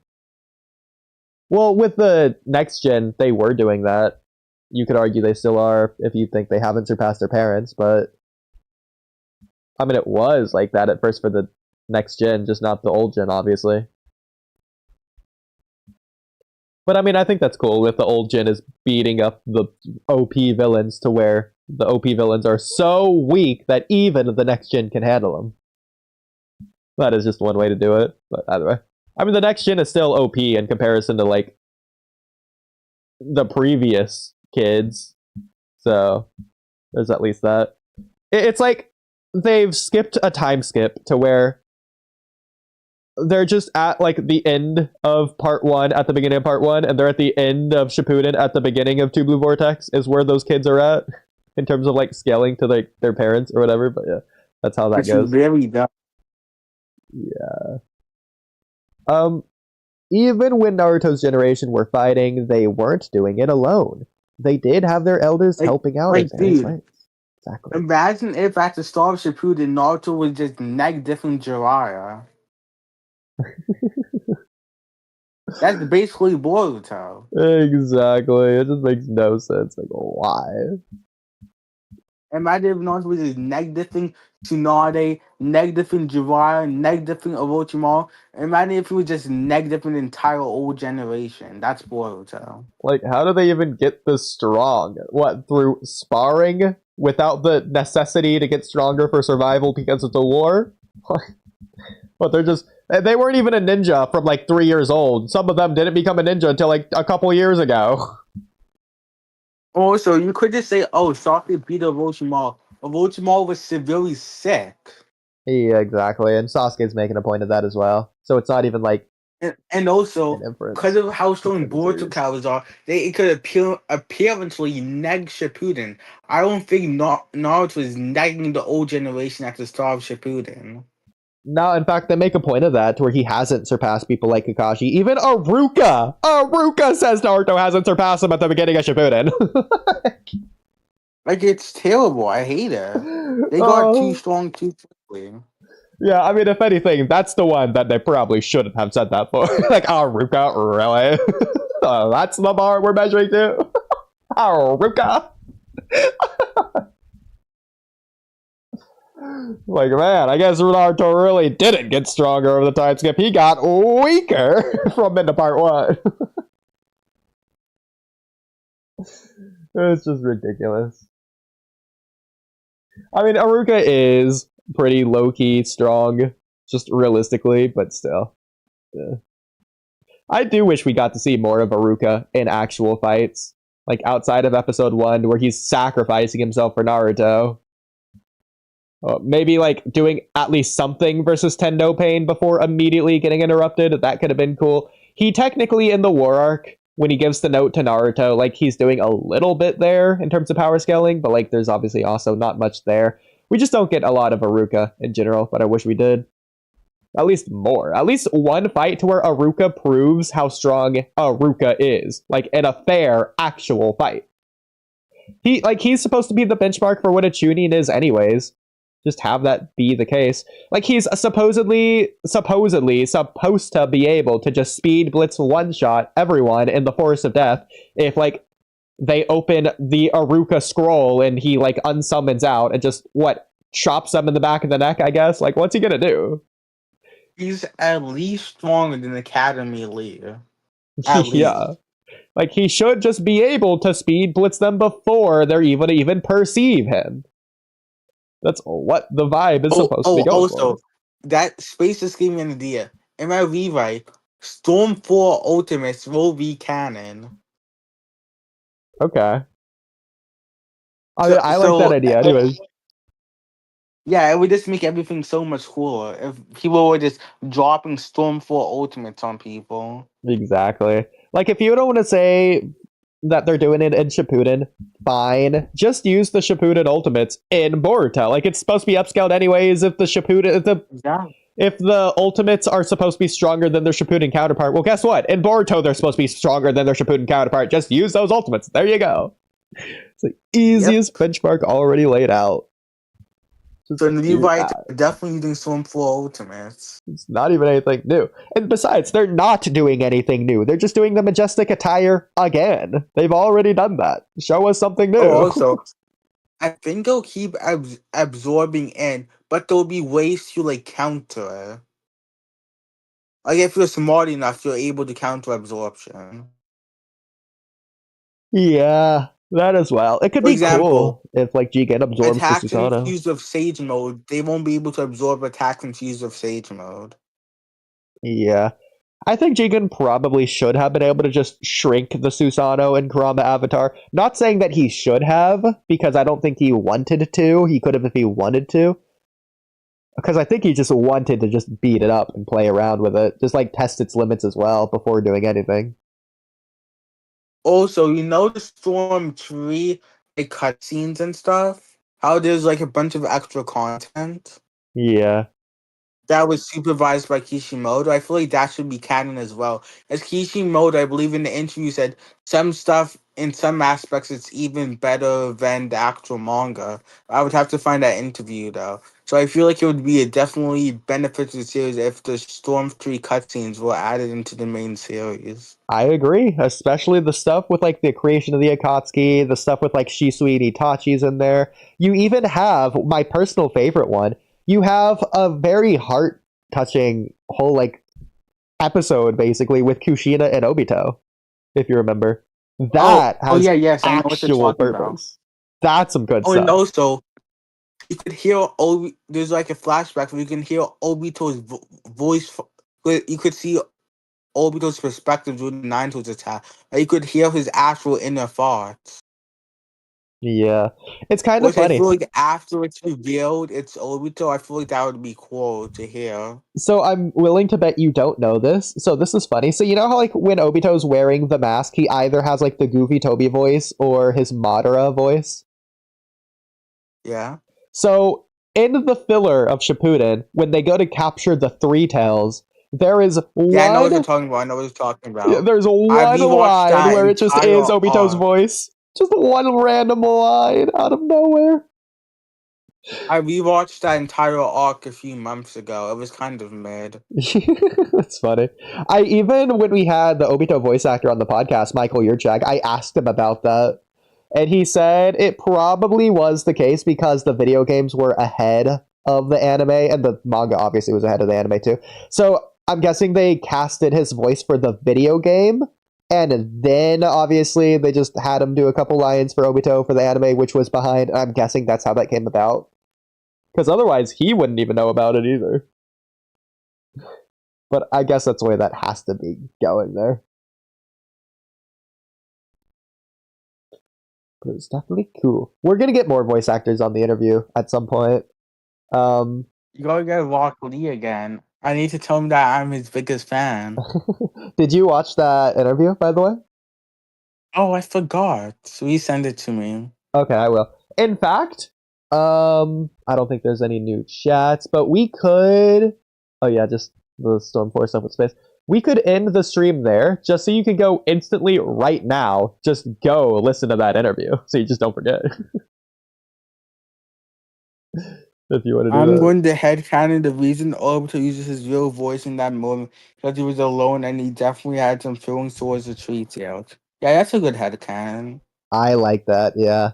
Especially the Three Tails one. Yeah, and alone. I guess both of them work together, but yeah, I really like that. Here, I will get you, and I'll also put it in the chat for anyone listening. I will get you the Lee interview that we did. So it's Like Glorious King. in playlists, interviews, the second one right here. So I will share this in both the link to the stream chat. We get more interviews soon. Don't worry, we definitely will. And you'll know why soon enough. And I will also, send this in the Walky Discord in the chat. rewrite, Walky and Sasuke will fight a lot throughout Shippuden. Yeah. I They're want to ask him definitely about going that too. Because I have a lot of ideas that I want to present to him as well. So we'll see. Like five. Honestly, instead of it being my rewrite, maybe it could be like a server-wide rewrite. Like, what if we all worked on this together? Like, everybody who wants to rewrite Naruto, what if we all worked on this together? Yeah, we could definitely do that. Yeah, so we're definitely getting 5 Kage Summon Lee versus Sasuke. And only thing is, Sasuke is practically blind by the time Naruto and the others get to him. So Lee would practically be negative from Sasuke. It's going to be a repeat of their first fight, pretty much. I mean, you could have it to where Sakura just doesn't knock everyone out and they just do go and interrupt Sasuke killing Karin. Or maybe Lee somehow escapes without Sakura realizing. I don't know. I think I would rather just Sasuke versus all of them before Kakashi shows up. So like Sasuke's about to attack Sakura last, but before he can, that's when Kakashi shows up, just like in canon. Or Okay. maybe even like And how Sakura does show how up, but would Lee she's behind versus everyone. trained Sasuke go? How would the Lee versus blind Sasuke go? I think he would do pretty well, especially if he's supposed to be like surpassing guy. Like, so around this point of the series, he should be relative to base guy, who's relative to Kakashi, and we see how Kakashi does against Sasuke. Kakashi does need to use a Smongekyo, which I do think would just. I think Sasuke would just be able to kill Lee with the Susanoo arrows if he fires them at Lee. I don't think Lee has the speed to dodge out of the way, so Lee would at least need the gates. Could he evade the Susanoo out? Yeah. Kakashi needs to use the Mangekyo Sharingan, so yeah, Lee might have some trouble against them. So, but I could just imagine Lee just surfing on the Susanoo arrows. Wouldn't that be funny? I know, that'd be hilarious. It is possible that Lee could just use the gates to be fast enough to dodge out of the way. Either that, or he just would fight Sasuke after he can't use the Susanoo arrows anymore because he's going blind. Either way. Yeah. I definitely think definitely the cool Susanoo arrow would be Sasuke's trump card for sure. Yeah. I mean, I'm sure you've seen the final episode of the Rock Lee spin-off anime animates Lee versus Sasuke. So it just looks like that probably. But low-key, in canon, Sasuke would not be doing that well. He is blind. He would definitely not be doing that well. Yeah. That's unironically one of my favorite fights in the entire series, and it's in the freaking spin-off. It should have been longer. It should have been 5 episodes long. It should have been. With that level of quality of animation the whole way through. Honestly, I might try animating it at some point. I'd be down, yeah. Absolutely. Might as well. They're freaking dope. But first, before I do that, I need to finish my Dragon Quest animation, and then in a month, I'm going to animate Gojo's 200% Hollow Purple. Oh, okay. Haven't seen that in the manga yet, but Oh, it's want me worth to looking show at, you? guys. Well, me and Kamui are just going through the manga right now, so I'll eventually catch up. It's nothing spoiled. It doesn't spoil anything. Yeah, I guess you can post in the chat. I'll send it to you. Alright. Just see this real quick. By the way, the stream is still going. Did you want me to end it and then we'll get into it? I don't care. No. Okay, I just sent it to you. That's what I'm gonna be animating. Okay, it's definitely a lot of pages. I was hoping you just send like the panel. Oh, I've seen you've done fan art of this. Yeah, I'm gonna be animating it. Okay. I know a couple It's other probably people gonna have take me done. like 2 months, Right. I think. Wow, yeah. Are you gonna do like the whole thing, including like all like the other characters and stuff? This would be crazy. This would be crazy. I'm gonna be doing it once I finish my Dragon Quest animation. Hold on, let me send that as well. I'm almost done with it. I've never liked Gojo's design in the anime. It just looks uncanny. This almost looks like Itadori. And then this just looks so square randomly. I've never liked Actually, Gojo's face. I've drawn 2 panels from that animation actually. Hold on. Well, I will be animating at Even least. this is I've weird. drawn 2 panels from it. So I've drawn this and I've drawn I do like Gojo's crazy eyes in the manga, especially with his hair. It reminds me of Pito's manga design in Hunter x Hunter. Just different from the anime. Pito just looks I really like how crazier. expressive Jujutsu Kaisen. Bro, Jujutsu Kaisen eyes are so much more expressive than Boruto eyes. In Aikimoto style. I feel like they're kind of soulless, I guess. I agree with that. Yeah, I just don't. This feels so flat to me. Not your art, but like Gojo's design. I don't like Gojo's manga design. It just feels weird, almost amateurish for like Gege. Okay. Like sometimes Gojo looks good, other times I just don't like him. But this obviously looks really good. I love the blur with the hands as well and the light effect. It's really good. Thanks. Yeah, absolutely. But that said,